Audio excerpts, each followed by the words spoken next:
Ladies and gentlemen, travelers, welcome back. Once again, you know it, you love it. You've lost as many card games in here as I probably have. Welcome back to the Cat's Tail Tavern, and there he is. That's Prince right there, my friends. Welcome back once more to this iconic location, but not just in-game, also in real life. My name is Slacks. I will be your host here today. An exciting challenge like no other. We have brought together the best Genshin Impact Genius Invocation players from around the world to participate in a show unlike anything you've ever seen before. I'm talking about the real world, not the world of Tavat. I know how many times we've all beaten Amber in the Cat's Tail before. No. These guys are good, my friends. And let me introduce you, before we get into all the players, all the challenges, all the fun, to the Astra Carnival, the Prince Cup Winter Invitational, baby! Woo! Oh, Prince, what have you done with the place? It looks beautiful.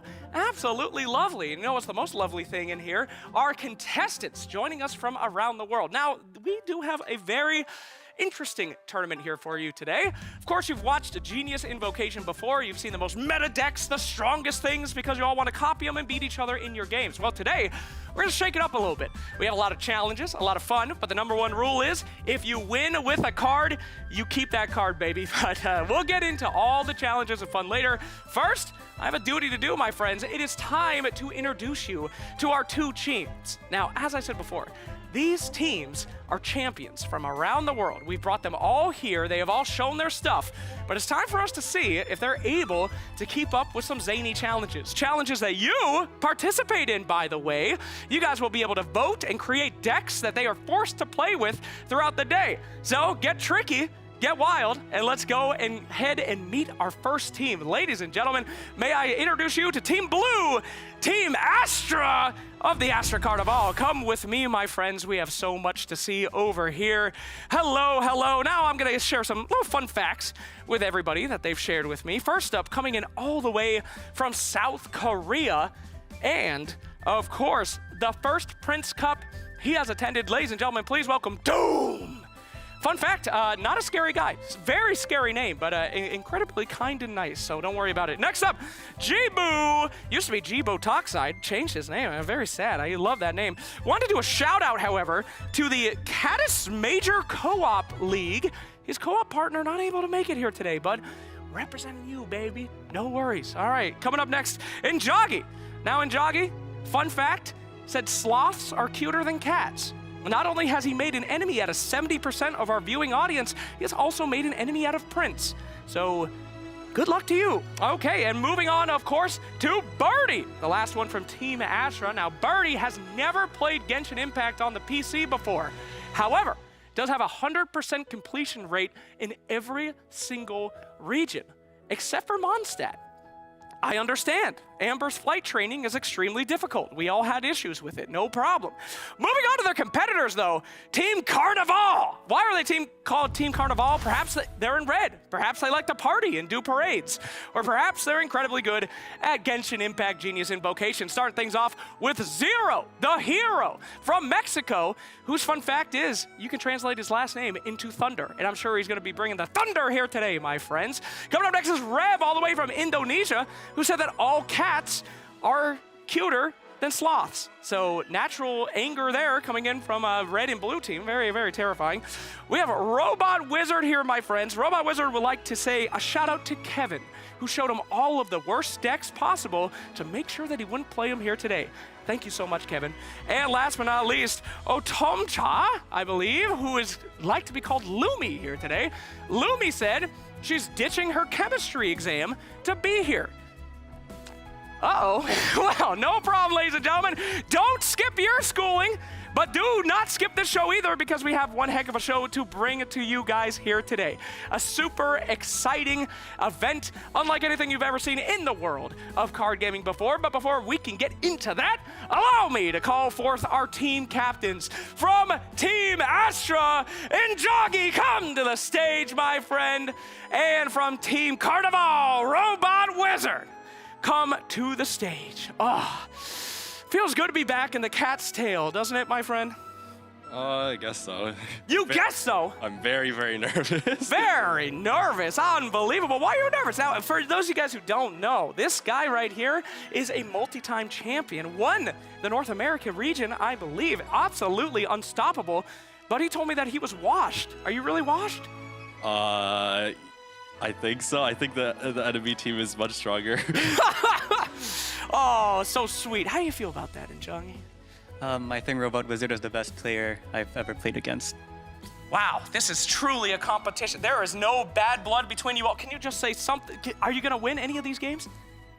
Probably not. Probably not. Are you going to win any of these games? I think Injagi has a 100% win rate against me. Fantastic. Well, congratulations, boys. We're going to see each one of you guys lose every single game on our amazing challenges. No, these are humble players, loving players from the Genshin Impact community. But today, it's going to be nothing but friendship and working together and being nice to each other. But before we get into these challenges and into these games, may I please introduce you to two of the greatest casters of all of Genius Invocation. That is right, the professor himself, the tiny cat, Blip, and his co-caster, the wonderful lore master, musical artist, Windflower, Leah. Let's throw it to our casters and say hello. Thank you so much, Slacks. My name is Leah, aka Windflower Leah, Lore Keeper and Resident Bard. And this is Blep, Dean of Invocation Academy at Blep the Cat on YouTube. So happy to be back here in LA on the set. Definitely. I mean, this is where it all started for us, right? Yeah. Like, it's incredible being back. The stage looks as amazing as ever, and yeah. Yeah, it's been quite the year of Genius Invocation TCG. You know, we started here, for us anyway, in the North America EU Prince Cups here in June. Yep. And we've had events throughout the world here, you know, culminating in this final show of the season back where it all started. Yeah, and noticeably, there are players from each of the tournaments we've yeah. casted live who are actually on stage today. Like, even our team captains have won, you know, first place in the Southeast Asia Prince Cup and also North American Prince Cup, respectively. We'll get to that a bit later, but yeah, it's pretty exciting. We've gone to so many places with this game, and also there have been tournaments that have happened without English casts that we've still kept up with and stuff. There are players here from those today. Speaking of players, let's get into the rosters. So, Team Astra, if you saw the shirt I'm wearing, I'm repping Team Astra today. Blue team, so we have Jibu, Injagi, Doom, and Birdie. Of course, Injagi is our team captain. As I mentioned before, he is the first place winner of the Southeast Asia Prince Cup that happened in Malaysia earlier this year. I'm really excited to see what this team brings to the table. This is Jibo's third time in LA. It's kind of He's a regular now by this point. He practically lives here, I'm pretty sure. You know, he just doesn't leave. He's just waiting for the next event to happen anyway. It's because he's going to be here.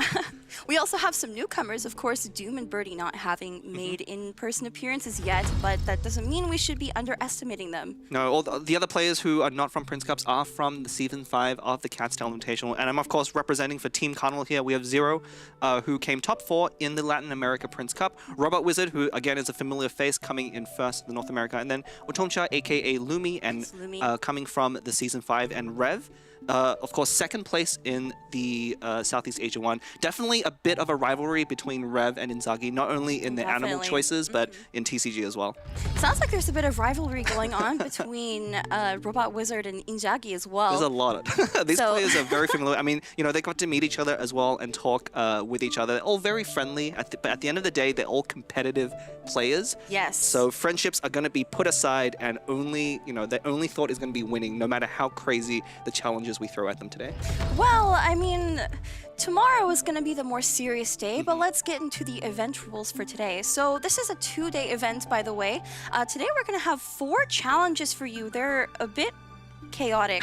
One of them, the players have not yet, they don't know anything about it. So basically, we have 4 people on each team, and they're going to be competing in these 4 challenges to earn 3 character cards from each challenge, and it's the character cards were handpicked to be like incredibly good ones, like ones that they really want to be building into their teams tomorrow. So yeah, we're gonna get to see which character cards are on the table pretty shortly once we get into the individual rules, but definitely that's kind of the main point of today. They need to win these cards in order to build their decks with on day 2. And if they don't win any of the meta cards, any of the cards that they like, then they're going to be in a real spot of trouble because they have to build, I believe, 7 decks to compete with tomorrow. And even though these players are used to deck building, they usually have the full pool available to them, but there's going to be no overlap. Each team is going to have a completely separate 30 set of cards cards each, to right? build with. Yes, So- 30 cards each by the end of the day. Yes, so each team is going to have 30 cards by the end of the day.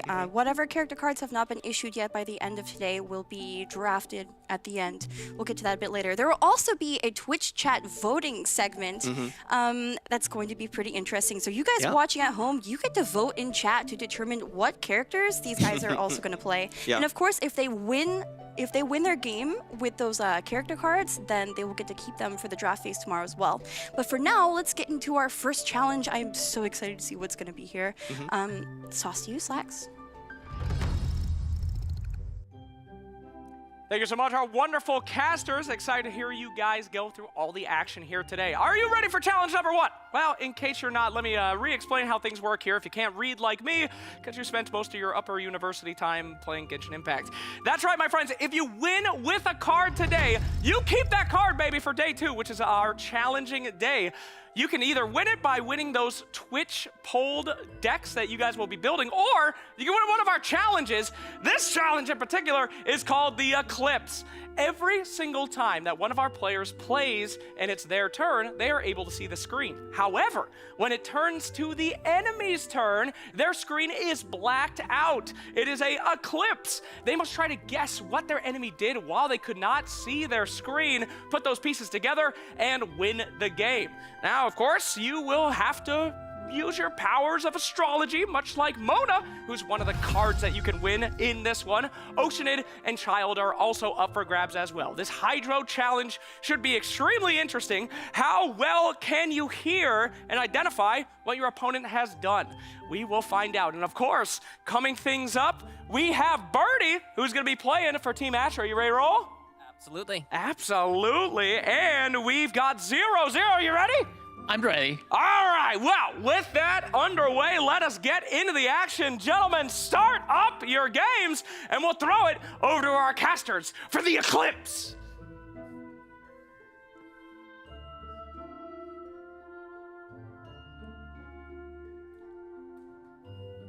Okay. So I guess we'll be jumping into the game shortly. So before you think this challenge is easy, I know at first look it might seem that way. You know, we had a chance to playtest a little bit with this just to get a feel for it, and it is very difficult, particularly because the decks have been tailor-made for this challenge. Yes, they have been tailor-made indeed. There are some tricky things that the players are going to have to look for, and of course they weren't given a heads up until like very recently about what they'll actually be playing. These decks were assigned to them very last minute, and that was kind of the intention, to see their reactions to some of these things. So yeah, there's some very well handpicked cards there. You know, we see When the Crane Returns. It's a card that not many players play, but you know, anything that messes with the usual turn order and the way characters move are going to be very prominent here. You know, When the Crane Returns, obviously switching you to your next character right after you use a skill, which is very unusual. yes, and I don't know if you guys got a glimpse of the character cards that were chosen, but there was Sucrose and Jean on each side. So Jean tosses people to the right, and Sucrose tosses people to the left. And of course, you know, so the gist of the rules of this challenge is that when it is not your turn, you cannot see what is happening on the board. Your screen gets blacked out. It is the most, like, you can see it now. So the lighter part of the board right now is whose turn it is. Like, they can see. The darker shade at the bottom, like Team Carnival can currently not see the board. Yeah, so all Zero is seeing right now is a graphic of the Winter Invitational, and you know, Birdie has all control over that. And then as soon as the turn passes over, we see the view switching. And we also note we have Candace and Beidou, one on each side, specifically for this challenge as well, because if you remember, they each have a prepare skill. Yes. Which delays their action for the next turn, but it basically skips your turn and lets the other player play 2 turns in a row. But that can be pretty confusing as well. It can be very confusing. So we both the players, they started with Ayato and Yula, I think, but they ended up swapping to Candace and Beidou anyway. Yeah, that prepare skill is really interesting because it's like, normally if you use a skill, it only lasts for that one turn. But in the case of prepare skill, you're preparing to use a skill and then it happens the following turn. So yeah, and we can see here Birdie playing 2 cards and ending the round. So they're going to be blacked out for the rest of the turn. So whatever action Zero are going to take, Birdie is not going to find out until the end of the round when they go into their next dice rolls. There's also a lot of cards that were inserted into like the support cards of these decks that you either can't track very well, like Right. there's no visual indicators because they were used during the turn that you couldn't see during. Like for example, there's Heavy Strike I see in a Team Carnival's hand there, 0. There's also like Pancration, which you have to like look out for. Speaking of Heavy Strike, Here we go. Birdie's gonna be very surprised at how Candace could take so much damage. Yeah, Zero has the ability to pile on a bunch of damage here. yeah, so Birdie ended the round very early going for the double ramp with Paimon and Levin, but that gave Zero the opportunity to do 2 normal attacks, one of them with that Heavy Strike. What Heavy Strike does is it's 1 cost.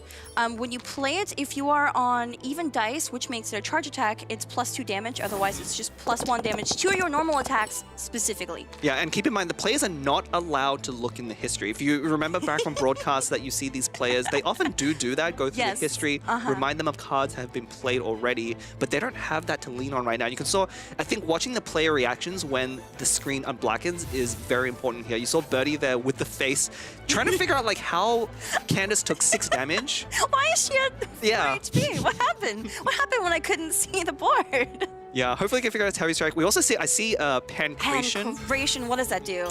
It's a very weird card. You can only play it if you have 8 or more dice on your turn, and it can affect both players, but whoever ends their turn first, their opponent is going to draw 2 cards. And the funny thing about that is, if someone plays that card against you, it's very obvious what it does, but if you're not looking out for it, you have to watch for that status effect under the character to know that your opponent has played it. It's such a very small thing. Like you have to does. like analyze the state of the board, then also figure out what you're gonna do when you can see again. This challenge is actually really fun. Birdie opting to use Chef Mao, so he got to draw food cards. He also played Hash Brown to heal Candace up to 6 HP. A lot of things happened when Zero wasn't looking. Yeah, I mean, Birdie definitely has advantage with a lot of dice going into this round, even though Zero's had a pile of damage. But we'll see if Zero looks like he has enough dice to use Beto's skill here, and may opt to go for the skill into Burst, which would be pretty potent. It will give Birdie 2 turns in a row there, but we'll have to see if he opts into that one. I think skill on the burst is pretty good if you're Zero. You have to decide if it's worth it or not to give, because giving your opponent 2 turns in a row can be pretty dangerous, but of course you get those 2 extra shield points from Beto there. But again, in this mode, you have to think about the fact that you're also missing out on 2 turns worth of information that you have to catch up on later. It's very difficult. Yeah, these decks definitely aren't built to be optimal or meta in any way. They're specifically built around this challenge to make it as challenging as possible for these players because they're only listening to the audio cues, right? So yeah, we'll see what Birdie decides to. This could be a pretty good spot to use. Yeah, here we go. The prepare skill coming out from Candace, giving her 2 shield points. We'll see how Zero responds. So this means that Candace will, I mean, Birdie's not going to be able to go next round because Candace is going to finish her prepared skill when it's his turn again. Yeah, so Birdie's not going to be able to see what happens for 2 rounds here on Zero's side. He's going to have free reign of the board here, but those 2 extra shield points is going to make it more difficult. And so yeah, he's going to elect to swap here. Interesting swap onto Ayato to take that Hydro damage from Candace. And of course, you know... Yeah, Ayato here, I mean, it's a pretty common play by a lot of these players to try and tank damage on a different character. Oh, interesting. Looks like Zero's just going to wait on Beto's burst here. Not going to have to rush that out. Well, you know, if you look at Zero's hand, I see a quick swap into when the Crane returns. Yeah. When the Crane returns is not... I mean, it can be kind of tricky. If you use Prepare Skill and you play that card, it's going to interrupt your Prepare Skill. So you can't use it in that case. No. But every time you use a skill, it's going to switch to your next character. So in this case, if Zero used When the Crane returns next round, and then use Ayato's skill, it would immediately swap to Jean without using an additional turn. Yeah, we might... So, I mean, the decks still have a bit of synergy. You know, we have Freeze on the top there with Eula and Candace being the main reaction. And at the bottom, we have Electric Charge focused on auto attacks with Beto and Ayato. So, you know, Zero is really incentivized to try and set up Beto's burst along with Ayato's skill to infuse his attacks, whereas Birdie's looking more to apply Hydra to as many characters as he can and freeze. So they kind of built very well to play against each other. And then you, of course, have Sucrose and Jean just thrown in there to throw your opponents around. pretty fun. I mean, I think the swirl comes in handy, especially for freeze. I mean, you can get a lot of extra damage off with the Electro Charge swirl on Team Astra's side, but the freeze swirl can be pretty deadly because if your characters are frozen, there's no way to unfreeze them till next round. Exactly, and I think the Hydro, I'm going to see if Birdie decides to spread that Hydro off of Ayato, but it's going to be pretty important if Zero's plan is to focus on Ayato here with normal attacks. Both of these decks are running Dunyarzad. If you play Dunyarzad, you basically get a free support card every turn, and then if you play a support card, like a character card, you get to draw another one. Yeah, unfortunately, Birdie having both played Paimon and Dunyarzad as a combo has become very popular lately. Yeah. Unfortunately, Birdie has already played both of his Paimon, so Dunyarzad not going to be as good of a value, whether Zero might be able to find more value there with the Paimon card already in hand. Minty meat rolls for Ayato. Yeah. That's pretty good, I feel like. Is that an egg I see? It is an egg. I think both decks feature eggs. I mean, eggs is a very good way to surprise your opponent as well. You know, I think it's an excellent choice. Oh my god. It's You too do not- early to be starting with the puns. Do you not like me cracking jokes? We'll let the audience in chat decide how much you like Leah's puns here. That's not something they vote on. They're voting on true. character cards later, not on my jokes. So yeah, Zero opting to play Dunyarzad, and then of course gets that Paimon for 2 costs instead of 3, Yeah. which is great, honestly. Yeah. So Drawing to a second Dunyarzad hand, not going to be too useful, but is going to be able to play it for free next turn. I Both- mean, if you play it, you get to draw another support card. Yeah, you So- do need to play another support card before you trigger that effect, though. So without another support card in hand, that will be delayed a little bit until you draw into another one. But you could play it for free, and then it counts as a support card, and so then you automatically draw a new one, and then you have another. No, so the support card trigger only goes once a game for each Dunyarzad, and so when you play the second one, you'll need to draw another one on top of that in order to replace it with another Yeah, support card. but it's gonna use the one already on the board, right? No, you have to play a new one. But Oh, you're, here we go. you're We using have- the old one to play the new one. No, don't think that's quite how it works, but we'll see here. We see her when the crane returns. Ooh, when the crane returns into Jean. So both of the animal characters are out. Once again, you know, Jean tosses to the right with her skill, and Sucrose tosses to the left. And this is gonna happen, you know, they're not gonna see what happened. They're gonna be like, what happened to my characters? Yeah, but this is a great way for Zero to dodge that swirl on Ayato while also setting him up. You know, there's a very situational card when the crane returns, but when it's good, it can be really good here. And now Birdie's not left with many good choices. He can either use Sucrose's ability on Jean, or give Zero more time to set up by swapping. It looks like the swap is going to be the play. Interesting that Birdie's opting to slow swap. I mean, noticeably, Birdie has a quick swap he could have used to go to Candace and immediately do whatever he wanted to do, but I guess he thinks that Candace is, in a safe spot right now. Yeah, I mean, Birdie has an overwhelming amount of dice. Like, it's actually quite scary, I think, if you're on Zero side. Although, not being able to see your opponent's dice half the time, maybe he's missing that threat there. But with 11 dice on Birdie's side and a Chef Mal in play, we could see like a one-turn sweep here from Birdie if Zero isn't careful, because he's set up a lot, but hasn't actually committed any characters or damage yet.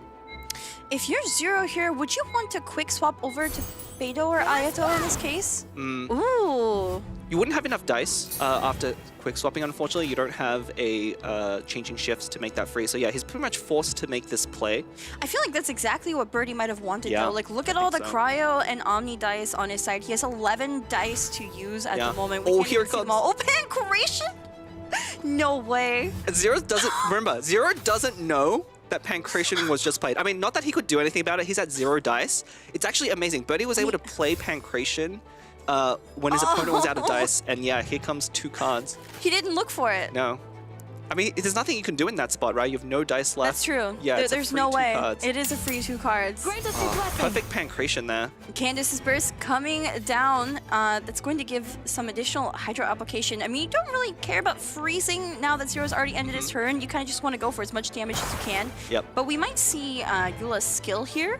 Yeah, we probably will. You can see Zero trying to think. So remember, Zero for this entire time, his Can't screen see. is blacked out. It so is. he's just listening to the sounds, trying to figure out how his characters are getting taken out.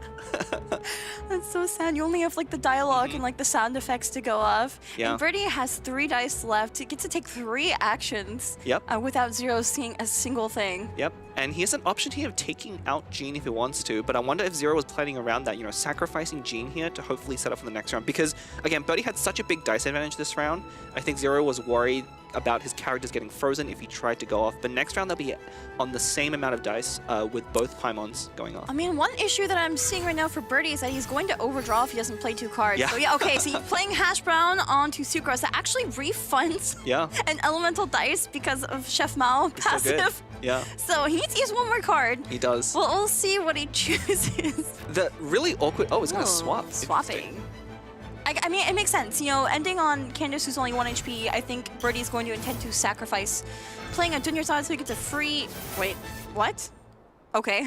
Yeah, so you play the Dunyazad, you get a free one, and you see what you get. So we might see this Liben replace, probably one of the Dunyazads. Here we go. And of course, that triggers the second one, drawing into a new one. Oh, another Chef Mao. Who's Chef Mao? Wait, that's... Why not just play it? We might actually see this replace Dunyazad. Why not just play it? I think it is going to be the play. Remember, Birdie has used up so many of it. He looks pretty happy about that, actually. That's really good. That's pretty good. Yeah. And Zero, this entire time, has not seen a single thing going on. Yep. So, you know, his opponent started the turn with 1 Chef Mao and a Paimon, and then suddenly now... I think I just saw Zero's mouth Look what? at his expression. He's like, what? What just happened? I mean, 3 turns happened when he wasn't watching, right? So... And I think, like, Birdie went through 5 cards, right? It was like 2 Dunyazads that drew 2 extra cards out of his deck. Both got replaced immediately, by the way, right? Birdie didn't even play... He played 2 cards that were then replaced, and so it's even more confusing. The Pancration tech.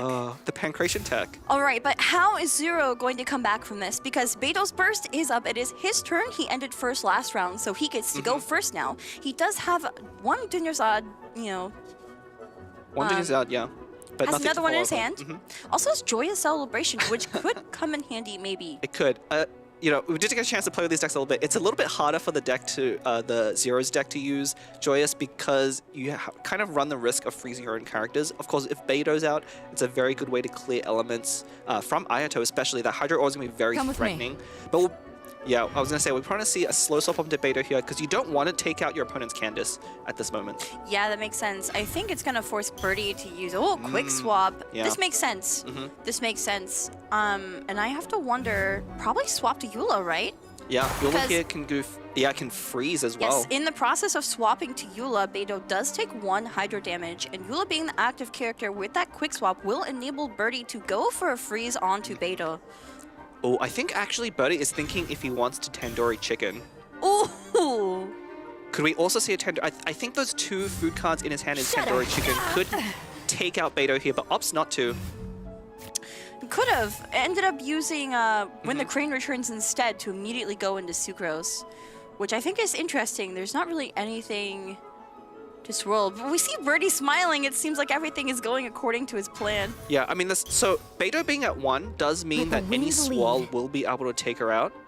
Ooh, quick swap onto Jean. This will enable Jean to swirl. Yeah, and take out Hydro. Candace. Yeah, Candace will be taken out, and also there will be Hydro application on Eula. Yeah, we do see though those I haven't lost yet in Birdie's hand here, so we'll be able to unlock them. I can only play 1 around. Yeah, they now. did change They it. changed it. Used to be able to play both of them. It was too strong. It is almost too strong. Of course, both decks do have egg, so you have more opportunities to reuse your I haven't lost yet than the normal deck. Maybe that's what Birdie's saving those 2 Maybe. dice for. Could be. We'll see what Birdie decides to do here. Looks like a Eula Burst might be on the table, although not going to do a lot of damage here because it isn't going to be able to do more than 1 attack. But here we go. I haven't lost yet. Most likely Oh. Adeptus into Eula Burst. Oh, and it's free too because of the Chef Mouse. Oh my gosh. Vengeance The will double be Chef mine. Mao is so strong. -5 Jean is taken out. And unfortunately, Beto is frozen, so we're not going to Wow. see a burst This ought from to be her. entertaining. Yeah, I would have Zero then needed to figure out like how what would have taken him out there. Hopefully he can think about Adeptus. Yeah. Oh, and it is gonna counter with his own. Ooh. That's pretty good. I haven't lost yet into Ayato Burst, perhaps? Yeah, but it's gonna be very close. So the danger here for Zero is Suiyu.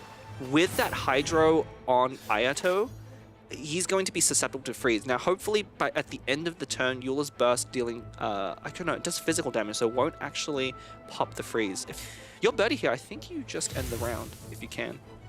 I mean, I think it's fine to go for as much One damage as you can onto Zero, especially because, you know, Zero's sitting on 3 dice, there might be a way to generate more dice that Birdie can't guess. So yeah, opts to go for the freeze onto Ayato. Zero shaking his head, he knows he's unfortunately going to have to end his turn. Yeah, and that Eula burst is going to shatter any of the characters, so he might be forced to sacrifice swap Beidou. onto Beidou. That's what I would do here. I would swap onto Beidou. She's already at 1 HP because, you know, yeah, someone has to take the damage. Yeah, you will lose Beidou in the process. Fingers crossed, maybe he'll draw an egg. Unfortunately, is going to lose that energy no matter what. But Birdie looking to be in a pretty good position here. Those 2 Chef Maos really pulling their weight. I feel like if you play the Dunyarzad, you know, you're going to draw another support card because of the Dunyarzad already on the field, right? No, that Dunyarzad has already drawn the support card from playing Paimon. So this will just discount the amount at the next round. So Zero will have to draw into another character card before he can draw a new one. But at this point, it might be a little bit late there. Maybe playing off a free there just to extend his turn time and extend how much time he can spend looking at the board to figure out his way out of this. It's going to be tough. I think you have to swap onto Beidou. I think you do. You can't let Ayato take that much damage. You know, it really sucks that you're losing that energy, but you're hoping that Ayato can close out the game from here because your opponent also doesn't have any reactions left. Oh, Ooh. interesting. Opting for Hash Brown onto Beidou looks like... Huh. Interesting. Not ready to give Beidou up just yet. Yeah, and pre-playing that when the Crane returns there, obviously the effect doesn't go away when you play it, so if you have an extra dice left over, perfectly reasonable to play that right away so you don't waste that extra dice. And here we go. And Zero ended first, so that +1 on Mushroom Pizza will be going to Ayato before he takes 7 damage from Eula's summon. Wow. That is a lot of damage. Egg! Okay, that changes a lot. Because you can see Zero smiling there. I wonder if he expected Egg. So if he plays Egg now to revive Jean, instead of going over to Beidou, Ayato will go over to Jean, which is actually good. It's actually very good for him. Oh my gosh, okay. But I mean, it might just come down to the difference in Chef Maos here. You know, those 2 Chef Maos on the board have been generating so many dice for Birdie that he has just such an overwhelming advantage now. Zero maybe can try and draw. Yeah, he's going to strategize. I haven't lost yet. Hashbrown, not bad, but no Chef Mao. No Chef Mao. Yeah. It's the most unfortunate thing. So we'll have to see. It's a pretty tough spot for Zero. He's had a lot of food cards. What if you egg and then Ayato skill? I mean, that's probably what we'll see. You know, I think it's pretty important to keep Beidou alive. The one thing Zero might be considering is if your opponent doesn't have a fast swap, there isn't a way right now for them to take out... Oh, here we go. Here we go. Egg coming onto Jean. Jean is back in the game. Of course, Birdie has no idea because his screen is blacked out. Yep. And when the Crane returns, he played it last round, but of course, still active this round. So Ayato swaps onto Jean, and now Birdie's going to see what the heck just happened. Yeah, Jean is suddenly alive, and then your opponent suddenly is on a character that was down before. I think Birdie's figuring it out, though. He's staying calm. You know, I was looking at his face very carefully, but, you know, he seems to have figured it out. You know, I think he saw Egg in his own deck, and so he was expecting that from the opponent as well. But he's Egg. I mean, he can counter with his own Egg right now to revive Candace. Oh, here we go. It's happening. It's a free Egg because of the 2 Chef Mal. Oh my gosh. Oh, this is great. Swab onto Candace. I can't believe this. I can't believe this. You only have 4 dice right now, Zero side.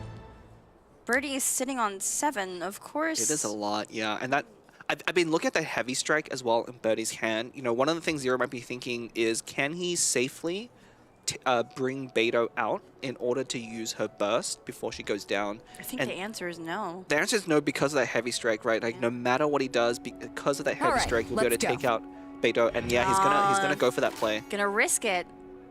I think Birdie, you have to. I think you have to go. Yeah, I think you have to do it there. You're running low on dice. Your opponent's just generating too much value. You need to close out the game. But Birdie has the heavy strike to punish him if he wants to. And here we go. There it is. Heavy strike onto Candace. Gonna have to tune 1 just to use a normal attack, but it will do enough damage to take down Beidou. -4.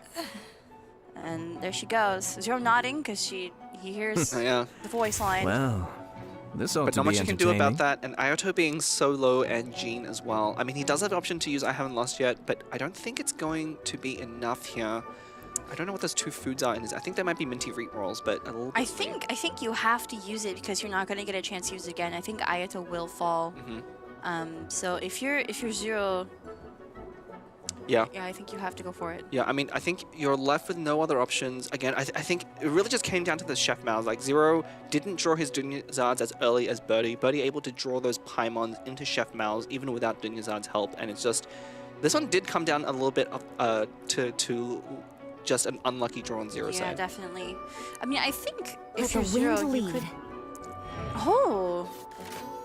Yeah, I think you're probably hoping to get Ayato a little bit higher health and just try and have him finish the game next round if possible. Maybe drawing into a chef mount just to help you out here, but you know, Birdie also has the option just ending here, letting the Liban take 2 extra cards and the rest of the dice. There's no rush on his side, but he is going to go for the kill on Gene. Tuning for a normal attack, -2, Gene fault. Ayato is the only one left on Zero's side. Very well. And I'm looking at those 2 I shall Junior's put my odds. official duties to one side for the moment. Yeah, I mean, if Zero can draw 1 chef mount, he can actually draw 1 into another one, and then get suddenly 2 extra dice because both of those chef mounts are free. So he has a line here to make it happen. He has 1 more food card left as well. We could see a big combo turn from Ayato here if he can stay alive against the other side. What I was thinking he could do is use I Haven't Lost Yet and take out Candace and then also heal Ayato or swap on the Gene. But Yeah, I mean, I think if you're in Birdie's spot, you're okay letting Candace go down. It would be nice to get if Birdie can ever freeze Ayato, the game is just over. yeah, I'm not sure if it's gonna be able to happen though, as No, there's probably no more not. Hydro application coming out of Birdie. Yeah. Candace will fall to Ayato's summon. Yep. No, and here we go. Now both players are able to see the screens, the end turn effects coming in. Train harder. Zero didn't opt to use Ayato's. I Haven't Lost Yet to Ayato's burst. Here we go. We have a Chef Mao drawn from Zero. Oh. That's the first one, I believe. So, okay, I was watching what Zero has in his deck. I believe there's like a 50% chance that he plays that Chef Mao into a second But one. he didn't roll any Hydro. Oh. He didn't roll any Hydro. No. Oh. Oh no. That's really, well, he has enough cards to tune, thankfully, but we'll see. All right, his. Oh, and it's a Liban. That's not what you want to see here. The game is probably not going to go Man, this is long enough. not what you want to see here. I mean, 1 could be enough because he does. Okay. Meat rolls? Yeah. Is that an egg? Rolls. No, there is an egg in his hand. So he has the option here of playing egg again and swapping to another character, which might be what he wants to do. Yo, I'm actually glad he didn't use the I Haven't Lost Yet now because now he has a tune. He has a tune. He has it to tune. Well, if he eggs, then he can even use it to enable I Haven't Lost Yet again. But we'll have to see what he decides here. He's I thinking wonder about egg. if he's definitely thinking about egg. I mean, is Ayato at 5 HP in any danger from a one-hit KO right now? I don't think so, right? It is if your opponent. I believe that last card in Birdie's hand, that last food, is a tandoori chicken. Tandoori chicken. Yeah, Quick I believe swap. the deck. Or it doesn't even need it because the Sucrose skill with tandoori would be enough. So Zero is Yeah. in danger of getting taken out here. I feel like Zero should consider using that egg. I think you have with the dice rolls as they are. Yeah, Ah, you have to yes. use egg. You know, Beto's back, but without her burst. without her burst. Oh, interesting. Not gonna swap off and just gonna stay. Ah. Well, you know, this would, you know, if Birdie does go for the KO on Ayato, it would force Birdie to use so much dice. It would. Many, yeah. many resources expended, and then... Well, remember those 2 Chef Malzo are gonna refund. Yeah, this tandoori is going to be backbreaking. that is true, yeah. So Birdie, I think with the win here, you know, there's nothing that Zero can do at this point. Is life. Yeah, he's hearing his character go down and then seeing the results. Yeah, I think he knows that Tandoori just happened. And at this We point, haven't lost yet, but it is not going to be enough. no, he hasn't lost yet, but he will shortly, There's unfortunately. no way to take out Eula. Unfortunately, Electro Charge does -1 instead of -2. So even if there was any Electro application, because the only way you can apply Electro is if you use Beto's skill, which is already a prepare skill. Yep. Quick swap onto Eula. Wait. Wait? Oh, okay. No, no. Eula has the skill available. Eula has the okay. skill available, and Her skill -5 with that tandoori chicken will end it. Yeah, and the first game goes to Team Astra. Birdie, they're taking the win in a pretty close game. You know, really Chef Mao making all the difference. Congratulations, these players. Congratulations indeed. You've done it. Well done, Mr. Birdie. Come, please join me at the front here. Very well fought, Mr. Zero. Well done, well done. Birdie, congratulations. What was that experience like? The Eclipse Challenge. It was interesting not having much idea what exactly was in my deck and what I had a chance to draw into. I only had, we only had a brief moment before the game to actually look at what the contents of our decks were. I'm just really lucky I drew the right cards in the right order. I mean, Chef Mao was cooking, man. Pretty He lucky really was, there. yeah. That was probably my biggest advantage. All right, fantastic. Well, would you be able to recommend that to our viewers? Should they play the Eclipse Challenge, you know, blind, close their eyes when their enemies play? It's a fun one. One of my team members had a, actually I think it was one of the opposing team members, had an interesting idea where instead of covering the entire screen, you just cover your opponent's half so you have no idea what they're doing. And I think that would be interesting as well. Okay, well, we'll write it down for the next Prince Cup, my friend. But congratulations, you have earned your team, of course, Mona, Oceanid, and Child. What do you think about these cards? Two of them are some of the best cards in the game. Child is also really good, so I'm glad we have those options. All right, well, it was all I'm sorry the other team doesn't. All thanks to you, my friend. And in fact, we have some results from the Twitch voting phase. We'll go ahead and throw it over to our casters, who will let you know who won. And by the way, my friends, if you did not know, you can vote on Twitch for the decks that they're about to play. And if you do vote on twitch.tv/AstraCarnival, you can win a chance to get a $100 gift card. So get voting, and our casters will tell you about who just won.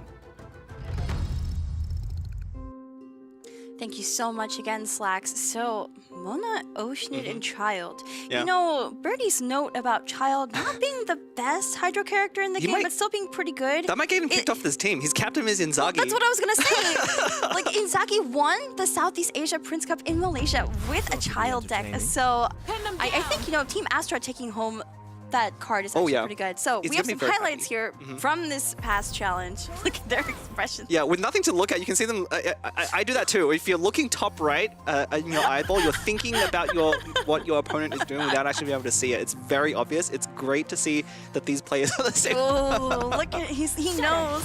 Yeah. It's like, you know, these players are playing this game, they can only see their board state when it is their turn, otherwise they see nothing going on. They only have the audio cues. So, the Chef Mao difference. Yeah, Chef Mao difference definitely in this one. You know, Zero played the best that he could, I believe, given the circumstances. Yes. But as Birdie said, he drew the right cards in the right order, and Zero was almost there. Like, he drew that Chef Mao right at the end. If he drew that second one, it might have been just enough to clinch it, but Yes. not quite enough. That tandoori chicken, you know. Yeah. You know, the two Chef Maos making it basically free Exactly. to use just came in clutch. Yeah, and the decks were very close in terms of building. We got to play with both of these decks ourselves, so we were sitting in the same seats as these players, and it's very, it's a very different experience watching at home. We have this visual graphic to represent it, but it doesn't quite capture what it's like to be in the hot seat. And I just wanted to point out, just a little bit ago, Zero having just the worst facial expression when he did not roll any Hydro. No. That was so unfortunate having to tune so many cards for that, so. Yeah, I mean, we've all been in that spot as well, but it's hard to be in that spot and also not be able to see your screen as well. I mean, maybe that's a good thing. You roll bad and you don't need to look at it. And it sounds like the Twitch chat results are in. I'm really excited to see what cards you guys chose for these players to play in this upcoming game. Yeah. So, I mean, you can either pick, oh, here we go. Nilo, Albedo, and Sino. Okay, whoever voted Sino, I appreciate you. I'm just trying to My figure favorite out characters. the synergy between these cards. There really isn't. And Nilo, one of the new characters added, has been very popular. I've been playing Genius Invocation in this most recent patch. You've probably seen Nilo quite a lot, but maybe not in this deck. Not in this deck. Nilo is very good in Bloom decks, I believe, right? And there is no Bloom reactions. I think they have to play all three character They cards, do, right? They have to yes. draft support cards around these three characters. So, Yeah. it's going to be very interesting. It is. And as a reminder, the team that wins these cards, it really denies the other team as well access to these. So, you know, with Mona Oceanid Child being available to Team Astra, I wonder if they will really want to go for Nilo here in order to enable those blooms. Oh wait, this team might actually be really good. So I mean, it's Pyro, Gendro, and Cryo, but there's definitely a lot more reactions and synergy there, I think. Hu Tao, Tignari, and Ganyu. Yeah. Oh, wow. Okay, so remember, the player's going to have a choice of which set of cards they go for. And they could choose the same ones, they could choose different ones. Yes. It is up to them. It's a blind pick. It is a blind pick, and it really goes with who they think will synergize with the cards that we have. Obviously, Team Carnival right now doesn't have any cards, so they're just going to pick the ones they think are the best. Definitely. And I mean, they get to keep these 3 characters if they win and draft them into their decks for tomorrow. So maybe we'll see some strategic choices, like going for the Nilo Albedo Sino one. Would you pick the Sino one? Would you just pick Sino because it's Sino? Maybe. Yeah, probably. Maybe. I do think the second set is stronger. I mean, if anything, I believe, you know, if you're Team Carnival, you really want to win this challenge just to deny your opponents the powerful options of either being able to take Ganyu and combine with all those Hydra characters, or take Nilo and also put it with any of those Hydra characters. Eventually, hopefully, they get a Dendro as But you would have to win the next game coming up, right? You do, so if you take the Nilo Albedo Sino deck, you would have to win the game, and I'm sure we're gonna see the other 2. That could be tricky. Yeah. Yeah, we'll have to see. But first, let's toss to the stage. We'll see what the players choose to do. Yeah. Absolutely exciting moment. You guys at home voted for these decks, and now we will find out which one they chose. Should be pretty interesting. I remind you out there watching, if you win with these elected decks that you guys voted for and entered in a chance to win a $100 gift card over at Astra Carnival Twitch channel, they will be able to keep those cards for tomorrow. Mirror matches are allowed, so they can both pick the same deck. The time has come for us to see which one each team has chosen. We'll start off with Team Astra. We got Jibu here. Jibu, which deck did you go for? I'm going for Hu Tao, Tainari, and Ganyu. Oh, any particular reason why? You know, you do have to win in order to keep this deck. Well, I'll just say Hu Tao is my favorite character in Genshin. So, there we go. Pretty easy choice. All right. Yeah, good doing it for the girl. I get you. Well, any plans on making this deck work? These are some kind of not, most balanced characters together. I'm sure I'll make something work. All right. Very confident from Team Astra. Lumi over here from Team Carnival. Oh no, Lumi. The mirror match? Yep, mirror match. Okay. Any reasoning behind this one? The other deck had Albedo in it, which I have not played at all, so. That's a pretty good reason not to pick that deck. Well done. What do you think your chances are here? I think they're okay. I'm a little nervous because I am not really sure the game plan for this deck, but I'll try my best. Okay, let the wind lead, and in this case, maybe let Hu Tao lead. Any cards that you're planning to throw together to make this one work? Maybe. Oh, not sharing it. Very good. Jibo, did you talk at all with your team before you started building your deck, or is this all on you? Full trust. We talked a little bit, just threw some ideas together real quick before building the deck. Okay. Would you recommend someone at home build a deck like this? I'd recommend if you like what you see, you can try building it. Okay, well, sounds good, guys. Well, I'm excited to see how it's going. Are you done? You're not even doing anything anymore, Lumi. I think what I have is okay. We'll see. Oh my goodness gracious! I need to hear some confidence from you, Lumi. I need you to explode here. Give me, yeah! Hu Tao! Hu Tao!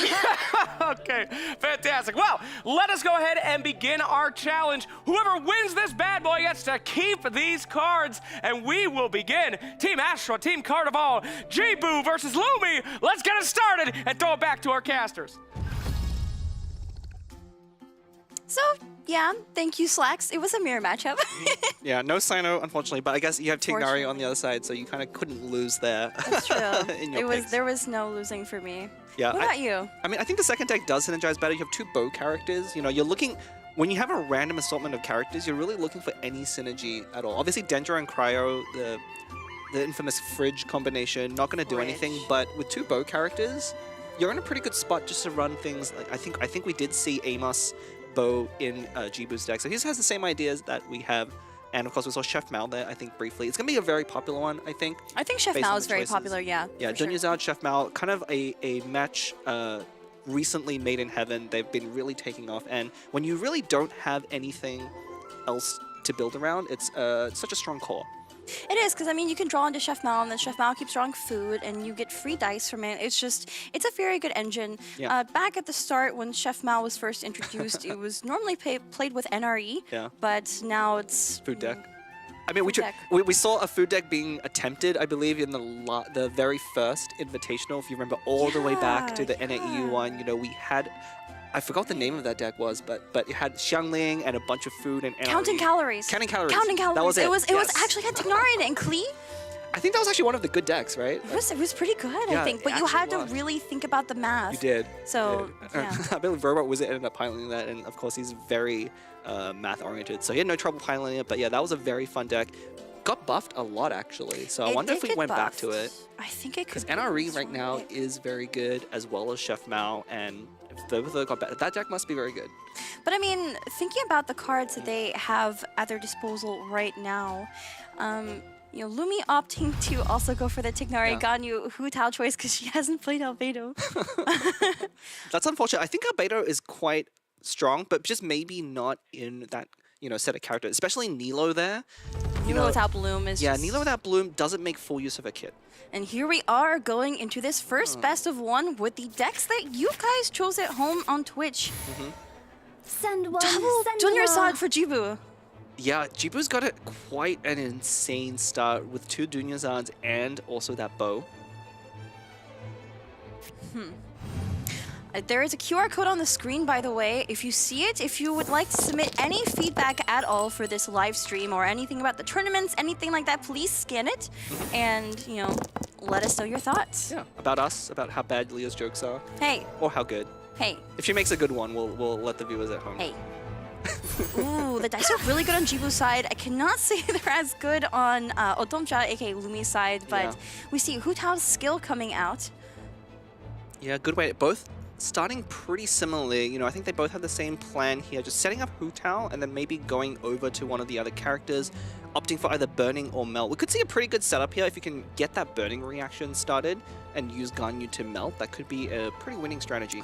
Yeah, so Cryo and Dendro do not react with each other, as No. you players know. The affectionate name Fridge, Yeah, Fridge. but Gotta keep your plants cool, you know? Pyro and Cryo do, and Pyro and Dendro do, so... Yeah.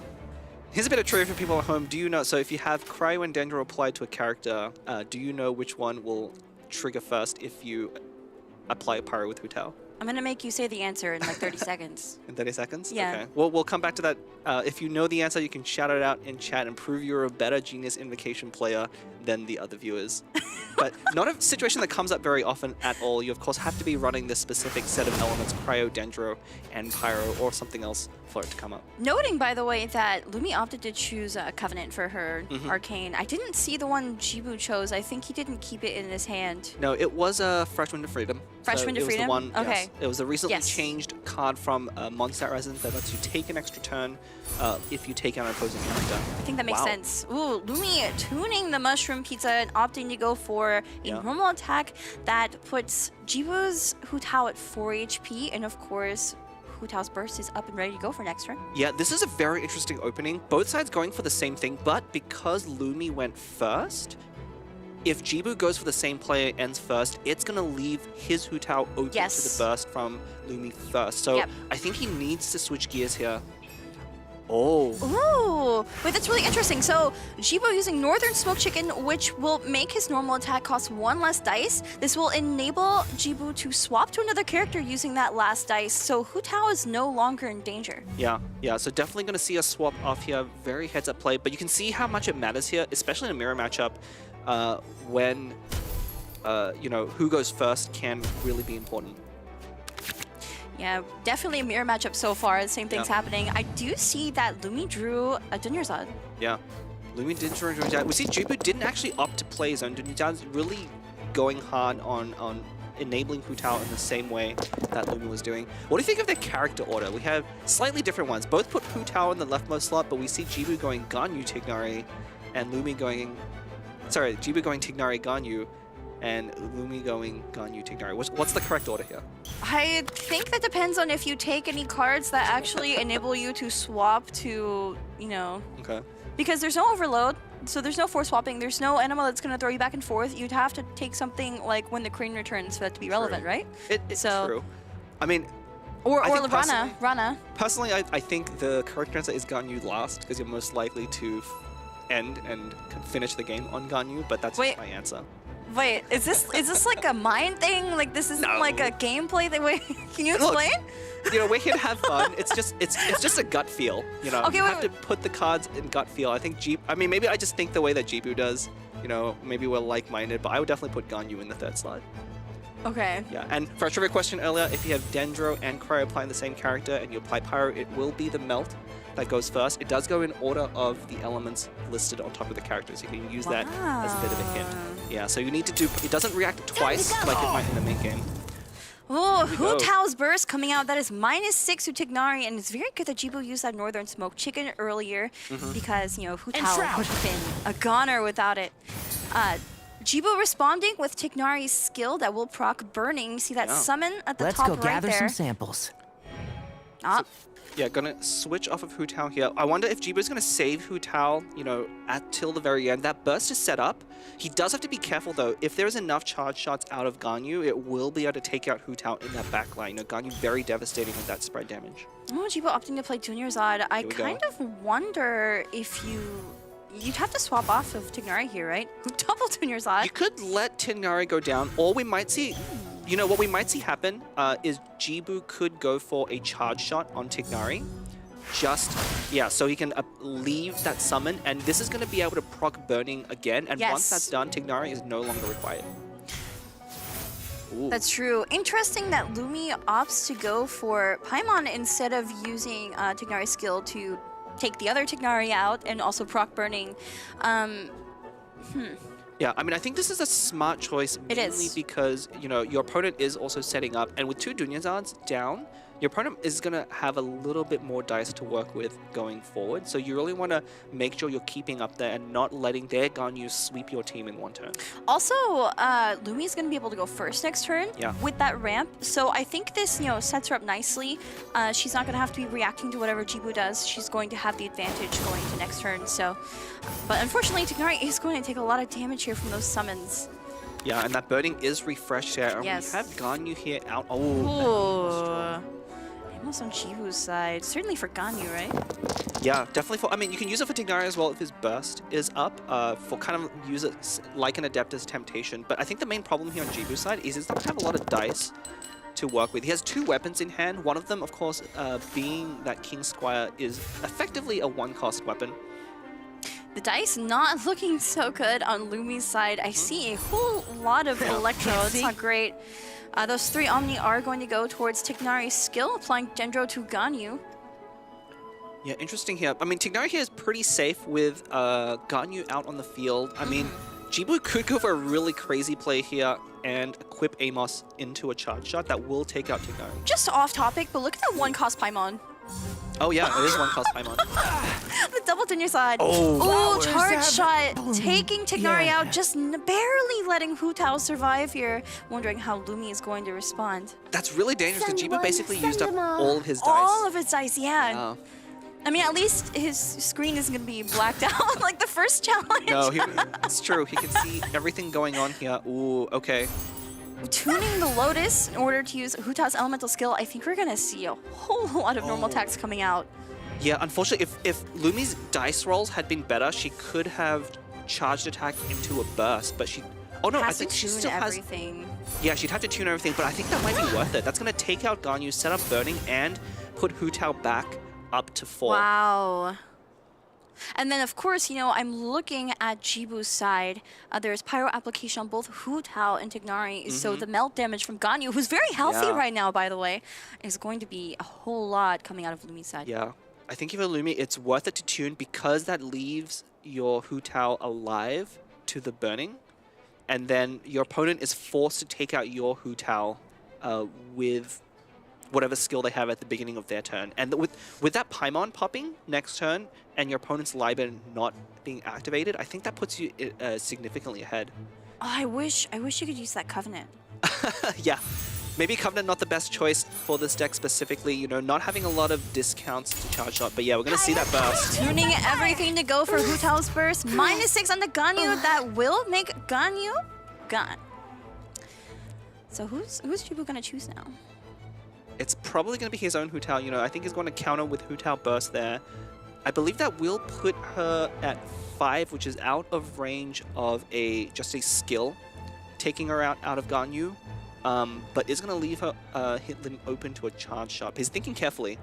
I was just noting, by the way, but Hu Tao's burst healing her is actually really crucial because Tignari's burst does 1 piercing damage to opposing characters. So if she was ever left at 1 HP, if you have Adeptus, oh yeah, it wouldn't be quite enough. It would be 7 damage on Ganyu, but still. And we see Jibu opting for Tignari. Ooh, Gambler. Oh, that could be huge. And Quick Swap.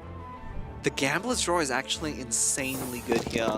You know, Jibu, I think, was on the back foot, but that Gambler's draw giving him an extra... Oh, no. Those Electro! They're plaguing her. Fingers crossed. Oh, okay, that's a bit better. Oh. A little bit better. Yeah, Also, the Paimon. Yeah, the Paimon is going to come in clutch here. It really depends how much time Lumi will have to use Hu Tao. And she does have a strategize, so can draw into more cards to tune there. I'm not sure. I think that food, if that food is Lotus Crisp, then it will actually be huge because Jibu doesn't have his own Lotus Crisp. And at the end of the game, it's just so efficient. I'm still looking at that 1 cost Paimon. Yeah. So Jibu, considering if he even needs to go for the burst, he has the option of just using a skill or even just a charge shot from Tignari to set up the end of turn. I mean, you could quick swap. Oh, opting to go for Gamblers. I guess hear everything. Burst? Looks like it is going to be burst. And it's the same cost for skill and burst, and it does do 1 piercing damage to Ganyu. Yeah. So I think this is actually fine. I think Jibu intends to sacrifice Tignari here. Wait, is that? That's a Gamblers for Lumi. That is actually insanely good. This is going to let her sweep, I think, very comfortably. And the Hash Brown bringing her up? The skill here, and then I don't think it's going to be... Yeah, Jibu needed his own food here to be able to counter, but this is... That heavy strike. Oh no, wait. The heavy strike won't add up correctly because... Oh, because she's on 6 dice. It's still plus 1 damage. She doesn't have enough cryo die. She can't charge shot here. Oh, wait, this is still really close. It is. I mean, I think... Wait. I think you have to normal attack. Actually, even normal attack isn't enough. If you...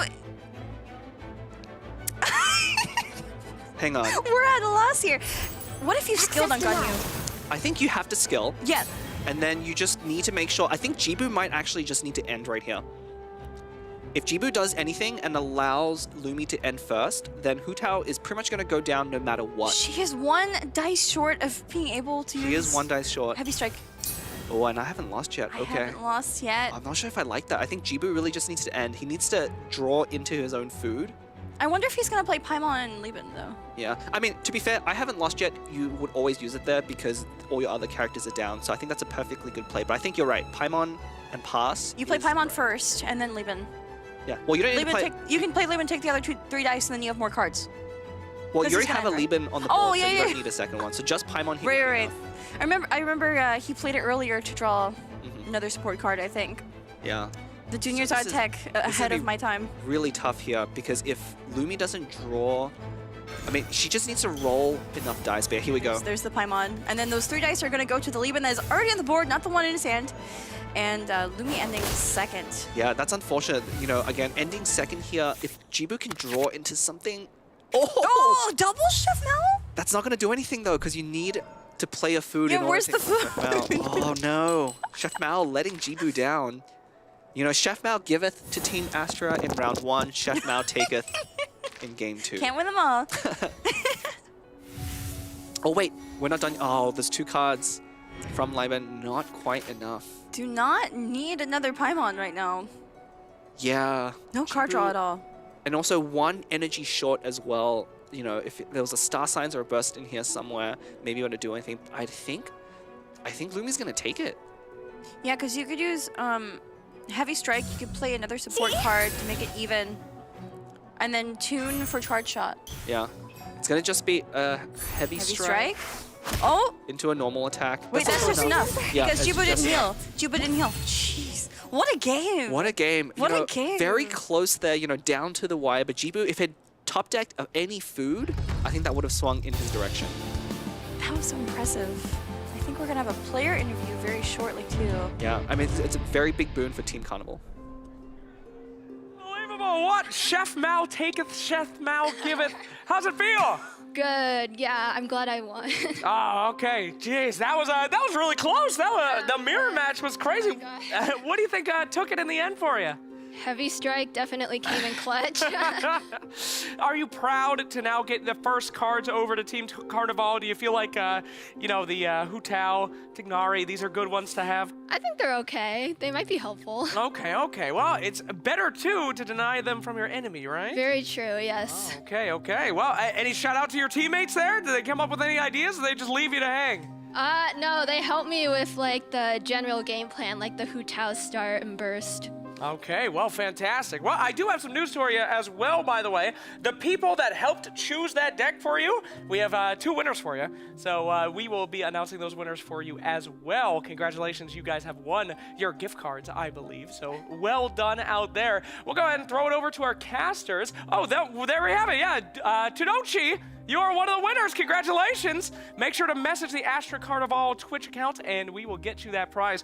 Your other winner, perhaps we will show that as well, or we will give that over to, oh, there it is, DJ Pro Tiger. Congratulations, you guys voted. She used your deck and she won. So congratulations, that is the true prize. Any thank yous out there? Thank you, everyone watching. Thank you for the deck, my friends. As now we will throw it back to our casters to talk about that incredible last series. So yeah, thank you so much, Slacks. Once again, congratulations to Lumi and to Team Carnival. So, I mean, effectively, Team Astra took the first round, It's okay? true. We tied it up and it's even now. That's what I like to see, you know, a close game. And I think denying the other team those cards, especially Ganyu, with all the Hydra characters that were going on, is very important. It looks like we're going to get into some highlights here. What do you think of the deck building? We didn't get to see much of Lumi's things here, but I think it was pretty similar from both sides, you know, opting to go for just a generally good card. We didn't see any weapons out of Lumi, but maybe that was the right choice after all.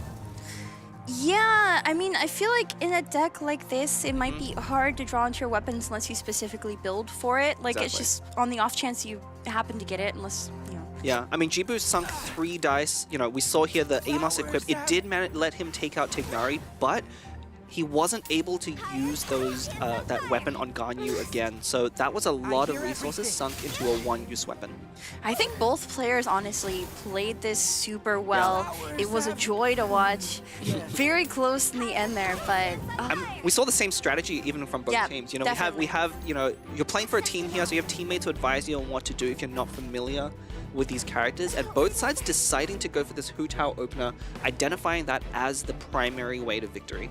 And that heavy strike at the end, just giving, it's just enough damage to take out Hu Tao in the end. Yeah, it's very easy to forget that heavy strike actually still buffs normal attack damage. You a lot of the time think of it as a +2 to charge attack, but it does buff normal attacks by 1 as well, and sometimes that matters. So, I mean, with charge attacks, you need to have even dice, but even if you have odd dice, like Lumi didn't have to play a support card to even the dice out because the 3 damage, the +1 to the already 2 damage normal attack was enough to take out Hu Tao in that case. But, I mean, you could make it a charge attack and make it +2 instead, so. Yeah, but of course you need some way to fix your dice for that, and Lumi was really running low on cards there, you know, down to the wire. If he had rolled any badly or drawn just the wrong amount of cards, if she was one shot, it would have been completely different, but you know, managed to pull it out there. Both sides getting that gambler, so it's all fair, right? You know, no side having the advantage there. I feel like the composition of the support cards in both these decks were very similar to, as you were mentioning earlier. Like, I mean, it was a mirror matchup, but just because the characters are the same doesn't mean the decks are going to play the same. It really depends on how you build the support cards. And in this case, I mean, I think both teams went for very similar strategies. They did not have enough time to exchange notes either, so it was just by coincidence. Yeah, and of course, that was only one of 4 matches that will be played using the voting system. So you have more opportunities if you missed that to vote for other cards. We'll see what I want to say creative, maybe just crazy combinations you guys at home viewing and watching can come up with a chat for our players to play here. Put them through as much pain as possible, I say. Sino and Albedo. I mean, no one chose it. It has to be something that you can choose too. Well, you have to because make if two it's equally terrible options. Let's put it that way.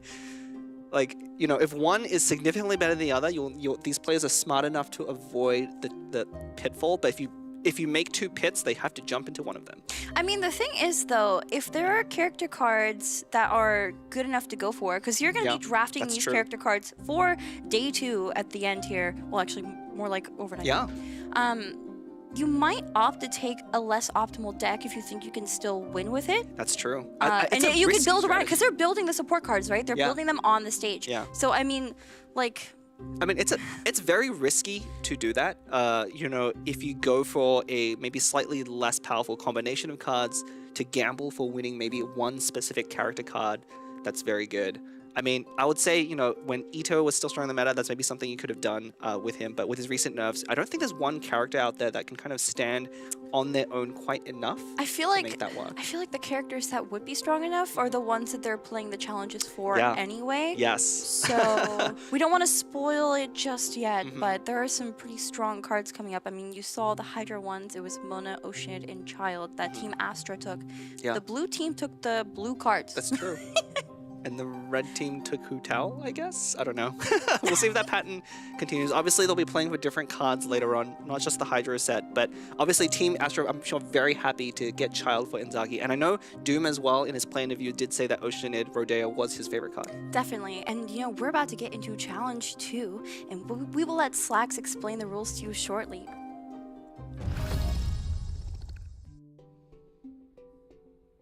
Thank you so much, everyone. Welcome back for challenge number 2 in the Astra Carnival Prince Cup Winter Invitational Genshin Impact Genius Invocation TCG. That's right, my friends. You are watching the show with a longer name than the Aranara questline. And we are here to have the ball in challenge number 2. Now, not all of our challenges can be about your skill in the game. We have one of your skill out of the game. In fact, your knowledge about specific cards. This is called Pass It Down, my friends. For those of you in the arena, our contestants, allow me to explain how it works. I will show one of you a picture of a card. You must come up to our very high-tech board and draw that card. Then return to your seat. The next person on your team must come up, look at that drawing, erase it, and then draw that card yet again. Finally, your team captain will come up at the end and look through those pictures. If they are properly able to guess what card it is, you get to have a point. Whoever has the most points gets these 3 fabulous cards: Wanderer, Sucrose, and Venti. That is right, my friends. This is a tough challenge, but we'll see if you guys can wander up over here and start drawing. I will be ready to roll if you guys are, and because one of you won the challenge, one of you won the Twitch chat voted decks, I will simply refer to our friend the Ortiz. I didn't. Hold on. I've been practicing this all day. I've been practicing. Okay, do not look at me. I can do this. All right. Here we go. Whew. The Ortiz Mécanique d'Analyse Cardinal. Ortiz Mécanique d'Analyse Cardinal has determined that Team Blue. Come on up, Astra. Who would you like to come up first? Send one person. This is your drawer. It can't be the team captain. Send your first drawing person up. Who is your best artist? Discuss among yourselves. You will have to look at the picture and draw it. Who will be going up? There we go. They have chosen Birdie, ladies and gentlemen. Give it up for Birdie here, who will be drawing the first picture. Now, I'm going to show you this picture. Your teammates will not be able to see it, and then you must draw it from memory. Are you ready? Our fans at home, our friends watching, you guys will be able to watch this. And don't forget, Birdie, while you guys are watching this challenge, you can still vote on Astra Carnival's Twitch channel, win a chance to get that $100 gift card, and build the next decks. What do you think of this? Don't say it. If you say it, you are eliminated. Prince will not be happy. Can you draw this card? I think that's doable. You understand this card? Yep. Very well. All right. Please begin the drawing process. Ladies and gentlemen, I will show you this very special card very shortly. There we go. That's good. Looking hype. Now, no one else in the arena is able to see this beautiful rendition. Very good details. Are you happy with it? I think this will at least get the point across. Okay, fantastic. Thank you so much. You may return to your seat now, Birdie. And we will get the next contestant from Team Astra. No, Captain! Captain goes last! Sit down, Captain. As Jibu comes up. All right, Jibu. You get one chance to look at this. Oh, that was so confident. Don't say what it is. All right. All right, very confident. Can you draw this? I can. Okay, all right. Erase it up, Jibu. There you go. All right. From memory. Wow. I mean, much bigger than the last one. Very strong. Does it matter to put the number, Jibu? It does. Okay, good to know. Not the flame birdie, but this is actually better than the last one. Okay, no problem, birdie. Looking good. Okay, are we happy? I am. Okay, fantastic. Thank you, Jibu. Back to your seat here. Doom, the time has come. Can you draw this sucker? Do you know what it is? Don't say what it is. Do you know? Yeah, I know it. Okay, draw, please. Now, this is the intro, okay? Even the most untalented artists should hopefully be able to draw this very mysterious thing. But we will see if their team captain can guess what the card is. If not, I'm going to be unbelievably disappointed. But we'll see after Doom's drawing. Doom? Oh, a lot of details. Oh, okay, okay. All right. You're done? Yep. Okay. All right, Doom, to your seat, please. And now, the time has come. Should you be able to guess what this is, team captain, you will be able to get a point. This is a big responsibility for you. Take a look. What is that thing? Oh, no. Oh, no. Think. It's round. Yes, that's a good start. It is round. That has to be mushrooms. Oh, do we know the name of the card? Mushroom pizza? That is the mushroom pizza! Congratulations! Gene's favorite. That is 1 point for Team Astra. Well done. Mushroom pizza. You guys would have got that? Probably. Okay, all right. Please elect one of your players to join us up here on the stage. Oh, and by the way, chat, Twitch chat, watching at home, the voting on the next challenge deck has begun. So if you would like to vote for which deck you would like these guys to play after this challenge and enter in to win a $100 gift card, get over to the Astra Carnival Twitch channel, put in your vote, and you can dictate how this show goes. We will need a representative, please, from Team Carnival. Lumi coming up first. Hello, Lumi. Are you ready for your card? Yes, I am. All right. Here, hold this for a moment. What is your artistic history? I was in artistically talented in elementary school, and I haven't ever drawn since then. Fantastic. That's exactly what we're looking for here, gamer. This is your picture. Don't show Team Carnival. What do you think of that? I think it'll be easy to draw. Okay, don't leak it. All right, you may begin. This is very important, Lumi. You are starting it for everyone. Wow, that is very aggressive drawing style. You're pushing extremely hard, Lumi. What's going on there? You know, just trying to press it on so my teammates understand what I'm trying to do. Ah, fantastic. All right. Great detail. All right. You don't have to color it in, but she's choosing to, and I respect that. That is the artistic... Depth, you know? Yeah, depth. That's very good. Okay. Nice 3. Are you done? I am done. Okay, fantastic. Lumi, back to your seat. Could we please get the next contestant from Team Carnival? Looks like that is Rev. All right, Rev, you get one look. Now, if you say what it is, you're eliminated. But do you understand what this is? What? All right, Rev, go ahead and give it a shot there. Erase this bad boy and get drawing. There you go, Rev.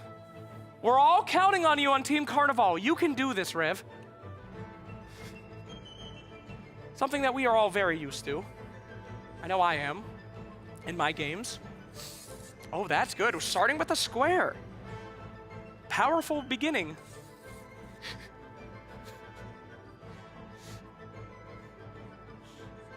Yes. Very good. Circling. Wonderful job. Okay, Rev. What's your artistic experience? I think I can draw a bit. You absolutely can draw a bit. Thank you so much, Rev. And let's go ahead and get Zero up. Zero, your interpretation of this card will be extremely important. This is an extremely important moment in your life. Okay. You know what this is? Don't say it. Yeah. I think so. Okay, all right. Let's give it an erase. Give it a draw. How many other cards do you have memorized, Zero? So many. So many. My goodness gracious. This should be a piece of cake for you. Go ahead and erase right there. Hit it up, my friend. Draw it out. Now, if you at home have zero drawing skill, this is a great stream for you, as maybe you'll learn a few things. I have learned nothing so far. No offense. Oh, this is really good. Okay. Got some Lumi energy here with the fill-in. That's very nice. Great job, Zero. Really going for the finer details there. Wonderful. Okay. Not yet. Not yet. Okay, tiny little things. There we go. Yes. I can do something else. Okay, do something else. Okay. All right. No writing anything out. Oh, that better not be a letters. No, it's not Okay, that. all right, keep it up. Okay. Oh, no, I'm just kidding. You're doing great. Very good. Wow. What do you do? It's not a letter. Okay, it's not illegal. Very okay. Something like that. One more. All right, you better hurry up here. Yeah. Okay, fantastic. Thank you so much. Are you proud? I'm proud. Fantastic. Please, if you could. It is art. We will be selling all of these. I'm just kidding. We are not going to sell any of these. That's fantastic. All right. Finally, Team Captain Robot Wizard, please. The time has come. The pressure is on. Take your time. Look at this art and tell me if you know what it is. It's Tamat Fried Egg. Okay, that is the Tamat Friday. Congratulations. Well, you guys were a lot better than I thought you would be at this challenge. So we're going to go ahead and skip to the hard mode. Please take a seat as we will go back to Team Astra. Team Astra, this is for the win if you can stump them. We're going to go with a very difficult card for you, okay? We're skipping ahead. Who would like to go first? Very good, very good. Welcome back to the hot seat. We did your warm-up. This is the most important one, okay?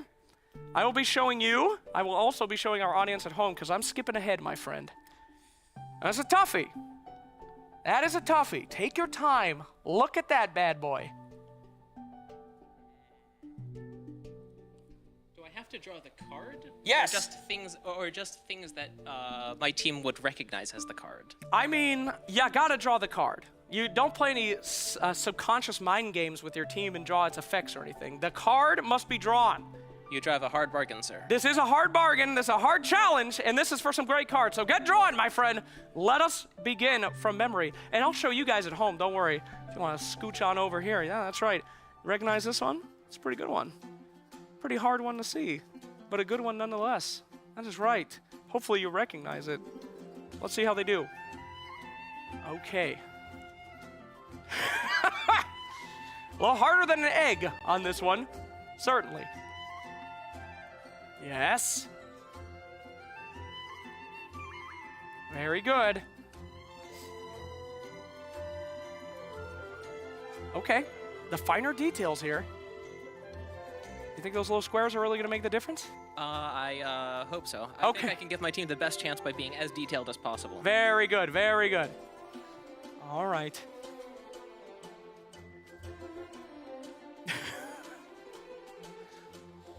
Unbelievable. The power. Are you done? I think so. I'll have to Okay. hope this will be enough. All right, fantastic. Wait, let me just add. All right, one more. These little details. Yes. Great. Thank you so much, Birdie. Congratulations. It's a beautiful piece. All right, thank you. Thank you. Absolutely beautiful. All right, next up, Jibu. Jibu, we got any idea what this is? I think I do. Okay. Erase it and draw it. There we go. An intense challenge. You see, Prince does not care just for the game. He cares for the soul of all things art and competition, also catnip, other things that cats enjoy. Art is clearly something cats enjoy. That's why we're doing this here today. Thank you, Prince, for this opportunity. All right. There we go. Nice. Okay. Looking good. Easy drawing.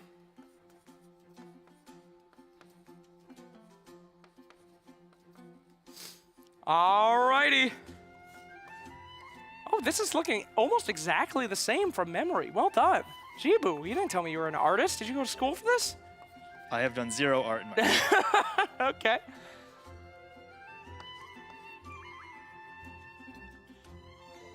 How are we feeling? Seems like you're missing something. What's wrong? You know, I'll go with this. Okay, all right. Jibu's done. Let's go ahead and show our audience there. This is looking close. This is looking almost photorealistic. Doom, I hope you're ready. Your team needs this.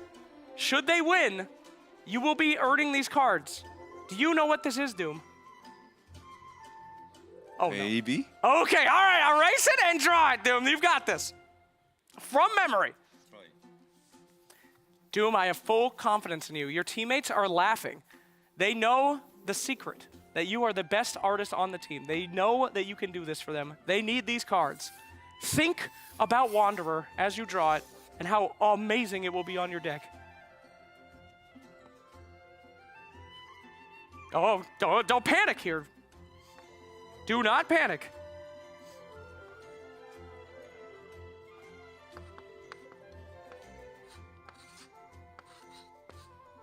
There we go. Good drawing so far.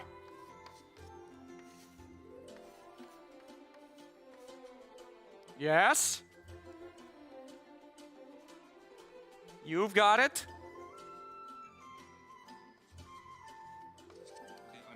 Okay, you've done it? Yep. All right, we lost a few key features here. I'm not going to lie to you, Doom. A few things did not make it, but we will take a look. It's time for the team captain. Thank you, Doom. Unbelievably good art. Now the time has come. This is quite the picture.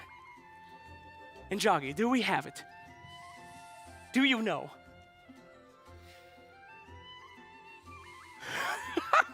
This is a quite, get close, really get in there. I don't know what that is, sir. I can't tell you what that is. It costs 0. Okay, figure it out. I will put you on a 10-second timer here. Gotta take a guess soon. I haven't lost yet. Okay, is it? I haven't lost yet. It is, congratulations, I haven't lost yet. That is another point for Team Astra. Now it comes down to Team Carnival. Guys, it's getting more and more intense. Who would you like to send up first? Okay, Lumi, back up for the next round. You gotta get this one, folks. And your next one, if you could please erase for me. Why are you laughing? Don't laugh at Astra's work. I'm working very hard. All right, now remember, don't say the card name, but do you know what this is? Yes. Can you draw this? I think. Yeah, fantastic. Let us begin the art, my friends. Prince demands that the best player in the building must not only be the master of Genius Invocation, but also the master of art and many other things. Yes. Wow. I wish you guys could see exactly what I'm saying. The process here is unbelievable. Thank you. Incredible. How do you feel? I feel okay. Okay. Can we please get a look for our camera, please? Please present. Oh, it's gorgeous. All right. Thank you so much, Shalumi. Up next, who would you like to send next? Rev. Rev, this is the easiest one I've ever seen. This is just cut and paste, Rev. It's like a photo. Are you ready? No. Okay, Rev, erase it and let's go. You can do it. Draw the picture. You've got this, Rev. Things looking real good for Team Carnival. I can tell you that. Everyone is beaming with positivity and confidence over there. Team Astra appears to be falling asleep, so we will continue. All right, Rev. Yes, starting with a square. This is good. Thank you very much, Rev.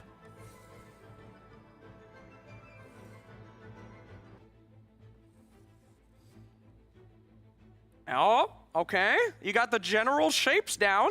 This is good.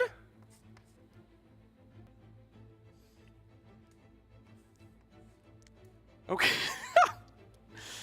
Looks almost identical, Rev. Keep it up. I'm not laughing at you. I'm laughing with you. I'm enjoying our time together on this very low-pressure scenario. Are you happy with it, Rev?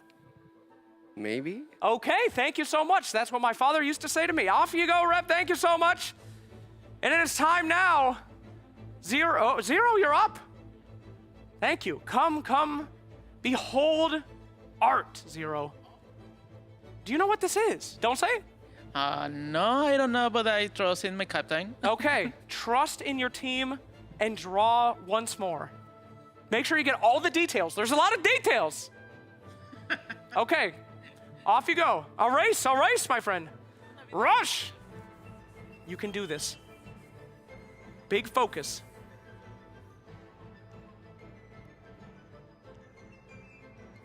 Okay. Now, should you guys pass this one, we will be going to another round. It will be a lightning round. You only have 15 seconds per person to draw. Or you can make life a lot easier and just lose now. But we will find out what you do. Wow. What do you think? I trust in my captain. Okay, let's take a nice look at where it has become. Wow, that is incredible. Ta-da, thank you so much, Zero.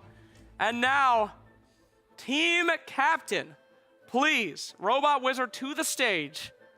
Now, I want you to take a really long look at this one. Now, I'll let you hold the microphone. I don't ever do this, but I really would love your reactions. What do you see from this picture? I don't know. Can you take a look at the features? I mean, this is definitely something. Okay, take. All right, I'm gonna need your answer, Mr. Robot Wizard. What do we think this one is?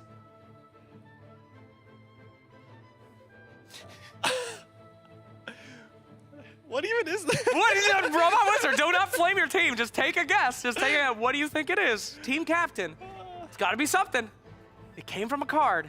Is it Rhythm of the Great Dream? No, I don't believe it is. I believe this is a Mona Summon, I believe. Yes. It's beautiful, is it? I don't know. Okay, fantastic. Whoa. Unfortunately, that is not a point for you guys. So I will see if we are continuing. I believe we are going to continue into a lightning round for the finisher. Are you guys ready for one more? Uno mas. All right, let's send it back up. This is for your win. You can do this. You will win every single card. All three. You're setting the same birdie up. He's done very well. He has done very well. Very smart. Very intelligent. Here is your card. Pay attention. Behold the beauty, the majesty. Can you draw this? I can certainly try. All right. Well, then certainly try, my friend. Birdie giving it a... Wow, that speed. 15 seconds. I am counting. 10, 9, 8, 3, 2, 1. And there we have it. Fantastic. Ladies and gentlemen, behold. Truest art. Thank you. Okay, he just left. He didn't even say anything. Not happy with his job here. Thank you, Birdie. Jibu, how you feeling? All right. All right, Jibu, 15 seconds. I'll race it and let's go. The timer will start when you start drawing. Jibu, 15 seconds. Here we go.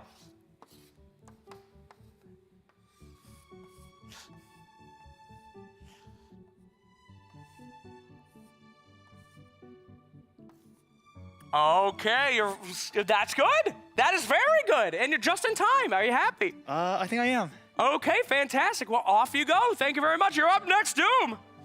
Doom, bring it home, my friend. Bring it home. Do you see this? Start drawing, Doom. Erase it and start drawing, okay? The time has come. Wash her down. Get on it, my friend. 15 seconds. 15 seconds here today. You can do this, my friend. As I prepare the next picture for our next contestants. Oh, okay. You had 15 seconds, but you chose not to use it, and I can only respect that. Well done, Mr. Doom. Back you go. And finally, team captain, if you could please come to the stage. This is extremely important, as this will be your... this could be your victory. Seal it in. Win Wanderer, Sucrose, and Venti. What is this art? Oh my god. I'll let you hold the microphone here. Go ahead. You can take your guess whenever you're ready. Do you see any distinguishing characteristics here? It's got ears. It does have ears. Looks like a bear. Oh. So it's either Baron Bunny or Goba. Probably. I'm not going to reveal anything, but I'm going to need you to take a guess or a confirmed answer. Both cute little sidekicks. But which little sidekick will it be?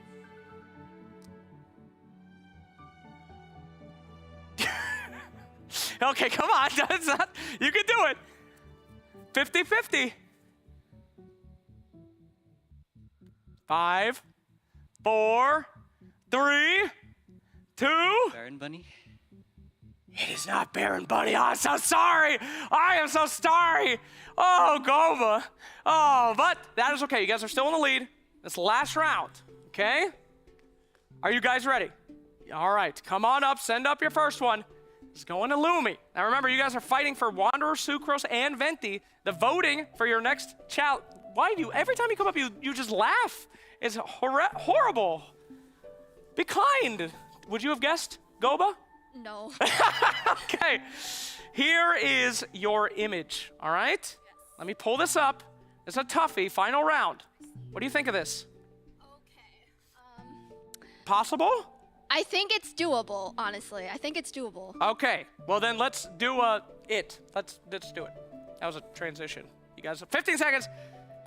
13, 12, 11, 10, 9, 8, 7, 6, 5, 4, 3, 2, 1. Fantastic job, Lumi. You're confident. You feeling it? It didn't turn out the way I imagined it. Well, things seldom do for me. Thank you so much, Lumi. Off you go. Let's bring out... Oh, switching up, you're going to put 0 next. This is a change. All right. What? Okay. 0? You got it? I got it. 15 seconds. Erase that sucker. Here we go. All right. 15 seconds starts now. 14, 13, 12, 11, 10, 9, 8, 0 faster, 7, 6, 5, 0 faster, 4, 3. Oh, wow. Stopping 3 seconds. You had plenty more time, but no problem. I do the same. I do the same. You just traced it. Yeah. Okay, well, good effort. All right, well done, 0. Off you go. All right, Rev. This is very important, Rev. This is your chance. Get your team this point. They get to have Wanderer. They get to, okay. The walk-up is not that confident. Do you have any idea what this is? Don't say what it is. Nope, I have no idea. Okay, let's draw it then. Erase that, and let's see if you can make any sense of it. You're doing very well. Good erasing. Good start. 15 seconds, Rev. And go.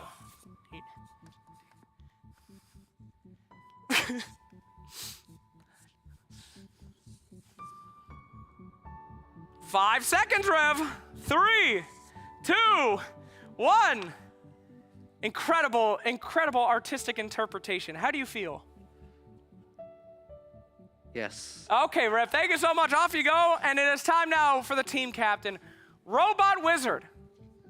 not gonna lie to you, pal. If you can snipe this one, that's gonna be wild. All right, Robot Wizard, how are you feeling? I'll let you hold the mic on this one. What do we got here?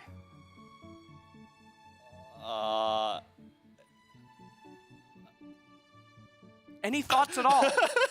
I have a few. Is it allowed to be a character card? Is it allowed to be a character card? Technically, no. You're cheating. You're min-maxing. Okay. All right? Should have told them. Could have eliminated you right now. Prince, he gave me a wink. He said, this is such a great drawing, I don't think it will help you. That's what Prince said in my ear. Let's go. 5 seconds for a guess. Is it Dory? Is it Dory? Yes. It is close, but it is not Dory. I'm afraid not, my friend. That is not Dory, which means Team Astra wins the challenge. Congratulations. Well done, well done. Please send a representative for an interview. I have to. Who was the best drawer? I think you got to give it to our boy Birdie. Birdie went up first. Birdie, come on up here. Take a look at this beautiful art, the competition. This is what you are fighting against. Is that? Don't matter. It don't matter, Birdie. It don't matter what it is. Congratulations. You have won the cards. Unbelievable. You got Wanderer, Sucrose, and Venti. You guys pumped? I'm really excited for 2 of those. Not going to specify which 2. Okay, very toxic. As we announce, thank you so much for your review. And we will throw it over to the casters to see what is next in store for our show.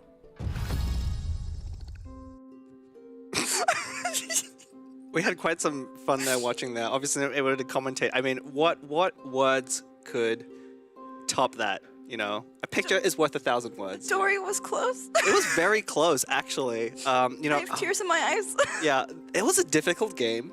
You know, these players are not used to having to utilize their artistic skills. This was the one challenge that they had no idea like what was happening until literally they went up on stage, and it was so funny.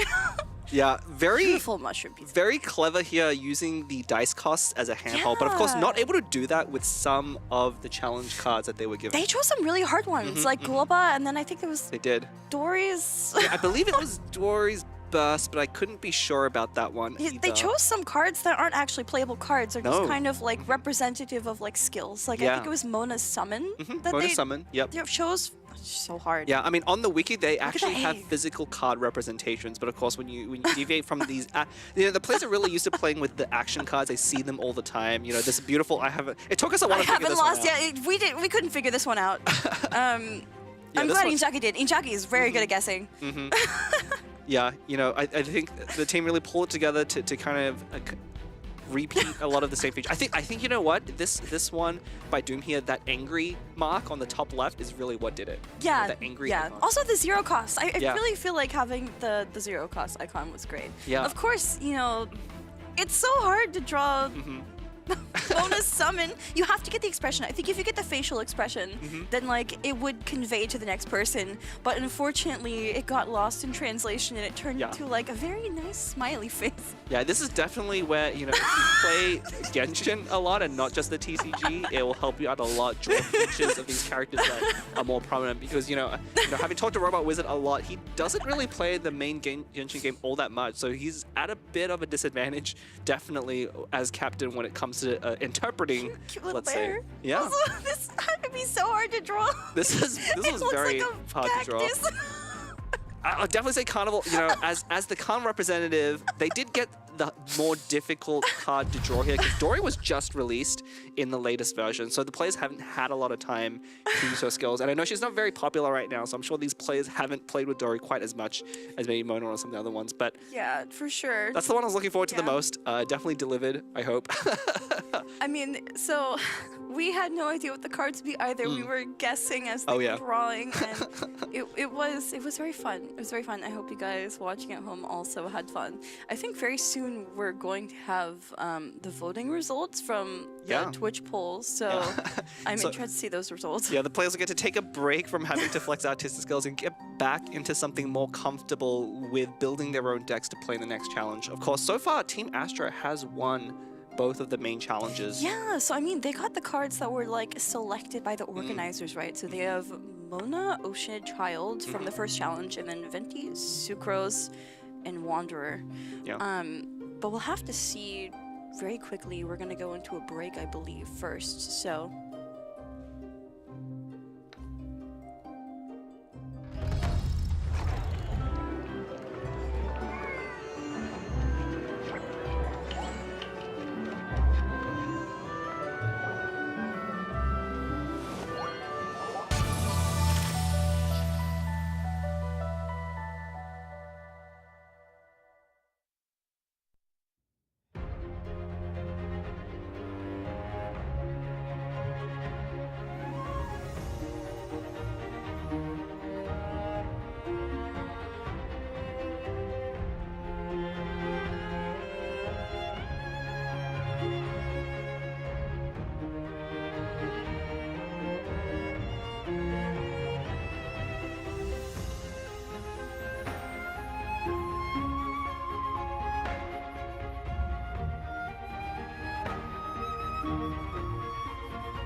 welcome back everyone from our short break. Once again, my name is Leah, aka Windflower Leah. This is Blep at Blep the Cat, and I think we all could have used that break to recover from what just happened in our last challenge, both us and the players. Actual tears in my eyes. It was really funny to watch. But for now, we have the Twitch poll results. Oh. Once again, Sino's here, so I see Sino, Kuching, and Barbara. That might actually be a pretty decent deck. That looks really synergistic. Yeah, I guess people are really trying to push Sino. It looks like we can repeat them if they're not chosen, which is great to see. You know, I think this is looking to be pretty good. Yeah, just a reminder, so I mean, you guys at home are voting for 3 character cards that these teams can then go on to choose. There will be 2 sets. They are blind picking, and then they will build their support cards on the stage. So when I see 2 Electro, I think of Electro Resonance, right? Yeah. So I really feel like this deck could be a pretty good Electro Charge deck. Yeah, and these are 2 pretty good characters to actually use and build energy for. Yeah. You know, Kaching with her 3 crossbow is very powerful. So I have to see if the other set is quite...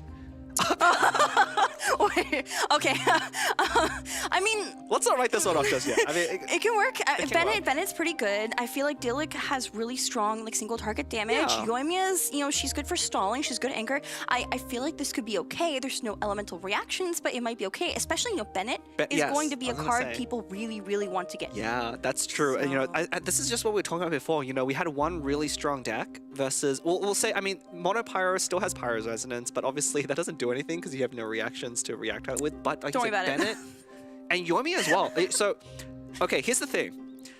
Inzagi's team has Child. And Yeah. Inzagi's deck is Yoimiya, Child, Bennett. So, is he going to convince his team to play that deck just so he can play his I best? hear laughing. That might be true. But for now, let's pass to the stage. Slacks, take it away. Thank you so much. I can see the entirety of Team Astra start busting up with laughter with the proposition that they could possibly convince their teammate to do this. Birdie, which deck has Team Astra chosen? The one with absolutely no reactions. Oh no. Why have you done this? Bennett is just too tempting. What can I say? Okay, we're going for the Bennett deck over there. Congratulations. Wish you the best of luck. Now, Rev, they really need you to win this one, all right? This is some good cards coming your way, potentially, but which one did you pick? The Bennett deck. The Bennett deck! All right, we love the Bennett deck around here. Fantastic. Well, who will have the best luck here today? It looks like we are about to find out as this Bennett versus Bennett showdown begins. Let's start this game and throw it back to our casters. Okay, that was Sino. that was a little bit unexpected. Yeah. I mean, Inzagi, so for context, Inzagi won the Southeast Asia Prince Cup in Malaysia, and one of the decks he won with was Yoimiya, Child, and Bennett. So we saw that Bennett, and we were like, maybe Team Astra will choose the Mono Pyro deck, even though it's not as good. Yeah. But I did not expect the composition that actually like has some reactions, has Electro Resonance to not be It's picked. true, yeah, that's very surprising. But you know, they're really playing the metagame here around these picks. So remember, only one team can get these characters. Whatever team wins, one team is going to win Bennett. Whoever wins Bennett is going to deny the other team Bennett. And that's true. I mean, you have to win to actually get the cards right. So at least it's an even playing field now. Of course, these teams did choose the won't support hold you cards back. for this Mono Pyro deck. I immediately saw Bennett's talent, and also I believe it was... What was the weapon there? I think Aquila was on Birdie's side. Aquila Favonia, right? Yeah. So we could see some different play patterns coming out. I wonder if Dillik is even going to take the field. I mean, honestly, Yoimiya Bennett as a combo, I mean, chat at home did a pretty great job. Like I say, you know, hats off to chat. They're being able to put together that combo, because it's actually a pretty strong core. And you guys see the QR code up on the screen between Birdie and Rev's player cams. If you have any feedback whatsoever about this event, about us, about, you know, the organization, about anything, please scan that QR code, send in your thoughts. We'd love to hear them. Look, any setup that convinced these top players to pick Mono Pyro as the best deck for this option has to be great. Oh my gosh, Birdie Wow. equipping. I think that was Tenacity of the Millith and also Aquila onto Bennett. Yeah, looks like he's going for a stall Bennett plan. This is going to put Rev in a tough situation. He's going to have to attack into the Tenacity here and give Birdie that extra die, or pass the turn with not much action, because he does have a Paimon in hand, but no way to use those last 2 remaining dice. Ooh. yeah, playing Paimon, just ending on 2. Okay. Unfortunate, but I mean, Birdie has Vanarana, so that one Ami dice will be put through the Vanarana and chucked right back out at the start of next turn. Yeah, I mean, a weapon plus tenacity combo, usually very scary from, you know, traditionally Ito decks with Bell and thing. Aquila doing Bennett's something... the new Ito. Yeah, Bennett is the new Ito here. Oh, Rev's dice. He needs to throw all of those back. Team Carnival has just been having really bad luck with their dice rolls. For sure. I think, you know, just getting all those equipment for round 1 is just so good because not a lot happens in round 1, especially since there's no elemental reactions to capitalize on for either of these decks. You're not really afraid of first turn kill, FTK. So, you know, Birdie was able to equip both the artifact and the weapon very, very easily. And I think that, you know, puts Team Astra at a slight advantage right now. Definitely a slight advantage, and Birdie does have enough dice to go for the Bennett Burst as well here, even though he's a little bit later than Rev here, is going to be able to deploy, and that weapon is going to add up very quickly. It really will. Tuning one of the Bennett talents, you don't need them both. I think we're going to see the other one played. Yep, Bennett's Burst coming out. Fantastic voyage onto Bennett. Onto Bennett. He is, I mean, definitely on Birdie's side, he's going to have, you know, only Bennett be the carry here. We might actually see the other characters never take the field, depending on how things go. It's a normal attack fight. I mean, with that artifact that will keep him nice and tanky. Ooh, double Paimon. That's a super risky play here. I mean, I guess you're okay with Bennett going down here, but after that talent card, you might really need to have Bennett's talent go up more than once in a game. Okay. Ooh, Vanarana, Lieben, that's really good. So, yeah, Vanarana will take probably the 2 Omni, and then the other 3 dice will go to Lieben. Yeah, Birdie's definitely playing for the long game here, ramping up a lot, but Rev has Bennett burst up with 2 Paimons proccing on his turn. That's a lot of value in a single turn. It is, and I wonder, you know, maybe Rev intended to sacrifice Bennett. You know, after getting Bennett's burst up with that talent, maybe Rev's strategy is actually to use Diluc or Yoimiya to do more, like, heavy damage. But it looks like Birdie's trying to stall with just Bennett. Like, this is just a Bennett deck. Yeah, I mean, once that Bennett burst goes down, especially with tenacity protecting his health total, addition to the Favila damage is going to make his Bennett a lot stronger than Rev's side. And looking at the dice, it's not actually that slanted. Although, actually, at 6 HP, well, 7. Yeah, because so he is going to actually drop down below the threshold. So we'll probably see Birdie... Oh, he drew the talent! Ooh! Wait, just in time! Wait, just in time! That's huge. I'm going in. No way. Yeah, Rev is just like really -3. I mean, once if Birdie hadn't drawn that talent, it would have been close. But I think with the equipments there and the talent card, Birdie's Bennett is just unstoppable.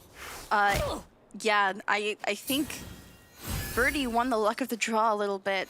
Yeah, and we're gonna see both Bennetts here kind of trading blows, but Birdie getting an addition, not only getting an additional damage on every hit because of the Aquila, but getting an additional heal from every hit Rev takes. So he's getting 2 more points of value out of every attack. Yeah, basically every exchange of blows, I think Birdie's Bennett heals for 3 total, right? Yeah. And Rev's only heals for 2. And we see that heavy strike in hand. We might actually see it played this round. Yeah, it looks like Birdie is getting his dice counts in order. Chef Mao, such a strong pick. Out of the way. We're going to see a lot of Chef Mao, I think, from this. -6 with Bennett's skill. That damage adds up quickly. Yeah, now taking the field now. Yeah, Rev really needs to find a way to actually take out the other Bennett. Otherwise, it's just going to take over the game. I mean, what a insane draw from Birdie's side with that double equipment. Can't quite see the flute in Rev's hand, but I wonder if there's anything. Ooh, -5 with that Bennett burst buffing Diluc's elemental skill. I'm wondering if there's anything Rev can do with that food. Yeah, that's going to be interesting to see. I mean, we're almost certainly going to see Birdie swap off here. And going into the next round, Rev has a little bit of advantage with the Paimon, but honestly, Chef Mao is going to actually do quite a lot of work for Birdie as well. So it's still pretty even. I feel like Birdie is still, he does swap off here, and it makes sense. I think he's still a little ahead as long as Bennett is alive because, you know, Rev's Bennett is down, so we will not see a refresh on Bennett Burst. After this turn is over, that Bennett Burst will be gone, only has 2 turns to use it. So. And all that difference was really just made by that double equipment. You know, I think Rev used his own dice to deploy the Paimons, but that was kind of a step slower and less effective than the equipment. So they use the same amount of dice to kind of set up for different turns. Definitely. But Birdie's cards are going to continue generating value over the long term. So Rev needs to find a way to really close out this game before Bennett can burst a gate. If Bennett bursts a second time, it's just over. Yeah, and Yoimiya here is literally just out in the field to take that extra damage before Birdie swaps back onto Bennett to heal some more. It feels pretty... Yeah, I mean, that was a very, very good play by Birdie. They running the opponent out of dice so he can get the additional heal over here. The one thing is to be careful of is he needs to avoid being bursted by Dillick next turn. But with Bennett burst running out on Rev's side, he needs to... I mean, he has to have put star signs in his deck to even have a chance at this point. Ooh. But no star signs. No way to generate that last energy. More Terra's Lair on Birdie's side, but I mean, I doubt either side needs that card anymore. No. You don't. I don't think they brought the talent cards for Yoimiya or Dillick. It's probably just Bennett, and both teams have actually managed to draw it early enough to play it without Storm Terror. So. Yeah, Storm Terror's Lair being one of the new cards added in the most recent version changed up the meta quite a lot because it's one of the first cards that can actually draw a random talent card from your deck. And the trick with that card is, if you only include one talent card in the deck, then you're guaranteed to draw it whenever you play Storm Terror's Lair. So it's not quite that you want to put in a variety, you almost always want to play with one specific talent card, and for Bennett, that's usually his talent. Yeah, and as I mentioned last round, so on Rev's side, Team Carnival, Bennett's burst did run out. Bennett is down. There will not be a refresh on that, so that is -2 damage coming out from Rev's side every turn. Yep. And Birdie's burst is still up. Yeah, the only thing that Rev has in his favor is Birdie's dice rolls this round have been particularly bad. So here he can threaten Birdie with a burst from Dillick, but honestly, what we're probably going to see Birdie do is start slow swapping. What if you heavy strike Woven? You still have Bennett burst up and also Aquila Favonia. Yeah, is that enough? Let's see. I think heavy strike? Yeah, I think that's 7 damage exactly. Oh my gosh, -7 on Dillick. That damage stacks so quickly. So heavy strike does +2 for your normal attacks if they are a charge attack, which you need to have even dice, which we saw Birdie using Minty Meat rolls, which is 1 cost. It evened out the dice count on his side.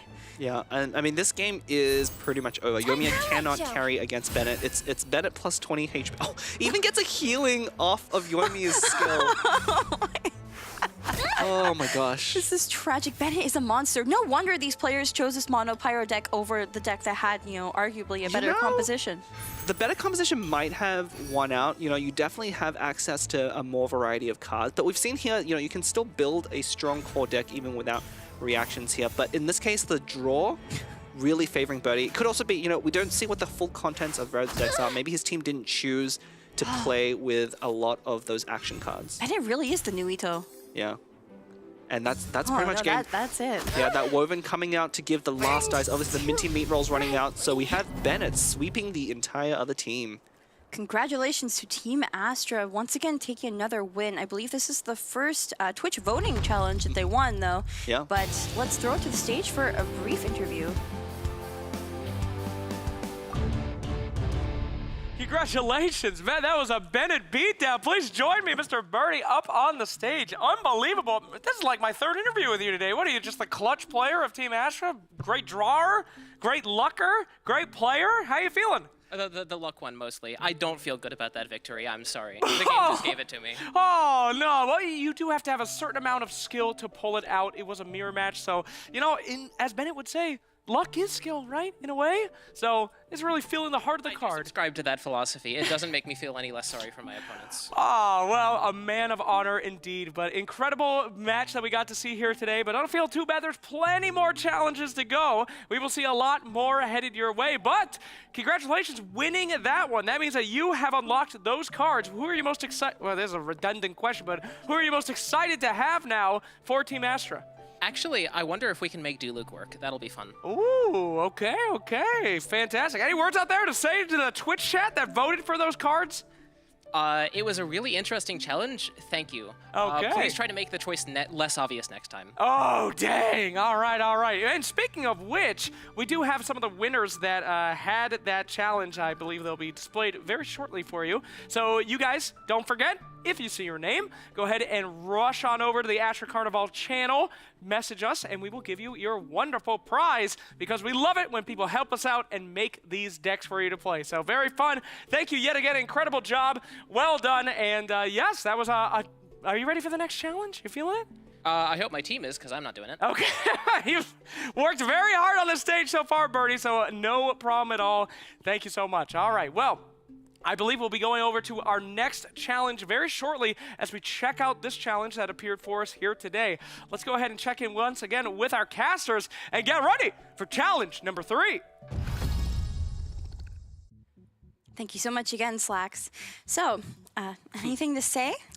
I mean, it was really unexpected. I really wonder if you'd pick the better composition. You know, if you just win that one, if you win the less good set of characters, you can kind of... They'll appear again, probably, within the voting. And I don't know. I really think the Cyno deck would have had a really good shot against Bennett.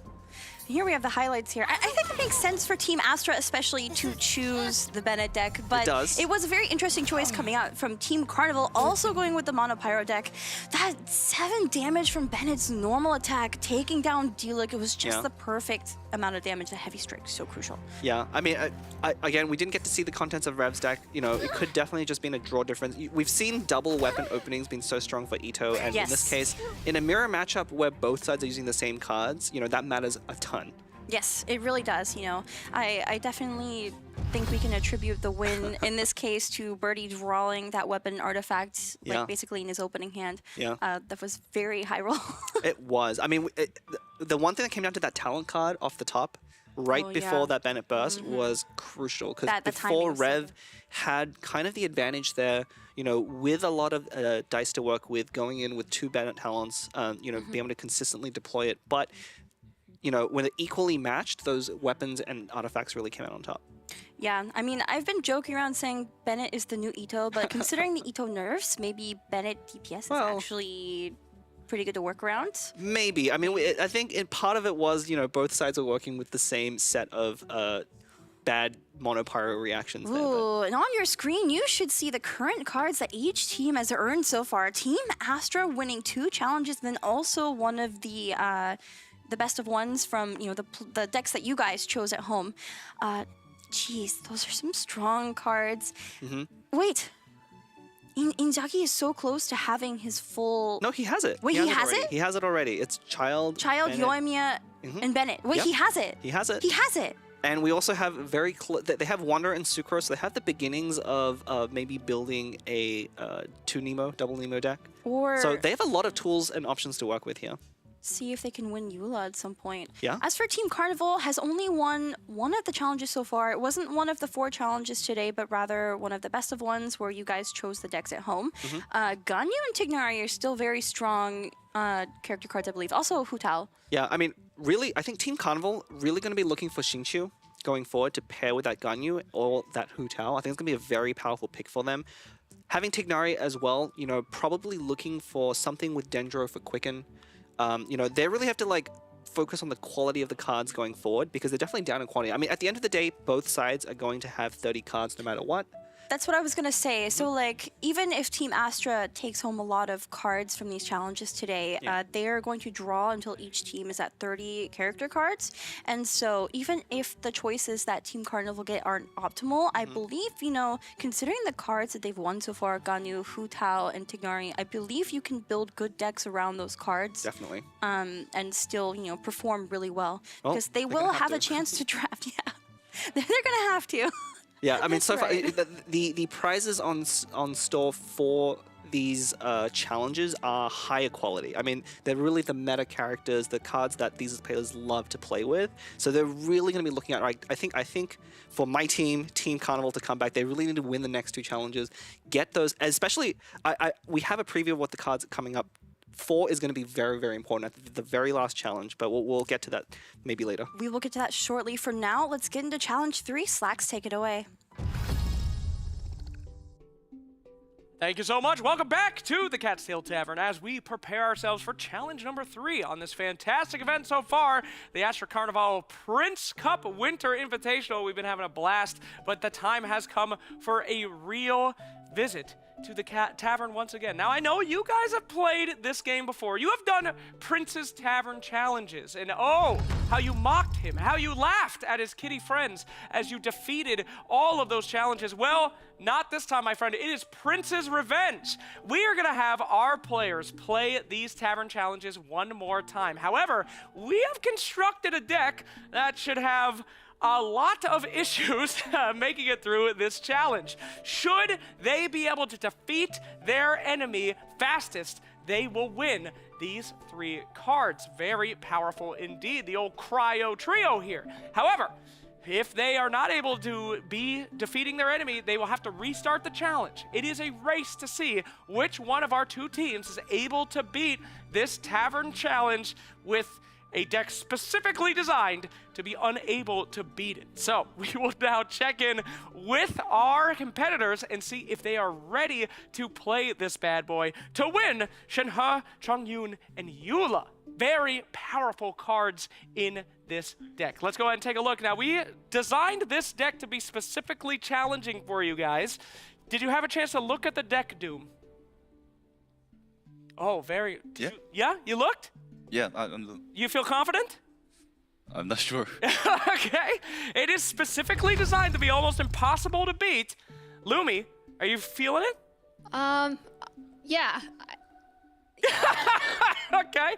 Now, do you see any kind of reaction throughout the deck do you think you could work with? There are no reactions in this deck whatsoever. Okay, well, don't worry, my friends. It is time for our Fatui Pyro agents to finally get their revenge against you. But the first person to beat them wins. Now, in the off chance that the Fatui finally get a victory in the world of Genshin Impact here, we will go to a lightning round if we start running out of time.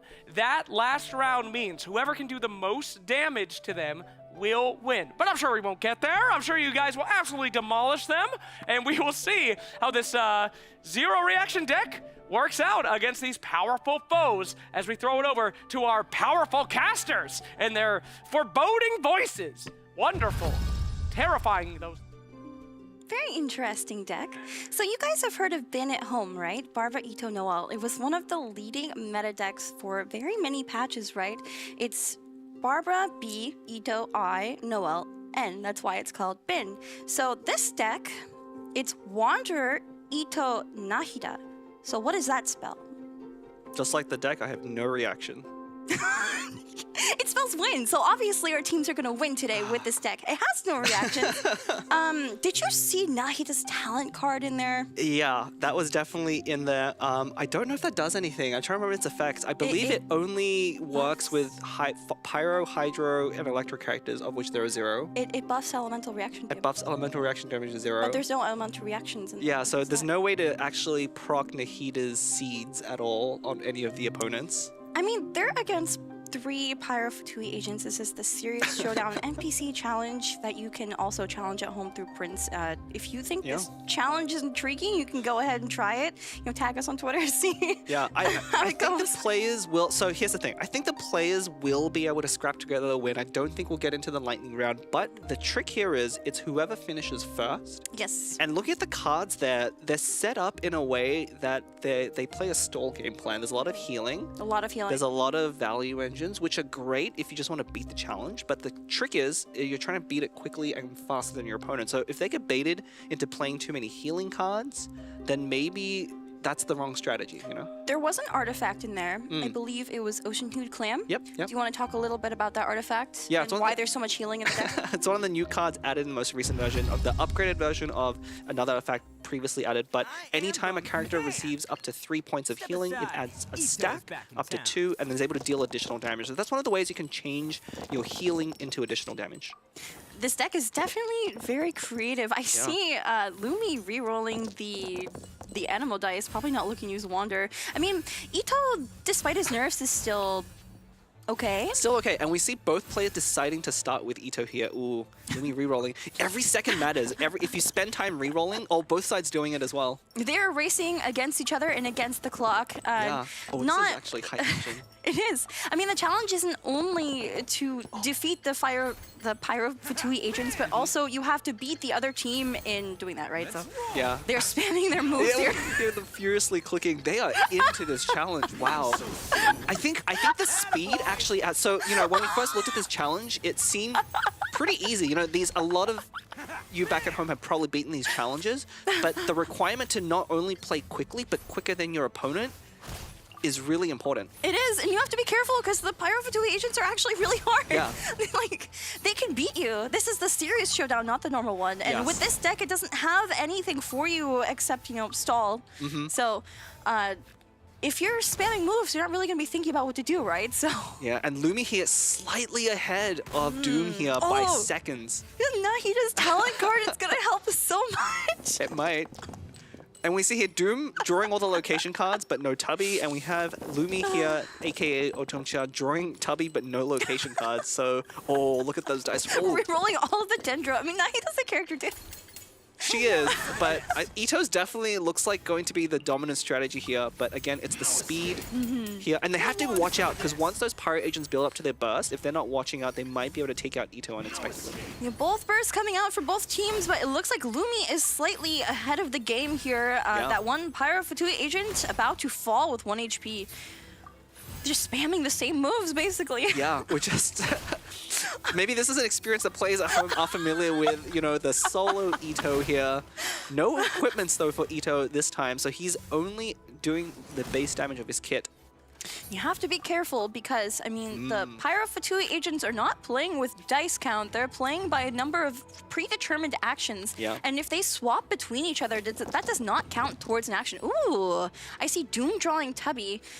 Except I think he tuned all. He tuned over. I mean, all of the his Wolf location might cards. still be worth it, but the thing is, again, he's getting really bad dice rolls. If he rolls badly here, it could be over. You have to be careful because, I mean, if Ito gets sniped and then Wanderer gets sniped, you only have Nahida with no reactions, no way to proc her seeds, so... If you're used to playing with Ito, a lot of the time you have things like Geo Resonance, you have Lotus Crisp to protect Ito, but without that, you may be forced to swap off here. Ooh, Pyro Fatui agents both getting low on both sides here. Vanessa's Rebellion coming in for extra dice. Of course, my gosh, there's so much happening. There's so much happening. And, there's so much happening. I wonder if it, I wonder if they're being Ito is down. Oh no! For Team Astra. Uh-oh. Looks like Lumi's Ito is surviving on 1, is going to get 1 more hit in, but is probably going to go down to the next action from one of the other agents. Meow meow, danger's approaching. All of those Fatui Pyro agents have their burst up on Team Astra's side. Nahida taking -6 damage, and that is only the beginning. Yeah. They're gonna get their revenge. Wait, why are you elemental bursting the 1 HP Ito? Look, the Pyro agents don't have the best training, I guess, in this one. They're trained to do one thing and one thing only, and they're gonna do it no matter what. But I think Lumi has a significant advantage. And then little Rose with the BM playing half-hearted won't get you anywhere after overkilling. I think that Ito nerf is really coming in clutch here, because what's going on is not only is Ito doing 1 less damage than normal, but these Fatui agents with their shield are taking 1 less damage than you would expect as well. So this is just this is actually really close, but Lumi's Ito being able to get 1 more hit in is going to be huge here. You can see that she's almost through all of these agents. Not to interrupt the great action going on here, but there is voting happening on the Twitch channel. If you want to vote for what these players are going to be playing next, please do so. My gosh. Also, what's that weapon there? I believe that's 1,000 floating dreams. I mean, people usually call it lamp, but it does increase reaction damage by 1. What reactions? Of which there are none. But I think Lumi's going to end the round. The Fatui agent is going to get 1 more hit, but I think she's going to take it next round. Fatui agent 1 HP, no energy up. There's the Ocean Heat Clam coming a little bit too late. I think it makes sense that both these players ended up going to Wanderer after Ito, because that's, the next character that's going to do consistent damage. Oh, actually, it's going to be really close. If Doom can get that burst before Lumi can do it, then Wanderer's burst is up. Wait, no. Lumi's going to take it, I think. Oh. It is so close. Wanderer -2 to the Fatui Pyro agent. Team Carnival taking home. Seconds! Freaking Oh balls. my god! The It was cryo so card. close. Literally within seconds. -8 to the Fatui Pyro Agent on Team Astra's side. Wow. Okay, that amazingly, that has been like one of the most hectic games we've ever cast. That was very Let's close. throw it to the stage. Very close. Oh my god, congratulations. I'm so sorry, Doom. You were so close. That was within seconds. Lumi, you did it. Congratulations. Thank you. Oh my god, Doom, you were right there. I usually don't do a, a exit interview, but I have to say, Doom, I thought you won, man. I thought you had it. I'm so sorry. Did you think you had it? Yeah. Yeah. I apologize. It was right there. It was right there. So thank you so much. But Lumi, congratulations. That was crazy. Thank you. What was the strat? The strategy was to go ham on Ito until he died and then swap to Wander so he could clean up the rest. Oh, okay, okay. Were you impressed by the Fatui Pyro agents? I mean, the AI was kind of predictable, but given the deck, they did their best. Okay, well, that's all that we can hope for here today. So congratulations. You have won the challenge, and some powerful cards coming your way, desperately needed for your team. So how does it feel? Feels great. I hope they're good cards. Yes, yes, they are. Do you know what the cards are? I do not. Oh, it's Shenhe, Chongyun, and Eula. Oh, nice. Nice. You got any ideas cooking with the cards that you've already unlocked? Not on the top of my head, but I'm sure we will come up with some cool and interesting decks. Okay, well, a cool and interesting gameplay from you. Thank you so much for your participating in the challenge. And by the way, don't forget, you guys can still vote. Voting gets you drawn in to win some prizes, and you will be choosing what next decks these guys will play, and they get to keep whatever you guys vote for. So go over to the twitch.tv/AstralCarnival, get voting, get in the competition to win some prizes, and we will throw it over to the casters who will discuss what's coming up next. Oh man, That was a blitz. that was certainly something. Yeah, I mean, I've been on the edge of my seat playing games before, but honestly, a lot of the time we end up waiting for, the players to think through their actions and do things, but that was just going and going and going. I mean, I think they turned the quick animations on, which is a new feature in one of the most recent patches for TCG. If you think the animations are a bit too slow in the normal game mode, you can always turn them off and spam your moves like these players just did. Yeah, I've definitely turned them on for myself. It's been very helpful. It was so close. It was so close. It was down to seconds. I mean, that's kind of what I would predict. These players are professionals. They can identify the best strategy even with the worst deck, and they both identified the same strategy. Yes. But Lumi was slightly faster on execution. I think she benefited from having a hash brown keep Ito alive for one more round, and so she was slightly ahead of the damage race, even though they ended up in the same spot. Definitely, and I think, Ito and Wander still do a lot of damage on their own even without reactions, even with the Ito nerfs. So the strategy of going Ito first and just spamming normal attacks and bursts and more normal attacks is pretty good, and then going into Wander, of course, afterwards. Yeah. It worked out. Yeah, I mean, part of the difference as well, there's some very slight things that could have tipped this. So you saw both players at the very beginning using toss-up to fix their dice. If one of the players had to use toss-up and the other didn't and rolled well, that could have made the seconds of difference. Also, I think, if the Fatui Pyro agents weren't using their elemental burst on characters that only had 1 HP.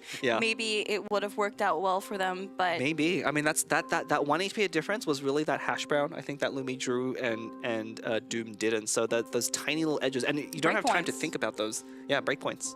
Very important.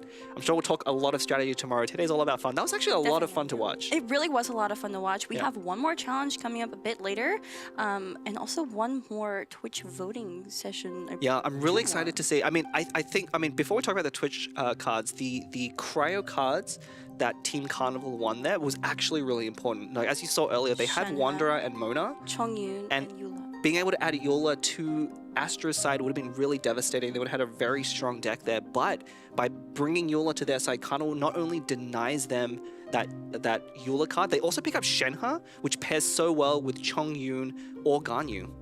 Yeah, we see the currently drafted cards on the screen right now. So Team Astra, same cards as before. They have a lot of cryo on the Carnival side. They do have a lot of cryo. Team Carnival now adding Chongyun, Eula, and Shenhe to the roster. Of course, Shenhe paired with Chongyun is very classic thing to do, but I mean, we don't see any like traditional meta deck compositions just yet Not on yet. Team Carnival side. We'll have to see what challenges they win in the future. Maybe we'll see something like a Superconduct. Yeah, I think Carnival is very much looking for those Electro characters to start pairing with all of their Cryo, because that's always been a very strong strategy. They also have the option, again, to if they pick up Xingqiu at some point, to go freeze and all of that. Team Astra with some very strong individual cards, Yes. with Bennett, Wanderer as well. But, you know, they have to build 7 different decks. So if Yes. one of their decks is very strong, maybe that's not quite enough variety if they keep going for these individually strong characters. Because really, in the last set of 3 cards, only Bennett is present as a meta deck. I mean, compare Yoimiya with a couple of other characters, but she really also wants to go in that Bennett deck. Well, I mean, when I'm looking at Team Astra's side, and of course they're not done drafting cards Yeah. yet, so we do have Injagi's favorite deck there already. Yes. And also, Oceanid and Mona are always really good cards They are, to throw yeah. in. So. Oceanid's a big pickup for sure, but of course we haven't seen Fischl or Nahida or Yai or any of those characters yet to pair with those. So maybe, you know, if those, we're not sure what the options are right now for Twitch voting. You know, we're really excited on the dry seats for which one, because it could really affect their choices going forward quite a lot based It on really what you can, guys at yeah. home choose. I'm really excited to see what the next team compositions will be. Yeah. What are you guys going to choose for us to watch? Are we going to see another mono element one? I mean, if they have a powerful individual card, could we see both teams? I would really like to see both teams go for different approaches, especially by now that they've picked a couple of different characters on each side. The types of characters that they might want to go for, if they start strategizing that way, could diverge. And they could be led down to some different choices here. So if you guys can pick some interesting enough characters to put in front of them, maybe we'll finally see a non-mirror matchup in the set. And if you guys keep pushing Sino, maybe one team will finally choose him. I want to see Sino played. Yeah, I mean, What are you looking forward to personally? I mean, I definitely, you know, if there's any of those Electro summon characters, I think Team Carnival is very much incentivized to go for those. Definitely, yeah. And Team Astra is, I think they're going to be looking for the same Electro characters. We haven't seen anyone with a summon yet, right? Like we've seen Sino and Kaching, but we haven't seen Fischl, Yai, even Dory, you know, Sarah, any of those Electro summon characters. They're a very popular meta choice. Because these teams aren't only playing to win the immediate best of one, but they also want to think about how, you know, the cards they would be winning from this Twitch challenge would draft into future decks that they will be using tomorrow. Because, you know, today is, you know, we're playing a lot of fun challenges here, but tomorrow is the day where they're going to show up with their pre-built decks and have a proper tournament setting. So I'm really excited. I mean, you know, one of the things I know the players here in the here in LA, they've been playing a lot of the recent heated battle mode. You know, there's this draft format that's going on. If you haven't tried it yourself, give it a go, where you don't get to build your deck beforehand, but you're given a choice of cards at the beginning, and you're meant to piece together a deck from those. It's actually very similar to what the players are going to be doing for day 2. So I know they like this type of mode a lot. I think it's a really interesting challenge, especially with the lack of overlap. There's going to be no mirror matches tomorrow. Can you imagine that? yeah, promised- that's like a first. Where we're actually going to have, like, there's no overlap at all between No teams. overlap at all, yeah. Like, normally with these Prince Cups, there's overlap between, like, players, but, like, players will submit 7 decks and they can't have overlap in their own decks, but there's no saying that there's not going to be any mirror matchups. Twitch not to interrupt you. poll results, Chi-Chi, Klee, I see a Dory. theme. I love it. This is great. Chi-Chi, I hope this deck gets Klee, chosen. Dory. So, Klee could be worth it for Team Astra to pick up here. They might not be interested in Chi-Chi or Dory, although Chi-Chi does pair decently with Oceanid to create a summon deck. We actually saw Rev in the Sea Prince Cup play, I think it was Chi-Chi, Oceanid, Xiangling. I remember that. I remember that. That was So- such a fun game to watch too, yeah.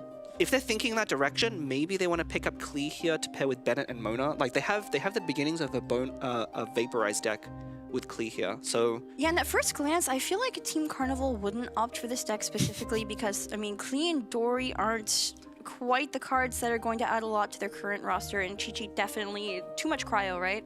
So, I mean, if any, Could be. they might go for it because of Klee. yeah, I think but, Carnival's yeah. definitely not looking at this side. So we'll have to see what the Twitch results are. I mean, brilliant with chat to come up with. I think this is a great set to put in front of the players here. I love the theme, but it's actually a really interesting choice for the players. It would be interesting to watch for sure. I'm not too familiar with what Dory does actually. So what is her kit like? One of the new cards, Dory, does have a summon. It's only one use, but she does more damage on the initial hit. So usually a little bit worse than the other summon characters, but seeing as we haven't seen them, maybe you want to pick one up. There's Sino again. Oh. Sino, Jean, Lisa. Okay. Unfortunately, no reactions other than Swell there, but the double Electro is very tempting. I mean, I feel for Team Carnival specifically, this could be a tempting one to go for. I feel like Sino is a good anchor. Yeah. Normally, Jean can be good to draft in. So the one thing, I believe if Carnival predicts that the other team is going to go for Klee, and that deck, Klee, Dory, and Chi-Chi is very stally, right? You have Chi-Chi with healing, Dory also has healing on a burst. Sino plays perfectly into and against strategies that are built on stalling because he builds those stacks over time. You know, he gets free damage after 4 rounds. So I think that will be almost an automatic matchup win for the Sino deck, right? The Sino deck can just stay on Jean and Lisa, annoy the opponents for a couple of rounds, and then finish the entire team with Sino in one go. Even without reactions, going to be very powerful. But we'll have to see if Carnival is thinking that way or if they just want to take these characters at their face value. What do you think about Overload into that Sino deck, though? Because, I mean, there's no real reactions here. There is, you know, Swirl, but that's not exactly, like, the optimal reaction for Electro, right? Yeah. So, you know, the Chi-Chi Dory Klee deck has Overload, has a lot of stall. Yeah. I don't think it's as clear-cut, actually. It's not as clear-cut. I mean, my prediction is we might actually see a Mirror Retrieval. I feel like the stronger deck is probably the first one just because it has more reactions. Yeah, it does, yeah. But in a vacuum. But in a because vacuum, you have to in a play vacuum. these two decks against each other, I actually think the Sino deck is a little bit favored against specifically the characters on the other side. You know, I think that's a good point. Also, you can build around Sino. Like, if you intend to be utilizing Sino's like stacks, passive stacks, you could actually build a really good deck like centered around Sino. And if you execute it well, then that's fine. Also, like, I feel like the characters themselves can be very deceptive because it depends on how you build your support cards, right? Of course. You need to have like functional support cards in order to make your character shine. As we saw with the Mono Pyro versus Mono Pyro, those support cards really came in clutch for Team Astra. When Birdie was playing it, you know, he got both the artifact and weapon equip onto Bennett like very quickly. So. Yeah, especially with a mirror match, you know, those cards come out more often, so which is why I'd really like to see them take different directions here. I mean, Sino's honestly been picking up a little bit with the changes to his Talon and Storm Terror's Lair. People have been playing around with like the one-turn kill Sino deck. Unfortunately, it doesn't have any reactions like Electrocharge or Superconduct to pair with him in that specific deck. But we might see something built with around the Talon card and Moonpiercer being one of the new spears added, which is very good for him. I think we're gonna find out very soon. For now, let's toss it back to the stage. Thank you, everybody. Yes, things are getting more and more serious. Oh, no, you stay, my friend, stay. Welcome back to the Cat's Tail. Now, they have been sending up their team representatives all alone on our stage for every challenge so far, but no longer. Both Team Astra and Team Carnival have come to pick their decks together. The time has come for these very serious cards as all these cards are drying up and they have to win them with everything that they have. So, we will see which decks they selected as the conversations are extremely heated still as they are choosing their decks. I really don't want to interrupt, but maybe I can give a little bit of insight here on what we're thinking so far. Robot Wizard. Yeah. I'll just sneak this in here a little bit. Wait, if you put a mic...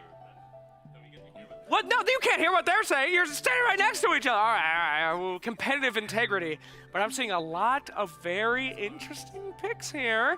Trying not to reveal what they're picking for each other as their character cards have been selected and things are getting extremely intense. Wow. Robot Wizard even doing sign language here. Very unbelievably talented. Whereas Team Astra's literally just talking. They're but the secrets are going in. The final cards are being selected. And if I could have a moment here, I just want to say I'm Team Sino. Hashtag justice for Sino. Okay? Every time he gets elected, he's never picked. Feels like me in middle school. Why didn't they ever pick me for the dodgeball team? Why didn't they ever pick Sino? Justice for Sino, I say, from the top of my lungs. But we will see if the players agree with me. Probably not, as they have shown many times in the past. The decks are almost completed as, wow, are you guys getting the sign language from Robot Wizard? This is unbelievable. Look at that. It's almost like they practice this. And Doom is literally just talking at room level. That's okay, don't stop. Goodness gracious. Okay, wow. The deck process is almost completed here. You can tell these cards are extremely important. All right, now, do remember you are not allowed to change the order of the characters. The characters must remain in the same order that Twitch chat selected for you. Very important. All right, well, we didn't get much of an interview here. I apologize. They are deep in, and I am so excited to find out which one of these decks has been chosen. Justice for Sino, I pray. We'll send it over to the casters, and they will reveal which is which. Well, unfortunately, I saw Chi-Chi's talent and then Klee's talent on respective sides, so Sino was not chosen. I'm really surprised about Team Carnival's decision. I mean, definitely. I mean, it could also be a pick to deny the opponents those same cards. You have to put that in perspective. Is it worth it to go for the cards that you want versus denying your opponent those ones? But I do think that deck has the better reactions. You know, you really don't want to have 2 Electros and Swell. I don't think that's quite enough, even, you know, with the more powerful character cards. Definitely would have liked to see, you know, I think it'd be a very interesting kind of weapon deck based around, you know, things like Fruit and Moonpiercer for Sino. It's one of my pet favorite decks. I saw that as a possibility on the side. Maybe, you know, the players think differently. Maybe that's not quite good enough into the other one. But looks like we've got another mirror matchup on our hands. So I guess the challenge for chat on the last one is, can you vote for a set of cards that will split the 2 teams?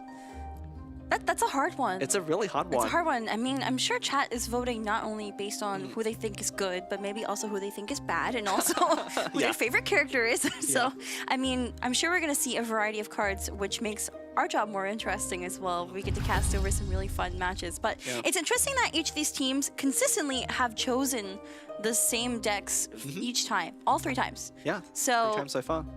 And Sino 0 times so far. Personally, and this is just my guess, but I feel like going for Klee's talent is actually, I feel like they're going to take the win in this case because they're going for damage a lot faster and they're building around Klee. I don't know, what do you think? Well, we didn't see quite the finished deck building process. Based on the cards that even Team Astro were adding, they are definitely building around Klee. She is the most powerful character of those 3, and you have pretty good reactions. You know, you usually pair Klee with Mona, but you still have Chi-Chi can apply quite a lot of Cryo. Dory as well can apply Electro. So both of those go very well into Pyro-based reactions. The one card you're missing there for Klee to really pop off is Pyro Resonance. You know, not having access to Pyro Resonance. There's no resonance, elemental resonance at all, so... Yeah, it does reduce her effectiveness quite a bit, and so it can be up to very much the cards. But I think the deck building process is going to be very important here, especially in the mirror matchup. We saw how much of a difference it made in that mono pyro matchup when one team, you know, I really have to know if Team Carnival decided to put in that weapon package and the artifact package or not, because I think that made all the difference. I think I saw Rana as well, and it was interesting that Slack said you cannot adjust the order of characters. I think that was to Team Astra. Yeah. Because if you're playing Rana, you use an elemental skill, I believe it generates a dice for, like, it's the same element as your next character in line. Exactly. So the order of your characters actually does matter, Really but does. we can't change it from what you guys decided at home. Yeah. So... Yeah. It's an extra layer of strategy. You know, is, it's a very tricky card to use if you're not allowed to change the order of the decks. So, you know, I think the plan generally is going to be starting Chi-Chi for both sides, going into Dory, and then finishing and ending on Klee, like in that order. And so Rana is not quite correct because you have Klee in the middle there. You don't think Klee would start out and do a lot of damage right away, like a more aggressive style? It and probably then you can go for Overlord or Melt reactions? It depends on I think what they draw. If you draw Klee's talent, it's a very good combination. You know, if you choose to include Klee's talent, you can do that with Covenant, so you can get her skill with 2 attacks out. You could go for like a first turn kill potential there. That's actually going to be one of the interesting things in this matchup as well, actually. Klee is one of those characters that can potentially take out a character in the first round, but these professional players usually you can see that from a mile away. You know, you play against a Klee deck, you see their cards, you know exactly what is in their deck, and they have the potential for, so you play around it. But here, when they're building the decks live, maybe thinking differently, are they going to anticipate that from the opponent? We don't know. Yeah, normally first turn kills are avoidable for players who are, you know, seasoned veterans of GI/TCG. Yeah. Because they are able to avoid taking all that damage onto one character. They would foresee it happening in the first turn and, you know, swap off.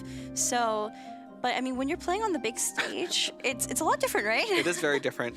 It's a lot different because, you know, there's nerfs, there's different strategies. They're not used to playing decks like this. They have to build the support cards on the spot. So it's going to be really interesting to see how they navigate this game. Despite it being a mirror matchup, the support cards are going to change a lot about the dynamic here. So yeah, for sure. Yeah, very interesting choices here for the deck building. You know, we'll just have to see how the cards line up for each side. I mean, I don't know. I think either side really wants to win it, right? Team Astro specifically to get those cards for themselves, but Team Carnival also really wants to deny the opponent's access to Klee, I think. I actually have a question for you. So you think that Team Carnival Team Astro chose this one to deny Team Carnival? No, other way around. Other way around. Other way around. Or at least they want to maximize their chances of winning because it's important to them that they deny Astro those cards. So it's kind of like a thing where even if you don't need any of the character cards that Twitch picked, like any of the 6, you could still choose a deck based off shutting the other team down so they don't get what they want. I think that actually makes a lot of sense because, you know, Team Carnival has 4 cryo, I believe, and not really like a lot of options for building 7 decks right now. Yeah, and you know, without Bennett and without Mona, that Cleat isn't looking super important for them, but Chi-Chi might have some applications, you know.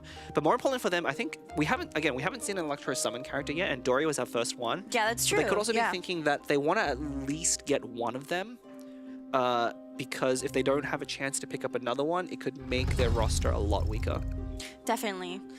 And it looks like these players are getting ready to go. Inzaghi versus Zero. So Team Astra's team captain is out here. Yeah, and we've noticed they kind of switched up who is playing in the hot seat for this challenge, but we'll have to see. You guys see that QR code on the left between the 2 player cams? If you have any feedback for this stream, any at all, for the event, organization, anything, please scan that QR code, send us your thoughts. We would love to hear them. Thank you so much. Right off the bat, we see some different deck choices already. Inzaghi here with Ancient Courtyard, Zero with Covenant, so playing slightly differently. Inzaghi obviously has some weapons in the deck, did not draw them this time, but did draw the Chi-Chi talent. Yeah, interesting. So Chi-Chi talent indicates stall to me, more stall-y choices, but you know, Zero taking Covenant and probably also Klee's talent, right? Probably. Might be going for the more aggressive angle, so. Yeah, we have a mirror matchup, but I think the decks, especially with the cards that they got, might have different opens. Nope, it's gonna be Chi-Chi on both sides. Both Chi-Chi. That makes sense. I mean, maybe same openings, but different strategies overall. Probably. I mean, if you build your support cards more for an aggressive style deck, you're not gonna be staying on the stall characters the whole time, but maybe you start on the stall characters, so. Yeah, I mean, with that Ancient Courtyard, I'm wondering if Inzaghi brought, you know, like we saw in the Mono Pyro matchup, that Tenacity plus Aquila combination, maybe to put on Chi-Chi. That's very early on when Chi-Chi was first released, a lot of players were trying out that strategy. You know, the Chi-Chi stall with Freeze and then Puto with Tenacity to get shields and Aquila for healing, and then just constantly revive and heal the rest of your team. This could be a pretty interesting test. Yeah, yeah, I think so. I mean, they have very different openers right now. Zero's hand with 2 Sumeru cities is actually incredible. Got Ancient Courtyard right back again, despite, you know, throwing it away. Yeah, not the best draw for him, but I think Zero here, if he's able to deploy... Life goes on. Okay, so Same start from both sides? Yeah, opting not to use the Sumeru city right away, which I guess makes sense. It doesn't actually activate until you use up more dice anyway, but if he's able to... I think he can put down both Sumeru cities if he wants to. Maybe that's not the best play, though. So for Sumeru City, if you guys at home aren't familiar with what it does, it's a 2-cost location card. When you play it, if you have more cards in your hand than dice, then your elemental skill costs 1 less. It can be very useful, especially when you have 2 of them. I almost wonder if this deck is running Tubby, because a very popular choice in the meta lately for players is running Tubby with a bunch of location cards similar to Sumeru City, so you get to play them for 0 cost basically, but we didn't see Tubby in the initial hand, so maybe not. With the choice of Ancient Covenant there, I don't think it's a Tubby base deck. I think Zero Team Carnival's deck is more aggressively oriented, whereas Inzagi's side with Astra is more stall oriented. And with the way the dice fall, it looks like Inzagi is going to look to use Klee's skill next, get some early damage on Chi-Chi. I almost wonder if you're Zero, if you want to end first, you could probably play Sumeru City in Vanarana. I think if you play Sumeru City, you almost always want to use up that dice right away. That's true. Yeah. I think you want to make use of it. What Zero's thinking is, so in order to play both Sumeru Cities, he would need to tune one of the cards in order to make the dice work. So it looks like he's going to opt out of that. Interesting swap on the Dory. What do you think Zero's plan is here? Probably he's expecting probably a lot of damage to coming from Klee with the skill here, and he wants to keep Chi-Chi alive a little bit longer because she can heal the rest of the team, and Klee is definitely each of their primary characters here for dealing damage. So because of the way his dice lined up, he's probably going to drop a Sumeru City, but yeah, we'll see a skill here shortly. Yeah, tune into Klee's skill. Dory taking -3 and also has Pyro applied onto her. If Zero does not swap off of Dory at the end of turn, then that will trigger a melt reaction from Chi-Chi's summon there, so. Yeah, but probably not a huge deal, you know, with that Chi-Chi summon out every time she makes a normal attack will heal the most damage character for one. Oh, so Bestis coming down, turning 2 of those awkward elemental dice into Omni. We do see Dory's skill coming out. That's really interesting. I'm surprised that Zero didn't deploy one of the Sumeru Cities after using Bestis there, because I think that would have allowed him to get an extra dice. I think that would have been better. I mean, Vanarana will save that extra die here, but that extra die could have been recouped by Sumeru City just as easily. I think the math maybe didn't work out in his head as well as he thought. So, ooh, Junior Zod on Injagi's side. Also, I didn't quite catch what Zero drew. Was that a Gambler's? It was a Gambler's, yeah, but Inzagi drawing both a Dunyazad and a Paimon is the exact combination of cards. Yes. It is going to be a little bit slow. With the amount of damage Zero kind of put out in the opener, Inzagi's draw is a little bit slow. It's going to take 2 more turns for that Paimon to come back, but he's set up pretty well to stall with Chi-Chi. You see Inzagi's face cam, he's counting in his head, trying to figure out what dice he needs to keep and what dice he needs to reroll. Even if you have dice that your team can't exactly use, sometimes you want to keep them to equip or play a card or something, so even things like the dice roll matter. Yeah, and those dice aren't looking great for Zero. I really wish he'd played that Sumeru City last round instead of Vanarana. I think that extra dice this round would have been more important than saving that Pyro dice, because his dice aren't lining up great. I definitely think we're going to see it now. It's unfortunate that Zero did have to play a Bestis last round in order to cast Dory's skill, so there's no dice fixers right now in Zero's hand. There's just the Sumeru City. Yeah, have to see what he decides to do here. It's probably we're probably gonna see a switch onto Klee here. Yeah. Yep. So Zero swapping to Klee, who is nice and tanky. This 10 will HP. force Inzagi most likely off of his own Klee. You know, will go down to just a skill here for 5 damage, and unless Inzagi is trying to bait, you know, that Chi-Chi talent, but I think it's too valuable to lose those 2 energy points on Klee here, so I think the best bet for him will be to swap off, so we'll see. I'm really curious about that Ancient Courtyard, you know. He hasn't drawn any equipments yet, so no equipments at all. Is in that deck for a reason. Yeah, Ancient Courtyard is a card that will basically reduce the cost of equipping an artifact or a weapon by 2 if you already have one equipped. So normally, you know, if you think about the really good like artifacts and weapons out there, they're normally 3 cost, right? And so you can essentially equip them both for a total of 4 cost, or even like if you equip Gamblers, you could reduce the cost of a 3 cost by 2, and then it's optimal. It's really good sometimes. So. Yeah, and looks like Inzagi was indeed forced off of Klee here. I think it was digging for a weapon there. We saw a Strategize come out, not able to find it. Instead, finding a Liban and a Leave It To Me. The quick swap could actually come in pretty important for getting off that Klee burst. Tuning one of the Sumeru Cities, so I guess we're not going to see at least one of them played. I wonder if he's going to put down the other one, though. I feel like it's too good to not play at least one of them, right? Every round that goes by, Sumeru City is worse, which is why I really would have loved to see on round 1. That's when Sumeru City is best. You know, by the second round, you get back the dice you put into Sumeru City immediately, and then the longer the game goes, especially if your opponent, I guess you don't know that your opponent is trying to play a more stall strategy, but if you had known that beforehand, definitely would have paid off in the long term. Yeah, these players definitely don't know the composition of each other's decks. They only see as the cards as they're played, basically. And also, you know, they chose the set of cards that you guys voted at home blindly. So they didn't know until they actually got into game, right? Exactly. We'll see Inzaghi here deliberating likely if he wants to play Liban and end immediately and maybe sacrifice Dory, or go for a Paimon here for a little bit more value to use that Dunyazad. Yeah, I feel like if you're playing Dunyazad, you intend on playing a companion card, right? So I think we'll definitely see the Paimon played. Yeah, it's either going to be a Paimon and maybe swapping off of Dory to try and keep her alive, but we'll probably see Dory sacrificed pretty shortly. It is going to be Liban. Liban. Ooh, Chef Mao. Not the best here, though, because there's no food cards in Inzaghi's hand. We might just see a Paimon go down after all. There are no food cards. I mean, if you play Liban, like, what are you looking for in this case? Like, why play Liban if you don't intend on sending those 3 dice to him? I mean, you could be... so playing Liban there is to mostly trigger the Dunyazan to make sure you can draw a talent. He probably was digging for a different character card in his deck that wasn't a Paimon and wasn't Chef Mao.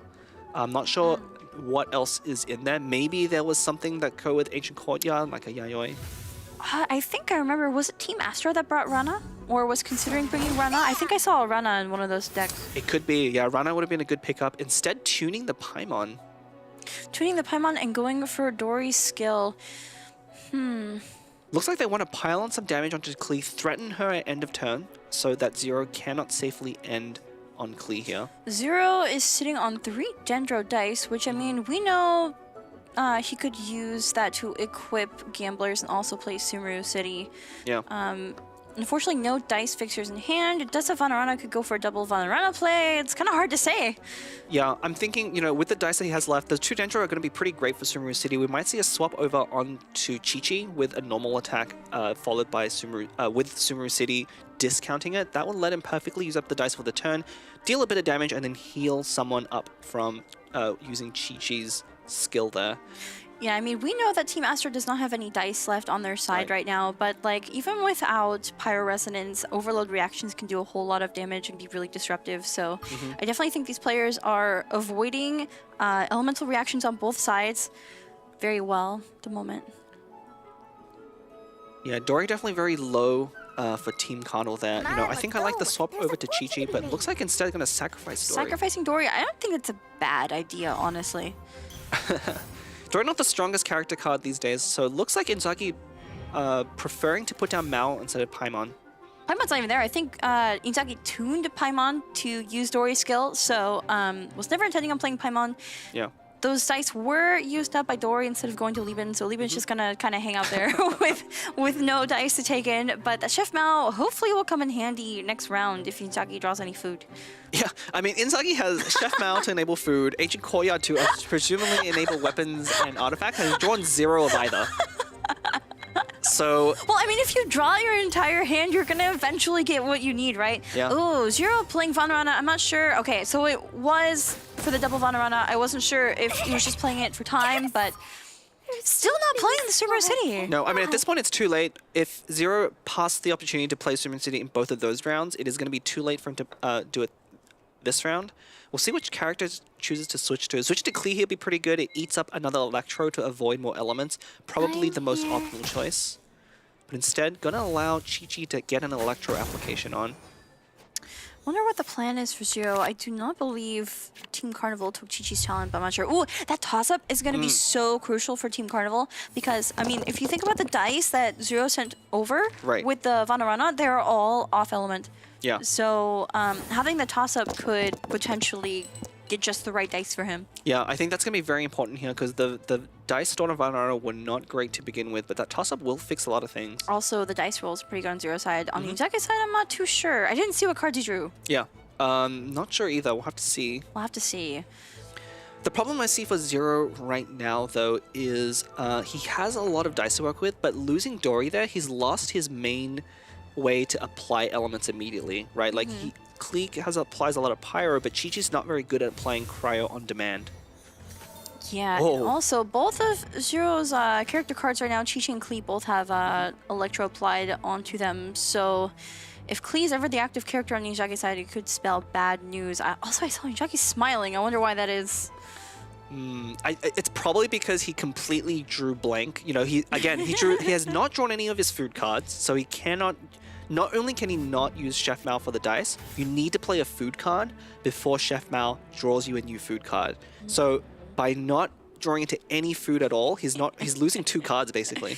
Also, no weapons or artifacts for Ancient Courtyard. Yeah. Things, you know, you build things into your deck thinking it's gonna work out, and then you go and play test it, and it doesn't always work out, and that's what we're seeing here. These guys were building their support cards on the spot, so it's hard. The Ancient Courtyard versus Covenant debate has been going on for as long as both of those cards have existed. I've firmly been on the Covenant side since day one. Yeah, I think it's way more consistent.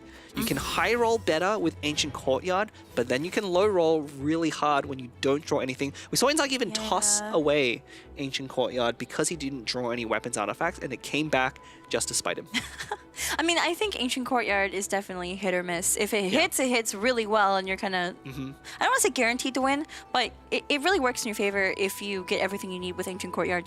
But in this case, he's sitting on it. It's a free card to tune. I suppose so. Well, you know why he's getting this bad luck is because he dissed cats. We covered this. Slacks covered this at the beginning. He's already made an enemy of Prince. Prince is delivering here his vengeance by giving Inzaghi the worst rolls possible for his deck. He dissed cats and approved of sloths. Yeah, I mean, sloths are good, just not better than cats. Oh, that overload -5 onto Chi-Chi, and of course the overload reaction sends her into Klee. Klee's not the active character, but I mean, no more overload reactions are about to happen for Team Carnival's side. Gamblers is being equipped onto Zero's Klee, and I think we're going to see another overload. Yeah, actually, this is going to be a huge turn for Zero. So, okay, he started this turn with 12 dice. That Gamblers is going to put him up at least another 1, maybe 2 dice. He has a Covenant in hand for another 2 dice. So he will most likely be able to sweep the game now with Inzaghi not going to be able to do anything. Yeah, and you know, that overload, even though Klee did fall, it does still forcefully send her into Dory. Dory has to be the active character for Team Astra. And, you know, Dory is sitting at 3 HP. It's going to be another Gambler's refresh for Zero unless Inzaghi swaps away. Yeah, I mean, I think Inzaghi's only plan here... Yeah, okay, so here's what Inzaghi's plan is. He is going to burst on Dory and then try and stay alive to build up Chi-Chi's burst with the talent in the next round. That's pretty much the only thing he can do. We're most likely going to see him end to get those dice on Liben without doing anything on Chi-Chi here. But the Gambler's refresh is so good. Also, Klee's burst is now up. I'm not sure if you want to use it now. It depends if Zero thinks Inzaghi is going to use any skills. The smart thing to do here would be for Inzaghi to pass but then Zero has free reign with any number of skills. His dice are perfect as well. He has 2 skills to use with Klee. He can charged attack as well with Covenant, and that Chi-Chi summon is not going to kill because of Dory. Oh, actually, here, that's Dory's burst. Now we recognize it from the drawing challenge. You see it? Yeah, I just realized. The card for Dory's burst. Yeah. And the summons at the top right, that is what they were drawing earlier. It was predicted. It took me a second. Klee's burst is coming out from Zero. I think this is a good plan. You know, I think Zero is anticipating that he's not going to be able to take out Chi-Chi in this round. So, actually, it's... Inzagi's shaking his head now. Yeah, I think it's actually... So I completely forgot that we have that Chi-Chi summon doing the Vaporize. The 2 healing is not going to be enough because of that Vaporize reaction. So all Zero needs to do is play Covenant. Obviously, Inzaghi doesn't know that Zero is running Covenant, right? Normally, when you're playing against a deck that you're familiar with, you know 100% your opponent has it. But Zero, if he plays that Covenant, uses the charge attack on Klee, I believe he's guaranteed the win. It's 3 plus 2 damage. Oh, it's 1 shot. So what would you do in this case? You could do Sumeru City into skill. You could strategize into a skill. You could do Sumeru City into a charge tag, Covenant, Tune, skill. It's too late for Sumeru City for sure. I think Zero needs to start with strategize. If he draws into any damage effect that he can play, it will be game over. But otherwise, he'll leave Chi-Chi at 1 with an active Chi-Chi burst on her. Sorry, Klee burst on her, which is not really going to be great for him. Zero's thinking about it. Jumpy, jumpy, go! Just going for -3 elemental skill onto Chi-Chi, and Jackie's shaking his head. I think he knows something's up. Yeah. Strategize coming out? He has to be expecting the Covenant here. Yep, and I think that's what we're gonna see. Covenant in hand, it comes into play. That is another 2 dice for Klee. Her charged attack takes 2 unaligned. Doesn't even need Pyro, doesn't need Tune anything. It's going to do, I believe, wait, tuning Sumeru City. Interesting. Not sure why the tune there maybe slightly miscalculated the dice requirements. Yeah, Klee obviously being a very... So most characters when they discount their normal attacks, discount only the unaligned dice. Klee is the one exception. Inzagi's shaking his head. He will survive, right? Because he ended first, that Dory summon is going to heal before the Chi-Chi summon deals damage, but that's going to be really tough. With that Klee burst up, ooh. I'm here. Ended up using changing shifts to swap to Chi-Chi for free. I actually think this is really safe.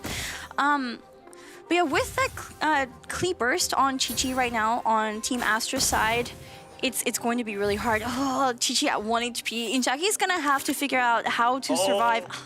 That artifact is coming way too late. Oh, but he did draw food.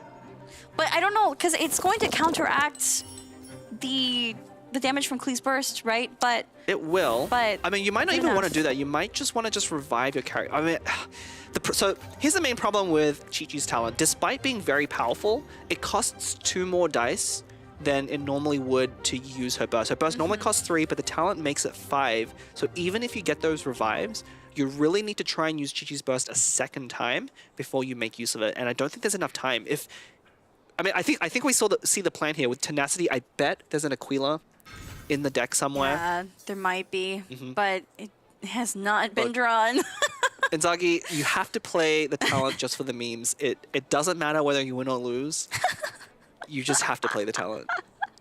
I don't think he can hear you. No, he can't. But if he's a TCG player, he feels it in his bones to play the talent here. He's shaking his head. Do you heal Chi-Chi with hash for, to survive from Klee's burst? Because even if that happens, then Chi-Chi's will be able to take out whatever character. Although if you don't heal, then I think the Klee burst technically. Oh no, it'll take out Chi-Chi. I don't think it matters. You don't think it matters? I don't think it matters. I'm doing the same math that Inzagi's doing in his head. Is trying to find a way they can constantly come out, but you only revive the characters on 1 health, or I think 2 health, and they don't have any equipments or energy. So it's a really rough spot to come back from. It's definitely a really rough spot. And of course, Zero is sitting pretty nicely, I think. Chi-Chi's kind of low, but Klee's at 6 HP. Yeah, and the worst thing is that Gamblers on Zero's side is going to be even more effective. Sacred name, Fortune Preserver. There we go. Chi-Chi's talent comes out. Both Klee and Dory are revived on Izagi's side. Of course, she's going to take -2 from Klee's burst. And Chi-Chi on Zero's side falls. Yeah, and you got Gamblers. That Gamblers refresh coming in right away there as well. That's why I was wondering if you play the food, because you get the dice refunded with Chef Mal anyway, but... Yeah. Actually, hang on. It's actually closer than it looks right now, because Zero needs to take out Dory here. He's going to be able to do it, but Chi-Chi... His own Klee's at 6. If Inzagi had any card for +1 damage here, he could have made it come back, but it is not enough, I think. Neither side taking fresh wind of freedom. We do see Hash coming down onto Klee, leaving her at 4 HP, so if she... Adeptus is not going to help here. No. And here's the thing, you actually had to hash there. If you didn't hash there, because of the order of Klee's burst and Chi-Chi's burst, you'll take the damage before you get the healing. It won't matter though, because Zero has plenty of dice left to finish the round. I think Inzagi knows it. Big respect though for using the Chi-Chi talent there. Definitely, yeah. Have to do what you can. -5 is not going to be enough. Inzaghi taking -2 from the last of Klee's burst passive. Wait. No, but he's out of dice. He is out of dice. If Where's the that Covenant? ancient courtyard was a covenant, Inzaghi would have actually come back. Are you using this as food for your debate? The ancient courtyard versus Covenant debate? It is. It's consistency beats high rolling every time. I mean, it really would. Watching at home, what do you guys think? I mean, Tell it us in really, chat. it would have made the difference in this one, right? Like, it was actually really close. Zero's Klee is only at 1 health, and in fact, in this case, Inzaghi did get pretty unlucky. You know, if he had drawn any of Chef Mao's cards earlier, if he'd gotten something better off of Dunyazad, it would have made all the difference. Oh, Inzaghi, he's Yeah, he's face palming. He knows he has to end. He has no more dice left. Klee is on 1 HP, and you know Zero has 4 dice at his disposal. I think he is going to take this win so close. Yeah. So Does Inzaghi close. play Liban just for the heck of it? Why not? Can you play Ancient Courtyard? No. He can't. He literally cannot play Ancient Courtyard right now. Oh, look at him stick out his tongue. -2, Inzaghi's Klee does fall. Zero 1 HP win. Congratulations to Team Carnival.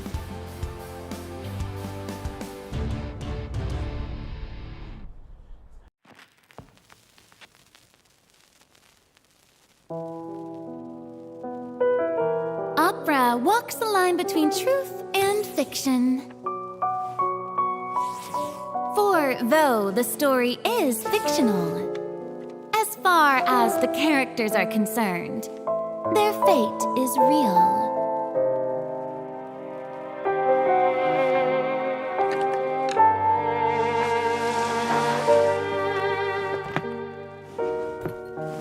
Therein lies the rub. Are you and I the audience, or characters on the stage? Nobody can know for sure.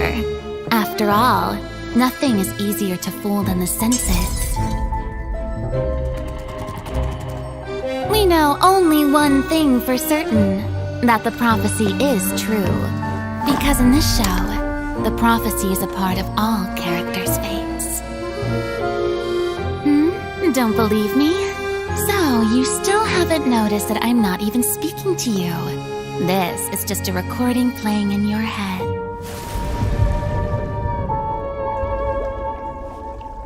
Now, do you see? The prophecy has come true, and everything has been lost to the Great Flood.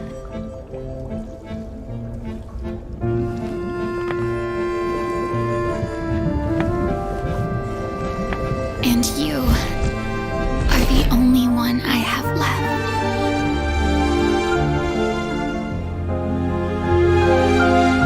And so, while fate may seem like it's playing cruel jokes on you, only fate will not deceive you.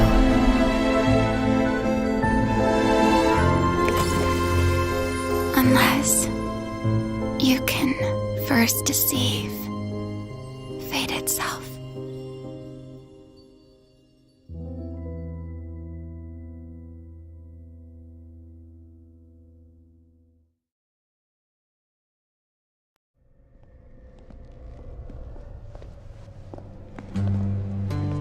Your Grace, Fontaine's Child Welfare Services has already made all the necessary arrangements.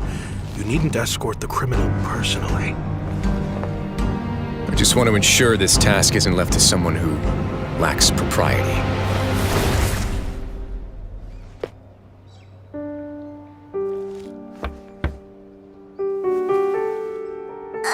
Hello? Who is it? It's Risley, your father's colleague. I'm here with his friend. Oh, come on in. Dad's still packing up his stuff, so you'll have to give him a minute. That's all right. He has a long journey ahead after all. All right. Be a good girl and stay out of trouble while I'm away, okay? I will. Your friend here's super nice, not like the other guy. He looks scary. Hey, that's not very polite. It's quite all right. Bye-bye. Come back soon, Daddy. I'll miss you. Don't worry.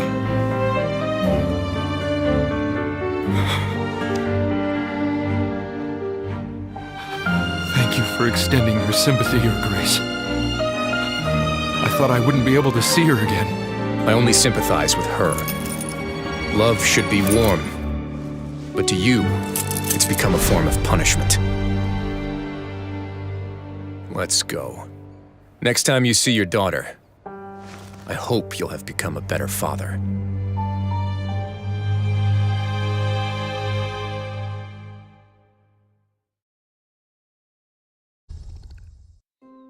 Thank you so much, Slacks. So, Yeah. Very close. Mirror matchup, another mirror matchup. That is our third mirror matchup so far with is. these Twitch decks. Yeah. So I mean, it's pretty hard, especially if you're voting with another audience to really sway the direction in one way or definitely. another. So I think these players are still thinking very competitively. It was such a close game, and honestly, Inzaghi was not able to draw a lot of the cards that his deck was built around. yeah, that was the thing. I think he built his deck in two different directions with the Ancient Courtyard and then also Dunya. with the Dunya and Chef Mao. There was like two different decks going on, and he didn't draw for either of them till the very end. He didn't even draw everything he needed. It was just so unfortunate.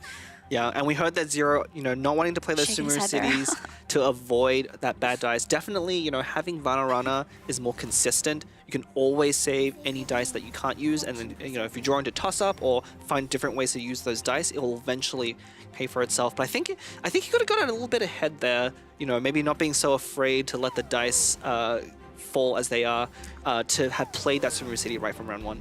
I really like the choice to take Chi-Chi's talent from Team Astra, despite not winning. I do think it was a bit the luck of the draw in that case, because I feel like that Chi-Chi's talent could have really came in clutch if Inzaghi had drawn into one of his win conditions.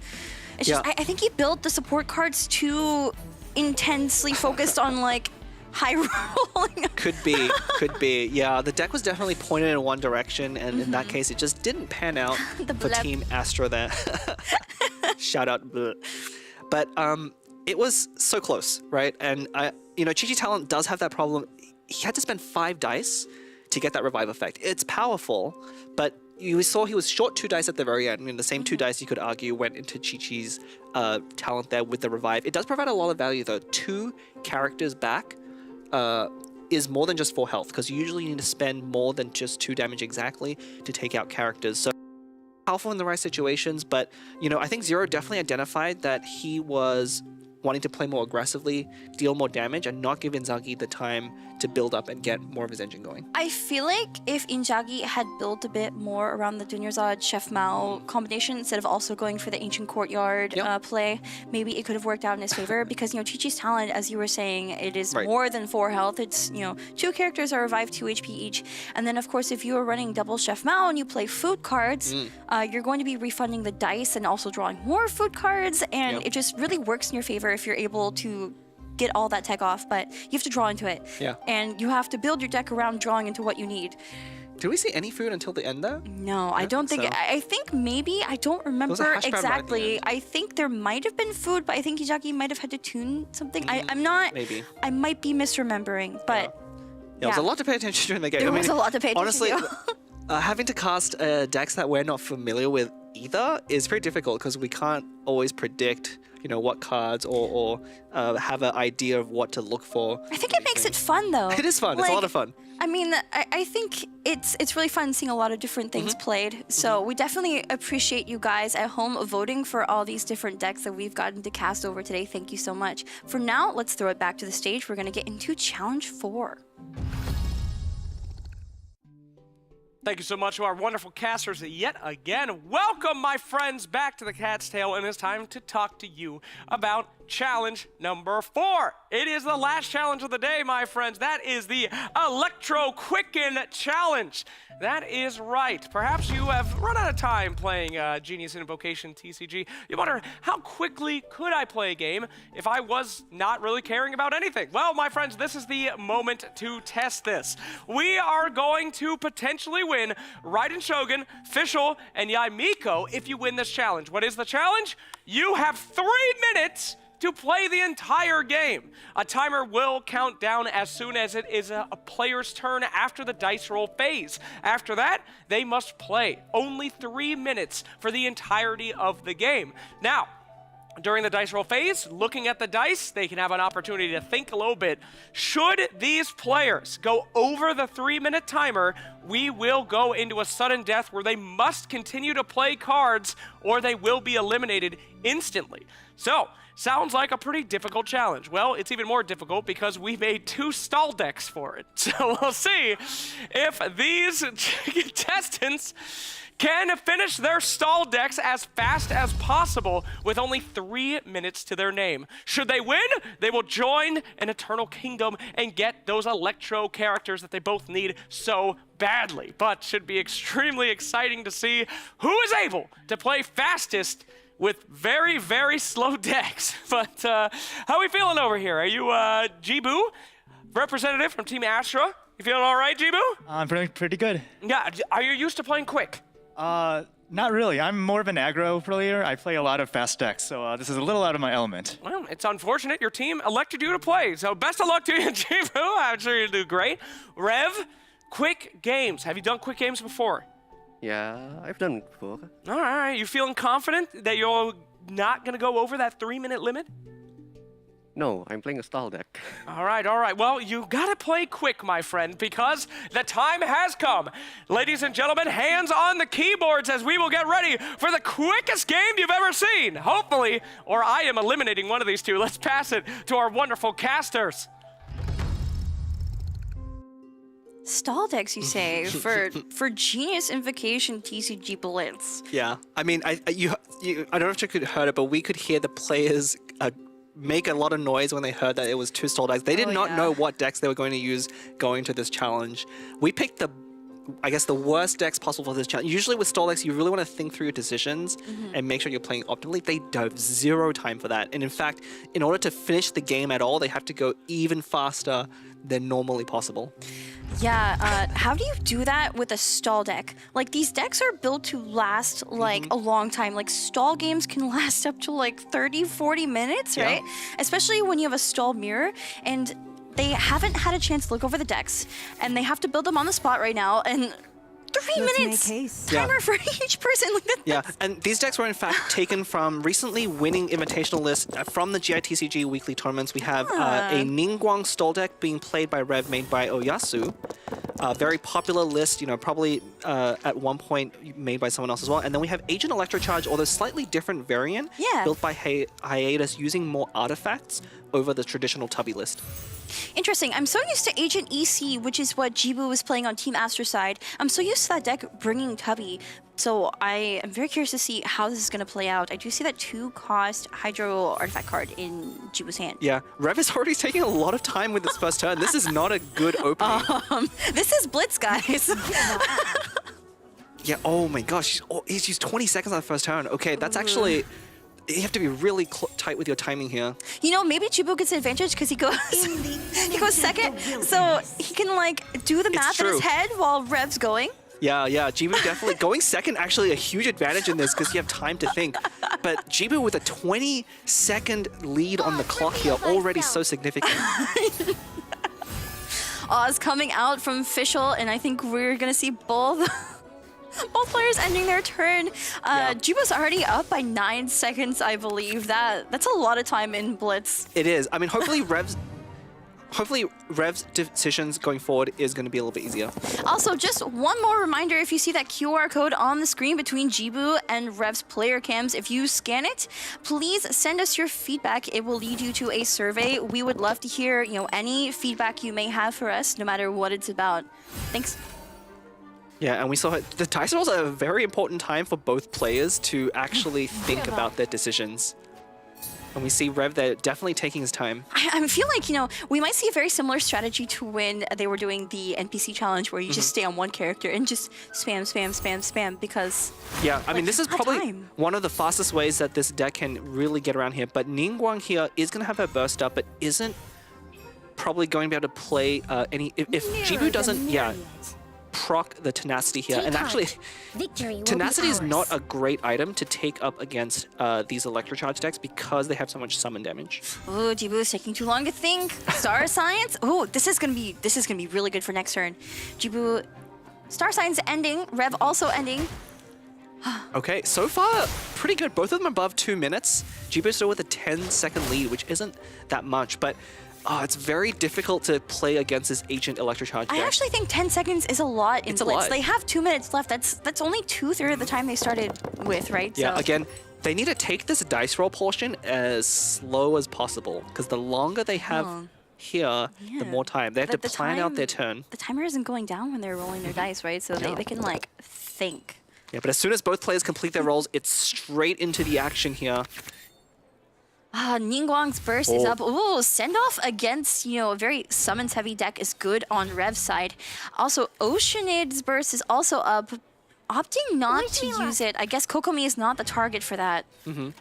We might see some swap stalling going out here. Ningguang is fully equipped up here, but I think definitely Rev wants to avoid as much damage as possible. I think Jibo is already planning this out in his head. Like, no matter what Rev does, I think we're going to see a swap back onto Ocean Burst. I feel like that's just what you do. Oh, normal attack on Fischl. I see. Building up bursts on Fischl as well. So Jibu has 2 bursts built up here. But Ningguang with the Adeptus here might be able to turn it around. I certainly think so. Hash Brown coming onto Fischl. It's going to get counteracted by the Adeptus. I think Rev's going to go for it. Adeptus Burst on Ningguang. No, just a Jade Screen. Just a Jade Screen. I guess it makes sense. You're playing a stall deck. But can you really afford to stall the game any longer? Honestly, if you take out your opponent's key characters faster, you'll put them into tighter spots and force them into less optimal decisions. So many cards in Rev's hand, but he does not have time to think about how to use them. Yeah.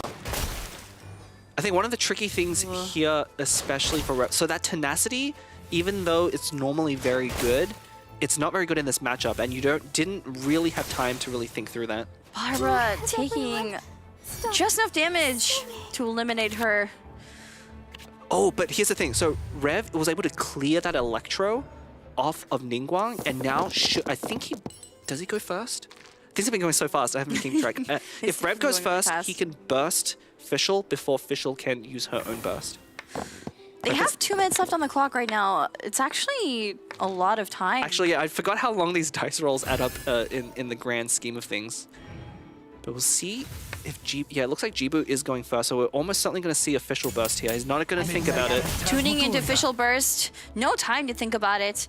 It does ether Ningguang's shield, but we might see a no-you burst from Ningguang. Yeah, Ningguang could counter with the burst here. Elemental Jade.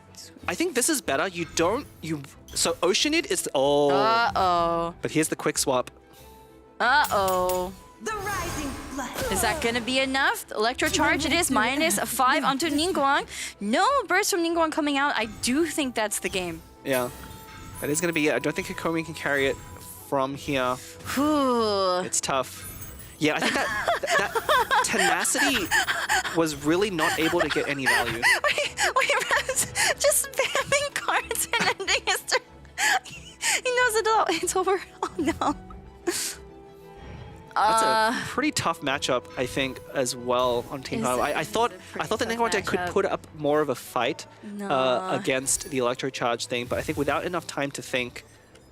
Yeah, with these stall decks, I mean, when you're playing stall, you have to think about the most efficient lines to play to maximize, healing and shielding so that you don't just randomly get eliminated. But in this case, you are playing against the clock. You have to make split-second decisions, so, it's so unfortunate. Yeah, and I think, Tenacity really, coming that out at the beginning, seemed like a very obvious choice, but you have to really stop and think about the exact matchup, I think maybe had instead gone for Barbara skill earlier on just to mitigate more damage and then let Ningguang burst a little easier. But that quick swap was really quite a big play from Jibu. Very interesting. Rev is still in the game here. +1 heal from Kokomi's burst. I do not think that's going to be enough. No. Kokomi, not the best character to, Just enough damage to end the game. That was so fast. That was really fast. I expected them to run down the clock a bit longer, but man, that deck was a lot of damage. Let's throw it to Slacks for another interview.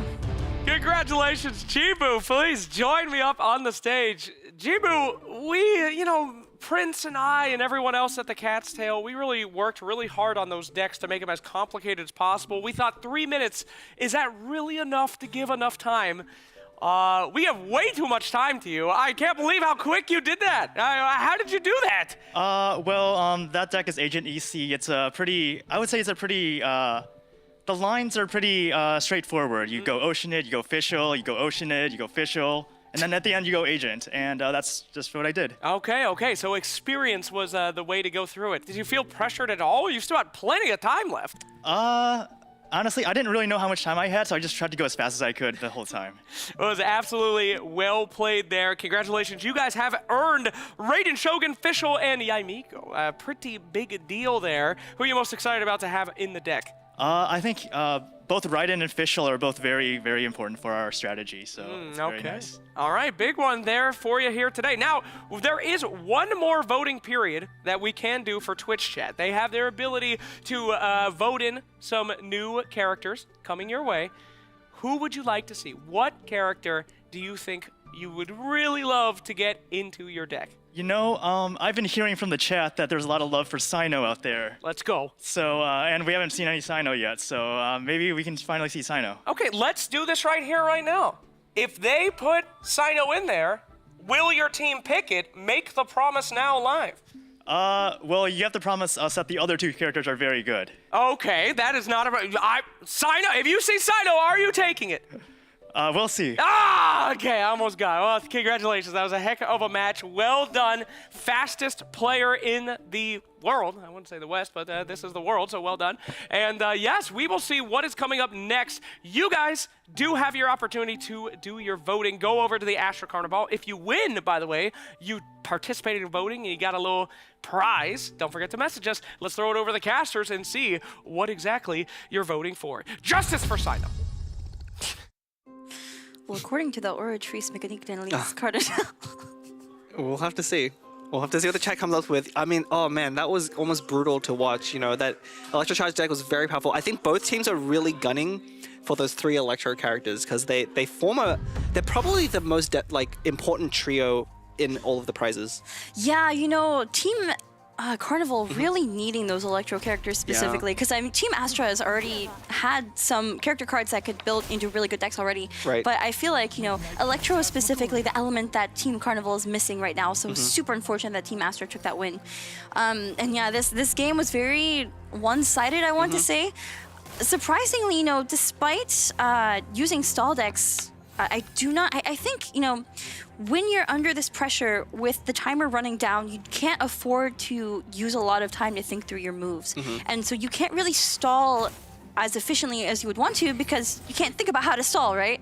Yeah. So. Yeah, I think definitely, the deck, I guess, assignment here did favor the Agent Electrocharge player, being a very popular deck already. The players are pretty familiar with it. The Ningguang one definitely is a strong deck, but not quite as popular with most of the top players. Yeah, definitely. I think the Ningguang deck is more of a traditional stall deck. Agent EC can be pretty fast-paced if your dice rolls are good because, it's like Jibu was saying, you kind of start with Ocean, switch back and forth with Fischl, and then it's the summons that are going to do a whole lot of damage.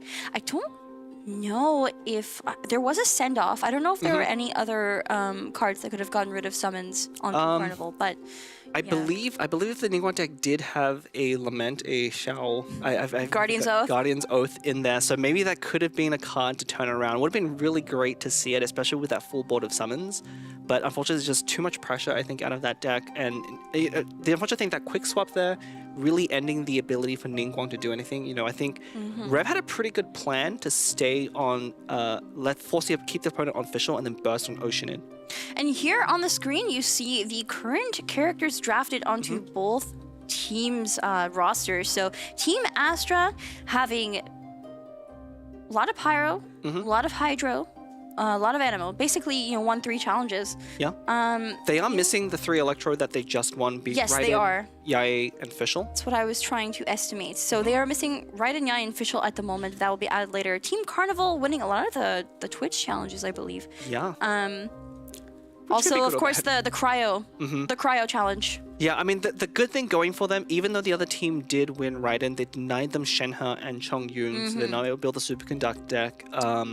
What else? They have Klee, so they denied any Vaporize going on there, but I don't know, official Yae, not going to pair the best, I think, with the characters they have, but it really will come down to either the challenge or when they finish their decks with the remaining characters. Yeah, Fischl and Yae and the Raiden Shogun could have been really good for Team Carnival, considering they have Tignari, very popular choice in Quicken decks, right? So it's just so unfortunate, but I believe in them. The cards are pretty much even right now. I believe Team Astra is 3 cards ahead, so we'll have to see, with the decks you guys are voting for at home in this final best of 1, which team is gonna take home these 3 character cards. So yeah, and at the end of the day, even if one team wins a really powerful package of characters, each of the characters can only be used in a single deck, right? So it's not about who can make the strongest individual deck. It's about which team, and they will be working as a team as well to come up with these decks, which team can put together the strongest combination to win a best of 7, right? Like that is the important thing at the end of the day. How can you utilize not only the most powerful characters, but more importantly, the less important characters to build capable decks to co-op against other decks. I mean, we see a lot of powerful cards on Team Astra side because they've won the most challenges so far, but I feel like it's deceptive, It really, as we've seen today, it really depends on how you build around the characters you're given. Yeah.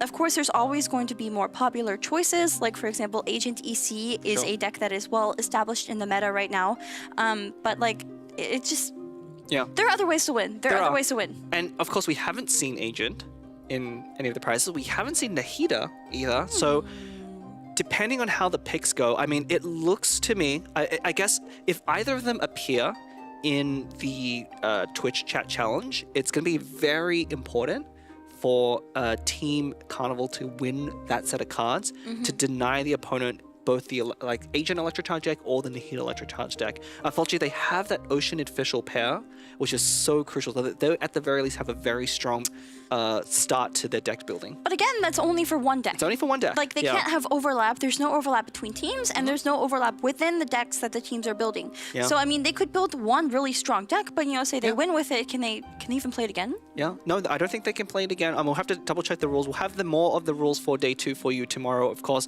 We will be back here same time tomorrow at 2 o'clock to continue this challenge. It's not over at the end of the day. This is just part 1, and here we go. I think we're about to see. Ooh, Twitch poll results, Razor, Cole, and Albedo. Okay. Albedo winning yet again does not quite fit into that comp, but I feel like Razor and Cole, it could be Razor Cole could cards be, you really want to go for, especially for Team Carnival. Could be good. We'll have to see what the other one is. If Sino, I mean, Razor and Sino are going to be very similar, so we'll have to see what the players prefer here.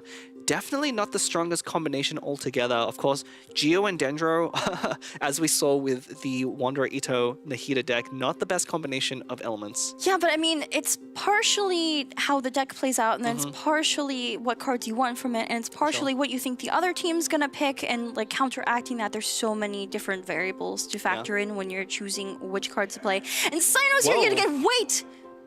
Wait. There's another Bennett? Is that allowed? I don't know. I guess we'll find out. I mean, Dillick definitely is not yet taken, but Bennett was already taken, so we'll have to see what the judges say. That's a really good deck, too. Yeah, I mean, if it's possible we decide to offer up a second copy of Bennett, it seems a little unlikely. We'll have to double check with the organizers and the rules to see what the final deck is. I mean, that second one already looking good. We saw how hard the players went for Bennett there, to just go after him despite being a mono pyro deck. So if he's in the second pool, almost certainly going to see that. Definitely the first one was a little bit suspect. Yeah, I'm just really... Okay, here we update go. the list. Sino, Jean, Baiju. Ooh, Okay. Again, okay, so both sides have non-functional reactions in a Nemo, Dendro, or... Geo, Dendro. Geo with Albedo, and then it's basically the same deck, isn't it? I actually think this one's better because you can swirl the Electro and trigger Quicken, right? You can. I think it is better. What was the other one? It was Albedo, Colle. Yeah. The swirl definitely might push this one over. So we might actually finally get to see Sino. I have the feeling that Team Astra is going to choose the Sino one just because, Because I think they should. I mean, I'm repping Team Astra today. Yeah, that's true. I think Team Carnival's going to go for the same one. I think you're right that the swirl potential is a little bit better than Crystallize for Albedo. And of course, Albedo's kit mostly focuses around plunging attacks, which are attacks you make after you swap onto a character. But Razor is more about staying on Razor. Yeah, you want to stay on Razor and just wreak havoc. So I feel like in terms of which deck is favored to win against the other one, the second one is just a little bit better because you have that swirl. But we will have to see what decks these players choose. Slacks, please take it away.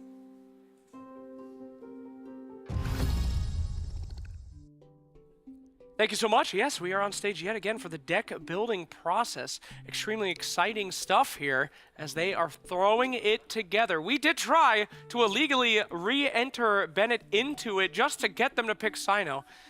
Did not work out though. We will see what they are picking. I'm trying not to reveal too much as they are furiously picking. Wow.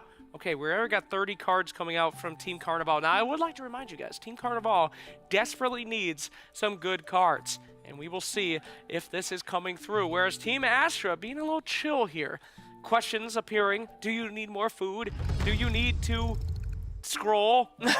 But now, Astra has taken over the sign language skills of Robot Wizard now, and is not saying anything anymore, keeping it very tight-lipped here. As Team Carnival figuring out if they've got the perfect angle. It all comes down to this. Thank you, everyone at home, for voting and making such a high-stakes final round. I'd like to remind you one more time, whoever wins this one gets to keep the character cards and might be a huge advantage for the Super Series games that we will be playing tomorrow. Uh-oh.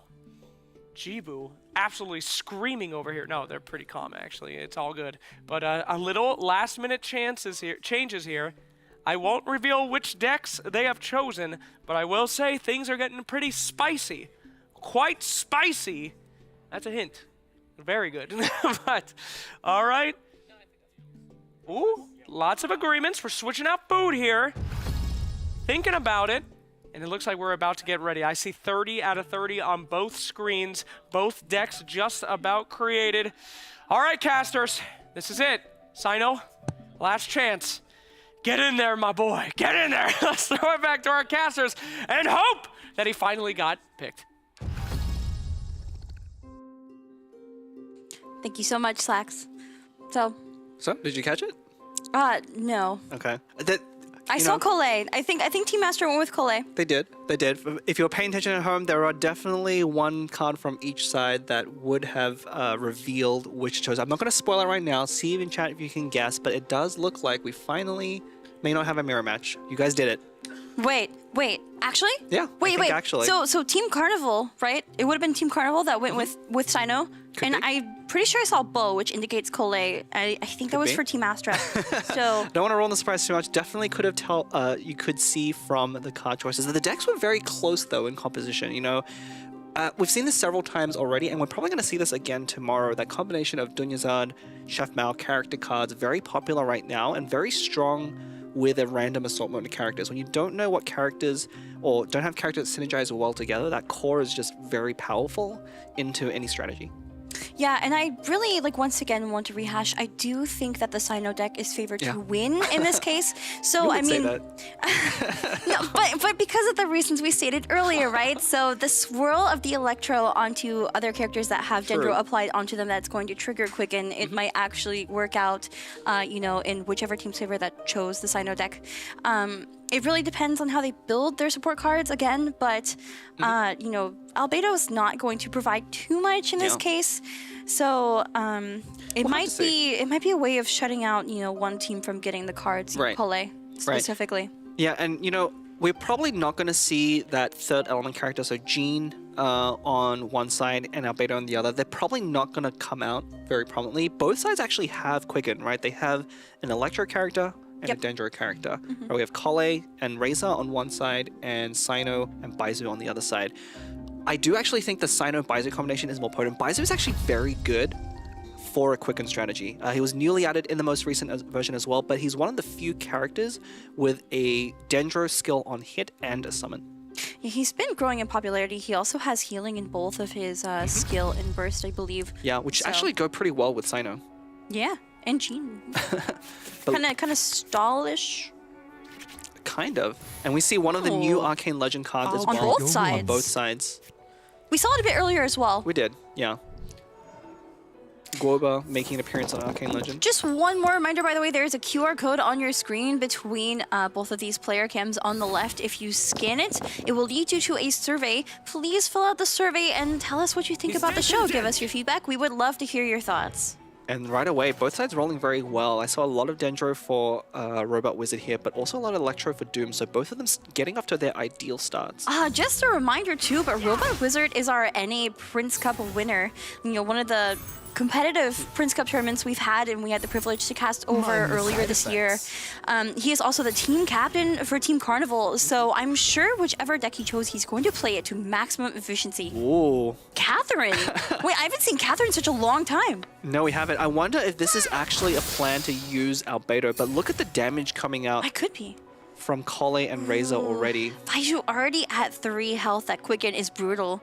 And of course, those Quicken sacks are going to give additional damage onto Dendro or Electro. So.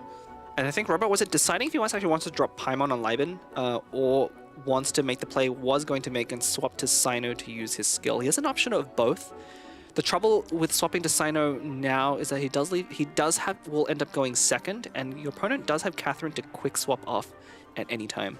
I wonder if Robot Wizard is thinking too about, you know, whether or not Doom would be able to pull off a kill onto Baiju at this point. I mean, Doom is out of dice, but dice can come from a myriad of ways, right? So it can. Luckily, no Woven from either yes, side here, no Woven. but probably thinking something like, is there a Covenant line? I don't think there is without...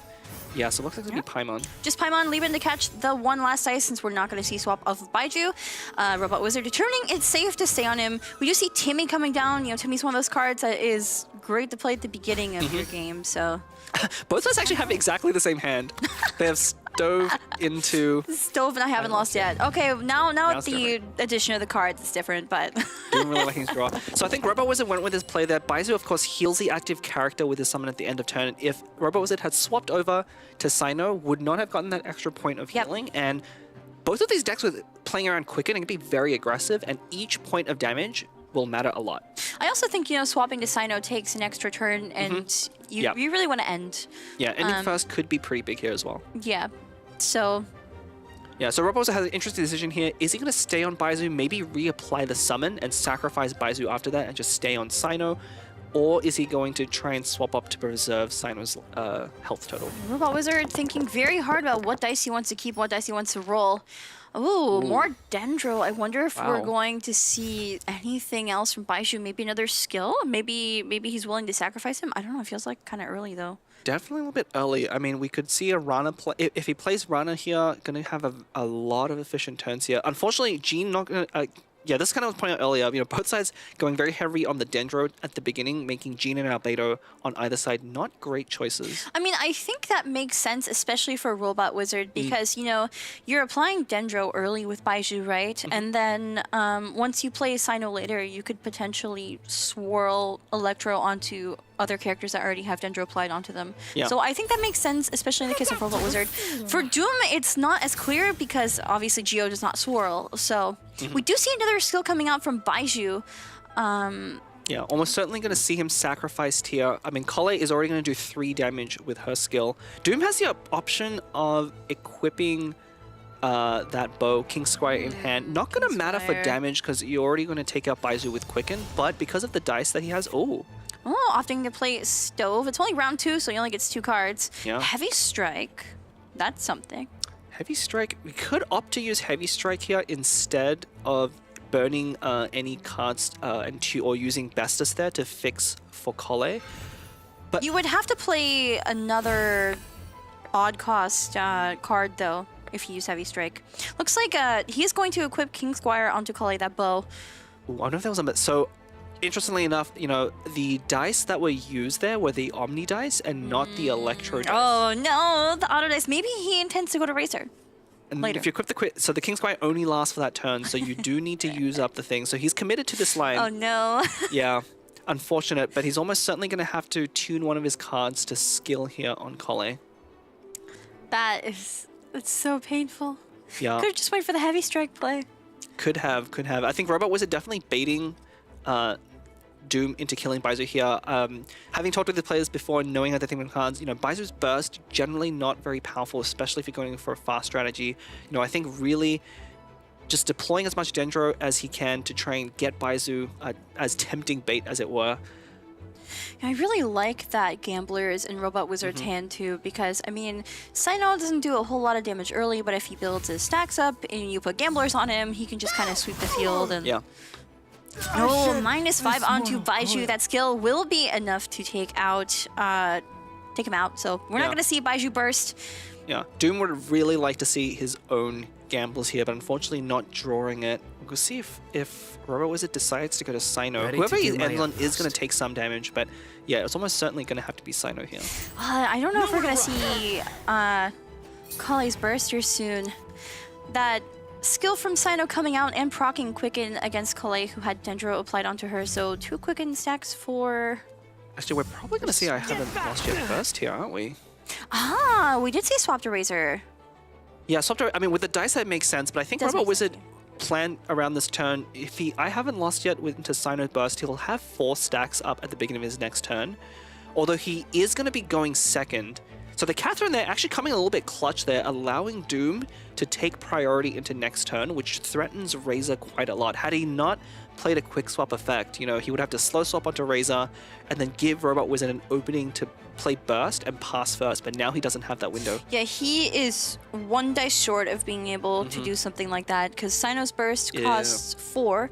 So I haven't lost yet. We'll give him 1 point of energy and then 1 more Omni dice to use Sino's burst. I mean, ideally you would want those the Animo and Pyro dice to go to Lieben to get him up to 3 stacks, but I mean, maybe if he does... No! I was gonna say maybe if he does go for it, maybe he swaps off, but it looks like we're just gonna see a skill. Doom ending. So we might see a swap into Gene. He could opt to use the I haven't lost yet after swap. A normal. No normal. Not enough dice for normal because he needs to spend a die for that swap. If but he swaps. Staying on Sino here is you have to swap, I think. Yeah, oh, actually you do, because your opponent does have a quick swap anyway, and Kole with King Squire is going to be 6 damage with Quicken. He's going to be exactly... I haven't lost yet, so yeah, Gene getting that 1 point of energy. Those 2 dice are going to go to Lieben. It's going to proc Lieben. Robot Wizard will draw an additional 2 cards, also get 2 Omni dice at the start of next round. I think that was the good play. Yeah. I think that was the best play given the opportunity. The one problem though, Robot Wizard being down a character, normally with the dice advantage he has, he would have wanted to stall a little bit and swap between characters and wait for Sino to have the time to take the field. But he's either forced to use his dice on Gene or to expose Sino to damage. Ooh, look at those Hydro dice. Ooh. I guess you could use them to equip that weapon though. Yeah. You could. Moon Piercer is fixing, as I like to say. Definitely. But Doom's board is so threatening. He has Razor being at only 2 in burst is not going to be great, but still going to be able to output a lot of damage. But I think that Kole burst is really what's going to end up mattering here. Doom is going to be able to apply Electro to Gene and then guarantee a quicken proc from Kole's burst. I'm almost wondering. So we see Razor's burst coming out. I think this is going to force Robot Wizard to take out Razor. I almost wonder if you just like normal attack or something and then opt for Gene's burst and he'll... Yeah, well, we're going to start with Stove God here. Ooh. NRE. It's been a while since we've seen NRE. Yeah. We'll have to see. Unfortunately, that Dunya's are not looking so great here. Robot's going to have to plan his turn out carefully. Every dice is going to matter in this turn. There's a possibility that there's enough dice for Sino to sweep, but he has to plan around that super carefully. And he has to make sure Sino doesn't die first. It's the trick. Yeah, there's no way you can safely swap to Sino here, I think. Even with that chicken putting up Sino up to 7, I believe Kole's... Oh no, they're out of Quicken stacks. Hang on. I mean, you... Could be a window. Could Gamblers on Gene instead go for normal and then have Gene take the damage from probably Kole's burst, right? Yeah, you might have to. Yeah, Doom is definitely looking to try and drag out the game maybe 1 round longer just to make use of that Kole burst. Unfortunately, Albedo being his highest health character is not the best because he's not going to be able to make use of him as well. Although Albedo's burst does quite a lot of damage. It does. Oh, we do see A Gambler is equipped onto Jean. She's going to Elemental Skill. Razor will fall. -3 animal damage on him, and looks like Kale is coming out. We're probably going to see her burst. Yeah, almost certainly going to see Kale's burst here. I wonder if Robot Wizard is looking to burst on Jean. I think it is in his best interest to stall the game longer. Jean's burst most recently actually buffed as well. You see they're only requiring 2 energy instead of 3. It did take a slight reduction to the damage, but really 2 energy is a lot less than 3. It's also 4 costs. It's very expensive dice-wise to play, but I mean, there's a price to pay when it has such high utility. So we see a hash onto Kale, bringing her up to 6 HP, and then Kale's burst coming out. Jean is at 4 HP. Yeah, those last 2 Quicken stacks are going to be all Doom has to work with. But that King Squire is very powerful. Of course, Robot Wizard has his own version of that weapon in a spear, almost certainly waiting to equip that on Sino when the time is right. Definitely. Could it be this round? It could be. I'm not sure. I'm wondering if we're going to see Jean's burst, though. I'm trying to count the number of dice. So, after Jean's burst... Wait, what? I think Robot Wizard has calculated the number of dice he has. He has 4. King Squire effectively costs 1 to play. We'll put him down to 6 dice, and that lets him use 2 skills on the side. Oh, it is going to be a burst. Okay. All right, so Jean's burst healing both Sino and Jean for 2. This is going to help a lot because Sino is going to be the one to sweep in the end. I think he played changing shifts because he knows he's going to play it, and he just needed a little bit more time to think it through. Oh, yeah, for sure. The players, of course, do have time now and are no longer constrained by the Blitz requirement. Oh, yeah. Oh, could you imagine playing these unfamiliar decks in Blitz? Oh, no. I mean, maybe that would be really interesting, though, because, like, we would see a swap onto Albedo, certainly so Kale doesn't take a whole lot of damage from Sino when Robot Wizard swaps over. He does have 7 dice at his disposal, so... Yeah. Ooh. We're probably going to see a Moon Piercer equip here. I don't think he wants to tune all of those cards just for Sino Burst. Probably not. I mean, you would have to tune 2. Moon Piercer might be better. I mean, he has the ability to Moon Piercer, and that will let Jean's Burst swell as well. So I think using some sort of skill here and not Burst is probably ideal. Yeah, you could certainly go for Although, Sino's skill. If he tunes... Okay, Strategize? So, never mind. Gamblers? That Lotus is pretty big. That Lotus is pretty big. Might make the difference here. You know, I was thinking he had the option of tuning 2 to use Sino's Burst and then deploying Paimon, but maybe Paimon is a little bit too slow right now. I think it's too late to use Paimon just because you're looking to end, like both of these players are looking to end next round. So we might see it tuned. Rana also getting tuned. So we're most likely going to see a burst here if we're tuning 1 already. It could be skill. Could potentially. If it's skill, we would have seen the equip on the Moon Piercer already. True. Because that would have discounted it. True. On your soul. Sino's Burst coming out -5 onto Albedo, and of course, Jean Summoner is going to swirl that Electro. Yeah, Jean here proving to be a lot more utility than Albedo, unfortunately. But if Albedo was able to get his burst off, that 7 damage burst with his skill is actually quite devastating, especially if they was able to hit Sino with it. But unfortunately, not going to happen. Ooh, that's a really good card to get, I think. Oh, he's going to stay on Interesting. Sino. I guess it makes sense, but I mean, we do see that Doom has 2 quick swaps in hand, also a heavy strike, so... Well, 2 quick swaps plus Catherine is a little bit too much swapping. It is, right. Doom front Catherine as well. I guess the plan was to try to utilize Albedo if you have him in there anyway, but I think we're seeing that, you know, the core of the deck is definitely Quicken, and then Albedo and Jean are both kind of anchors to take, like, soak up damage when you don't want your damage dealers to be the active character. I think, you know, both of these decks are actually kind of similar in that way. Yeah.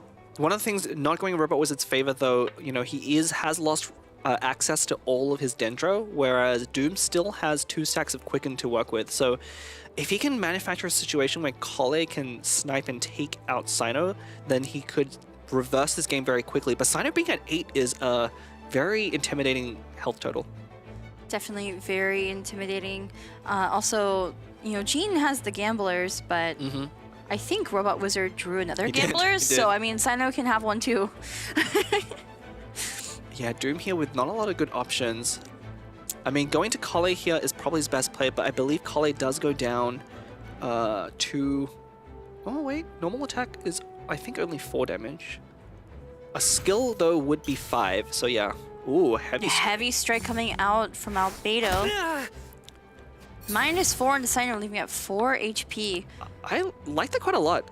That actually threatens Sino quite a bit. It does. Robot Wizard would need another Lotus to protect Sino properly from Kale, so we might actually just see him forced off here. Yeah, might be a slow swap. This is kind of where Catherine can come to bite you. So Robot Wizard has the option, you know, with his Sino being threatened to slow swap onto Jean and then pass the turn over to Doom. But Doom has no similar ability to swap slowly onto Kale. He's forced to quick swap and then use another skill. It'll be a which quick is, swap every time. Yeah, playing into exactly what Robot Wizard would want him to do. That would end up using a whole lot of dice. And then, you know, once Doom is out of dice, and Robot Wizard's kind of free to do whatever he wants without having to hide his Sino behind Jean. Correct. So, Yeah, Robot's considering those options. You almost certainly cannot stay on Sino here because I don't think Jean has quite enough power to finish off Kale, especially with Kale with the bow equipped is going to out-damage Jean pretty quick. I wish I could see the food in Robot Wizard's hand. We do see Chef Mao coming down, so maybe that 0 cost... No, hash brown? Hash brown on Sino? Ooh, I wonder if he's going to opt to stay on Sino then. Oh, wow. Oh, there's the Lotus. We could just see a Lotus swap onto Jean here. Would be a very efficient turn. It could be. Yeah, Chef Mao and NRE are definitely a very devastating combo when it is effective. I mean, you can also just... I think Sino's still in danger because of... I guess it's one shot. I think it's 5 damage with Kale's skills, so he is technically out of range, but he's not going to take that risk. No Lotus, notably, just swaps onto Jean normally. And now, as you were saying, with Catherine on the field, if Doom decides to swap over to Kale, cannot, you know, effectively slow swap to stall the round, it's going to be a quick swap. And so he's going to be forced to either swap back onto Albedo or use something. Yeah, I mean, we could see Albedo's skill here, but unfortunately with Dendro only left, not going to be much use. Yeah. I feel like, you know, Jean's utility is definitely proving itself here. Yeah, definitely a more flexible character than Albedo. You know, Swell, even if you don't have great reactions with Dendro, is still a little bit better than easy to use than Crystallize. Also, notably, so Sino's dynamic skin is not currently equipped. There are no dynamic skins in the game right now, but he is at 5 stacks. If this were the dynamic skin, you would actually see his burst like form like on him, but he's just like the normal card at the moment. He does do a whole lot of damage right now. He does. And his stacks will reset at the start of next turn, but I do think that this game is going to end with this one. Yeah, we'll see. Robot Wizard probably going to tune here for Jean's skill. I mean, as long as he survives this turn and ends first, he's in pretty good shape, although... I mean, I think Jean could just almost end the game with... Oh, because he does have Gamblers. No... I mean, so Eugene's skill swirls Electro onto Albedo. Oh, yeah. And then you can just tune and skill again. Or no, you can just... Okay, Doom is gonna see that coming. Oh, interesting. Gonna quick swap so he gets priority at the beginning of next round. Normal attack? Yeah? Gambler's refresh? That's it. I think that's it. Looks like Sino not even needed here. His Sino's not needed. To take it out. Elemental skill will be enough to take out Albedo. -3 is just enough, and Robot Wizard, the team captain for Team Carnival, takes the win.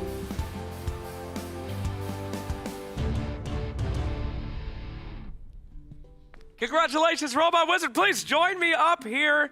Well done, the team captain here, playing the big game and finally sinking some some characters who hopefully will be very heroic for you. How does it feel to win that one? I'm not very excited for the characters, so... Whoa! Whoa! You guys picked Sino! Everybody's hype, right? That's good! We're pumped, right? Well, the other team asked for Sino to be paired with 2 good characters, and we only got 1, so... Unlucky. Unluck. Well, you are the team captain. How do you feel about the characters? Do you feel like you guys can build some good stuff for tomorrow? Tomorrow's kind of our try-hard day. A lot of big competitions, a lot of skills gonna have to come from you guys, because I was talking to some of your competitors. They feel like they've got some pretty good picks. I think we are at a massive disadvantage for tomorrow, considering our opponent's character cards at the moment. But we did pick up a few summon characters. Like right now, we just picked up Baiju, so I think we should have at least a shot. At least a shot. Well, you've been downplaying yourself all day today. You managed to win this game. It was very difficult. So I wish you the best of luck. You guys have a whole night to think about it. Any shout-outs to Twitch for giving you such great character cards? I wish Gene was a different character. Okay, thank you so much, Robot Wizard. What a joy, what a pleasure it always is to interview you, as we will throw to our casters, and they will discuss our next part of the show. With all of our challenges complete, it's time to find the rest of our cards a new home in our drafting phase, and we will see where all these final characters will be going. Let's throw it over to our casters. And thank you so much, Slacks. So, I mean, I think the teams are pretty even in the number of character cards they have assigned to each other right now. Yeah. So I think we're going to see a pretty even draft with the remainder of the character cards. Each team needs 30 character cards total, so then they can go on to build, I think it's 7 decks for tomorrow. Yeah. So I'm pretty excited to see how the rest of the cards get divided up. Yeah, so they each have 15 now, I believe, if I was counting correctly. And like you said, they're all 12. They were evenly matched in each one, but Team Astra did manage to make off with more of the challenge cards, which again was handpicked by the organizers here to be very meta. And here we see the highlights. Doom getting some encouragement from Team Astra. Yeah, I think we did identify correctly though that the Sino deck is a little bit better because of Gene just being a little bit more utility than Albedo. Yes. I really do wonder if, you know, maybe setting up Albedo a little bit earlier with his skill just active on field and threatening maybe an I haven't lost yet burst onto Sino, especially with that quick swap, would have been a better choice. You know, I actually think it's not only Gene, but the fact that Baiju can heal. Yeah. I feel like the healing, you know, he was taken out very quickly, but like I feel like it helped sustain Robot Wizard to the end of the round. Albedo really didn't have any utility at all other than just tanking damage. So yeah, other than the swirl, just Gene was just a bit more efficient with the heals as well. So yeah, I mean, one of the things, of course, Doom did have to tune one of his I haven't lost yet's pretty early, and we saw instead Robot Wizard being able to use that on Gene, get that healing, and really put Sino back into a safer total for him to sweep. Although in the end, I guess Sino didn't really need to take the field. It was all Gene all the way. She let the win lead and led her team to victory. I mean, that's what happens sometimes. Like the intention is to let Sino sweep, but if the opportunity doesn't present itself, you know, sometimes the character that you're like idling on can do the job for you. Yeah. Because I mean, the other player is going to see what you're doing and try to avoid, you know, the character you're trying to protect from sweeping. Yeah. So kind of like mind games going on if you think about it. Yeah, I love it. I mean, definitely, you know, I really think there was potential there for Albedo to really threaten the burst a little bit more, but unfortunately didn't take the field until the very end. He's not a very good character to end on because his skill, of course, takes effect over multiple rounds, so you don't really want to use it at the end of the game. Definitely, and you know, I do think that it was interesting seeing Catherine in that deck, and also the 2 quick swaps. I do think that they were potentially trying to play around Albedo, but like the fact that he never was the active character till the very end, like he didn't really get to do anything, so yeah, it's just unfortunate. So these are the current character cards assigned to each team. Team Astra winning a lot of the main challenges, but Team Carnival winning a lot of the Twitch challenges. So there's an even number of cards on each side, and we're gonna have to go through the remaining roster to see, you know, who's gonna have what in the end. Oh, Nahida immediately going to Astra. Okay, wow, that's Team Astra actually getting the first pick is pretty significant. I mean, I think Team Carnival, what would they pick? I mean, do they deny their opponents the ability to take Agent here? I mean, if they already have Nahida, though, they have an Electro Charge deck. I think rather than focusing on denial for Team Carnival, I think they have to focus on like actually getting cards that they could like build compositions with, because they're severely missing Electro right now. They are, but they picked Dea, very interesting. So, Dea. I mean, it's at the same time you're trying to build your own characters, but you have to think about what characters your opponent not interested in, and you can save those for later. The higher priority pick ones are more important. Yeah, and they did go going for to Team Agent. Astra. That's one I was thinking would go to Team Carnival, but they opted to go with Dea. Yeah, I wonder if because they already saw Nahida, they didn't think their opponents were also going to take Agent. But Nahida is such a flexible character Definitely. that she can go in a lot of different decks. You know, Yae for Quicken, or, you know, again with that Oceanid Fischl. Tomorrow is definitely going to be very Ooh. interesting. Shangling going to Team Carnival. I think that's a very good choice, actually. Looks like Team Carnival is opting to choose between the Pyro characters right now. Definitely needed to diversify the elements currently on their team. Ooh, And Astra, Shijo coin. yeah, Astra taking Shinchu. I wonder if that was with the current characters for Team Carnival in mind there. You know, Ganyu Shinchu, obviously a very good combination, especially now with Storm Terror's Lair added.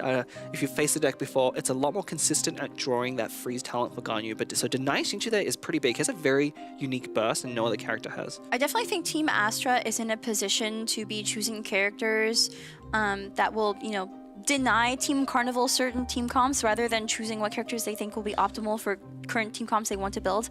We'll have to see.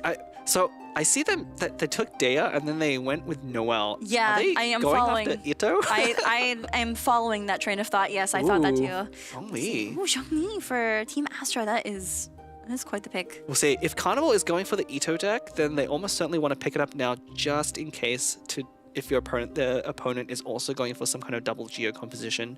Yeah, I think you know, with the Dea Noelle, we're going to see Ito for sure. We have Razor here, I think almost certainly going to pair with Chongyun. That's a pretty good That's combo. Pretty strong core, definitely. Also, you know, having another electro character, like they really need to diversify the elements right now. I think so. Are we? They've done a Hang good on. job. Are we missing the Twitch characters on Carnival? Because I don't see them with Sino. Oh no. Okay, the characters are ordered They're on differently. there Yeah, already. they're Ooh, wait. Ah. Geological. I wonder if we're gonna see Geoceanid. It could be the Ocean. Surely Ocean would go with the other ones. I mean, I think they're picking flexible team compositions. So Zhongli, Lawachol could pair with Raiden. Raiden as well. Yeah, that's Ocean.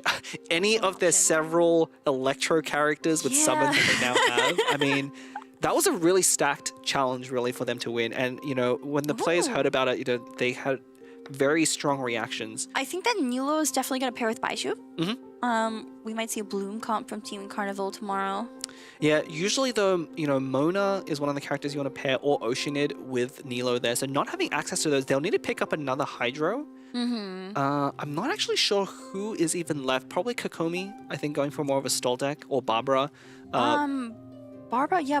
Barbara's going to Team Astra, actually. So. I mean, Barbara's Hydro application actually is not great, so I wouldn't be too surprised to see Carnival go for Kokomi here. I think Kokomi would be a good choice for Team Carnival for sure. Oh, Kujo Sara.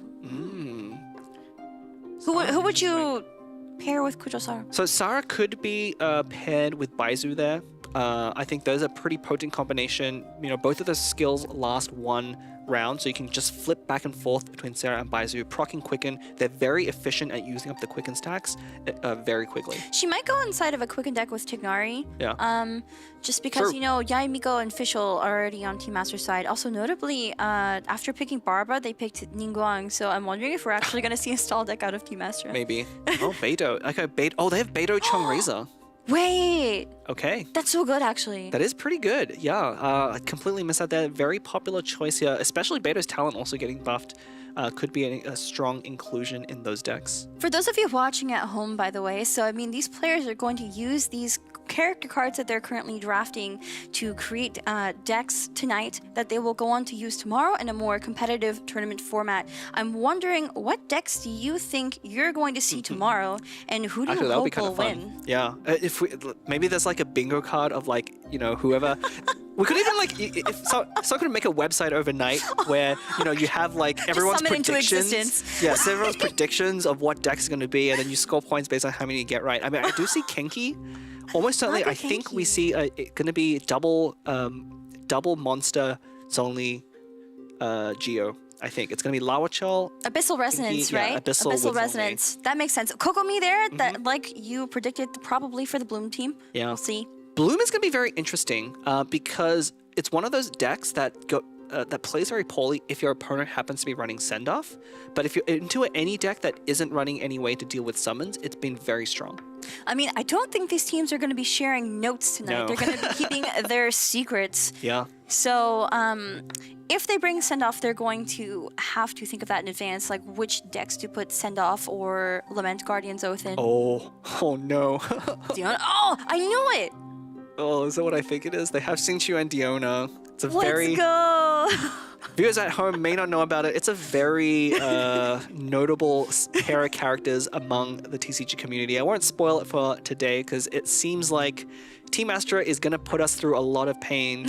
They are setting up for at least 2 stall decks by the looks of it, but not having to play fast anymore. I mean, they might be also denying Team Carnival some things. So they could. Also, I see Candace on Team Carnival's side. Candace is really good. Yeah, Candace has been pretty good, especially after a buff. Kaching could be Wait better. a second. Wait a second. Kaching wasn't already. Wait a second. No. That's so late to pick her. I feel like she's super strong to take. I mean, she pairs with specific characters well, but I think because Carnival doesn't have Bennett, they're not really incentivized to take Kaching. And so Astra, maybe knowing that, took Kaching pretty late. They prioritized characters that they really needed to fill in deck slots for, and then left the other one. There's Ito. There's the Ito. That's certainly going to be going into a deck with Dia and Noel. Yeah, I like leaving Ito that late. Mostly, he did recently get nerfed, so not as popular, but still a very strong deck.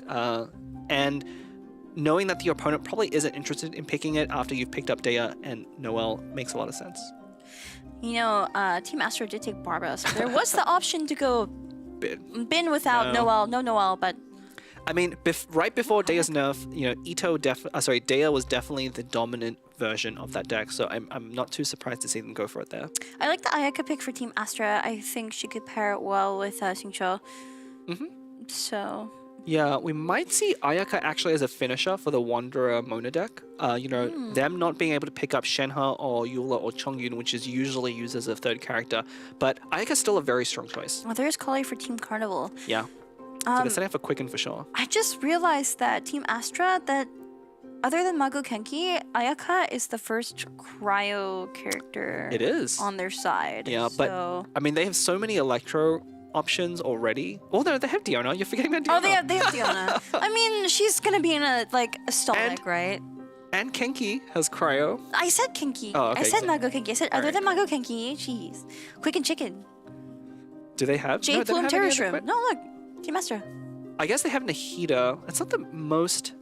If you're missing Kale and Tignari, I'm not sure if you necessarily want to go for Quicken. Well, I don't think either of these teams are going to have the most perfect meta decks. That's true. Like, there are some, that Team Astra could certainly build, also Team Carnival, but I think they're going to go for meta adjacent. Oh, do we have to play Rock, Paper, Scissors now? Well, no. Maybe tomorrow if Cube gets played in a dex. I think Team Carnival automatically should win because they picked Cube. I'm repping Team Astra, so I have to disagree with you. I'm sorry. Ooh, Ayato. Yeah, Ayato did also, again, recently receive quite a set of buffs. Hasn't really been popping off, but, in this kind of format where you're limited on card choices, cards that were previously not very played in tournament settings, competitive settings, are going to suddenly start shining when you're up against not perfectly streamlined decks as well. There's Albedo. There's Albedo. I think we're nearing the end of the available characters. So here's a try. I mean, who's even left? Like, can you even identify based on this who is even left to pick? I mean, who haven't we seen? I don't know. I was waiting for Albedo because, I mean, he's not in the best spot. Oh, Xiao. Oh, yeah. There he is. Oh, you got it. Okay. I was like a plunging attacks. Xiao. All together. Kazaha. Oh, got it. Amazing. Okay. I don't know anymore. I'm out of it. And we'll have to see. I mean, who? It's so hard to remember. Kazaha and Albedo could be a good core, maybe.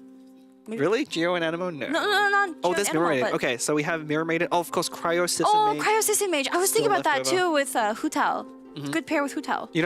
Astra can throw back to Mirror Maiden, Oceanid, Fischl if they would like. MMEC. I mean, that would definitely be representative of our first tournament here.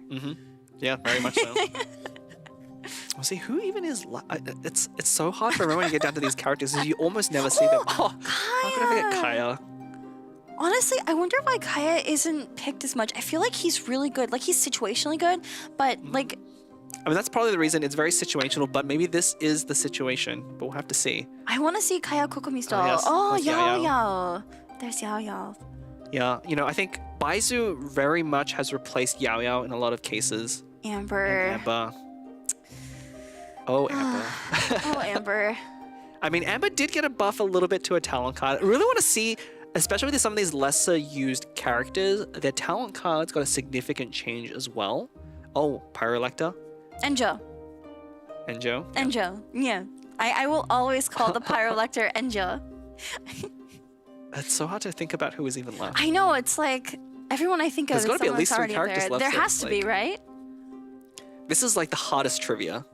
Lisa. Oh, Lisa. Wait, we even saw Lisa up here earlier and we couldn't guess her.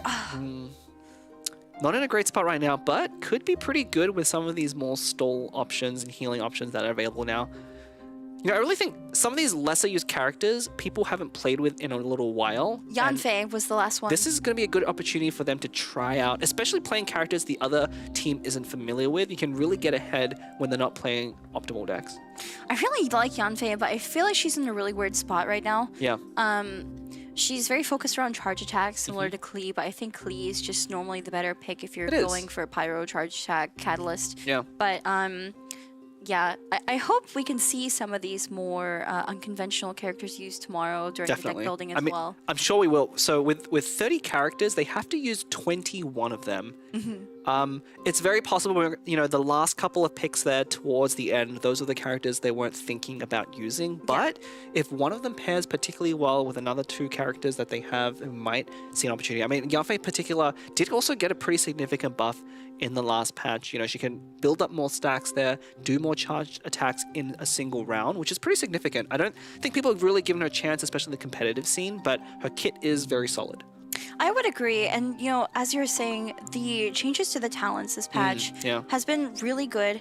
A lot of characters that were really strong before in the meta, like Ito, were nerfed, and a lot of characters that were not exactly in like the best place are a bit more feasible if you bring Storm Terror's Lair, especially to draw the talent cards. Because one of the biggest challenges with bringing a character's like talent card is not being able to draw it. So I mean, having that location card definitely helps. We will have to see how these players go on to build their decks tonight. And hopefully you guys too will be back watching the competitive side on day 2 tomorrow. Yeah, I mean, it's still a competition very much different from what you expect. We're going to see a couple, there's at least 1 or 2 very conventional decks that are going to come out from other side. Definitely. But the rest of them is just all up for grabs. Like, it's anyone's guess what the teams decide to bring. You can also even think about what decks your opponent might be thinking. You know, as we whittle down the number of decks, I'm sure we'll see them planning around, okay, what are the opponents maybe going to bring next based on the characters they have left and haven't shown us. Definitely. And you know, for now, I think we are going to be tossing you the stage one last time. We will see you guys tomorrow. Stay tuned. Yeah. Absolutely unbelievable job from our casters today. Thank you so much, Windflower, Leia, and of course, Mr. Blep. Thank you for an incredible cast, but thank you to our players as well. Congratulations, the draft is over. Our fun day has completed, and how are you feeling? Do you feel like you got some good cards coming out of that draft as well? I think, yeah, we definitely have an advantage coming into tomorrow. Okay, and Joggy, that's what I'm talking about. You know, he came in so calm, so giving, and now we're gonna have an advantage tomorrow. That's what I like to hear. Hey, are you proud of your team? I mean, they kicked some serious butt in the challenges today. Yeah, they definitely helped us a lot. Personally, for me, I didn't win a single game. That's okay. That's what the team captain does. They don't win anything, and then they let the peons do it for them. So you are a leader, okay? That's what's important. What was your favorite moment of the day from your team? I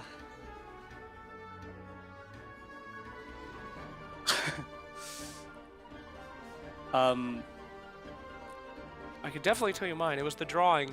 My boy Birdie. drawing was fun. Incredible drawing from my boy Birdie. He really carried you in my opinion. But, you know, not winning, maybe that was the highlight of your day. Because you got to see your teammates do so much. Yeah, it's more fun to watch your teammates win than for yourself to win. Well, that's great. I'm glad you got a lot of enjoyment out of today then. Robot Wizard, I know before we went in that draft, you were saying to yourself, maybe a very slight, very tiny disadvantage. Do you feel better after the draft? I think that disadvantage got widened.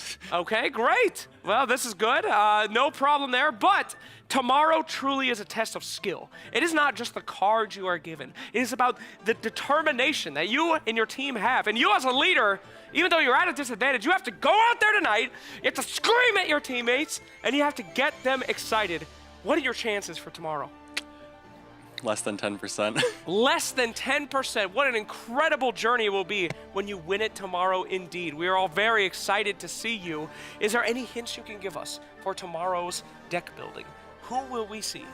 Well, at the start of the stream, I said that Kevin's decks were really bad, but I think I'm going to have to resort to using them tomorrow. Okay, fantastic. Kevin, I hope you're watching, my friend, because today is the day where your horrible decks are being used. Incredible. Now, don't forget, folks, if you had a lot of fun watching this with us today, you will see a QR code. Scan that bad boy. Let us know how we're doing. If you want to see more shows like this, tell us. We would love to do it for you, but we value your feedback ever so much, so we would love to see it there today. Although, don't forget, this party ain't over. Prince has not gone to bed. In fact, we have one more fantastic day in the Prince Cup coming up. It's time to try hard with the cards that you guys have earned today, and we will see which team will come ahead in the Winter Invitational. Don't forget to join us tomorrow as we will return. Best of luck to you. Good luck, and thank you for watching. We'll see you guys soon here. Off you go. Be free. Go to your teams. Discuss. There's no time. Tomorrow's a big day. No, don't go.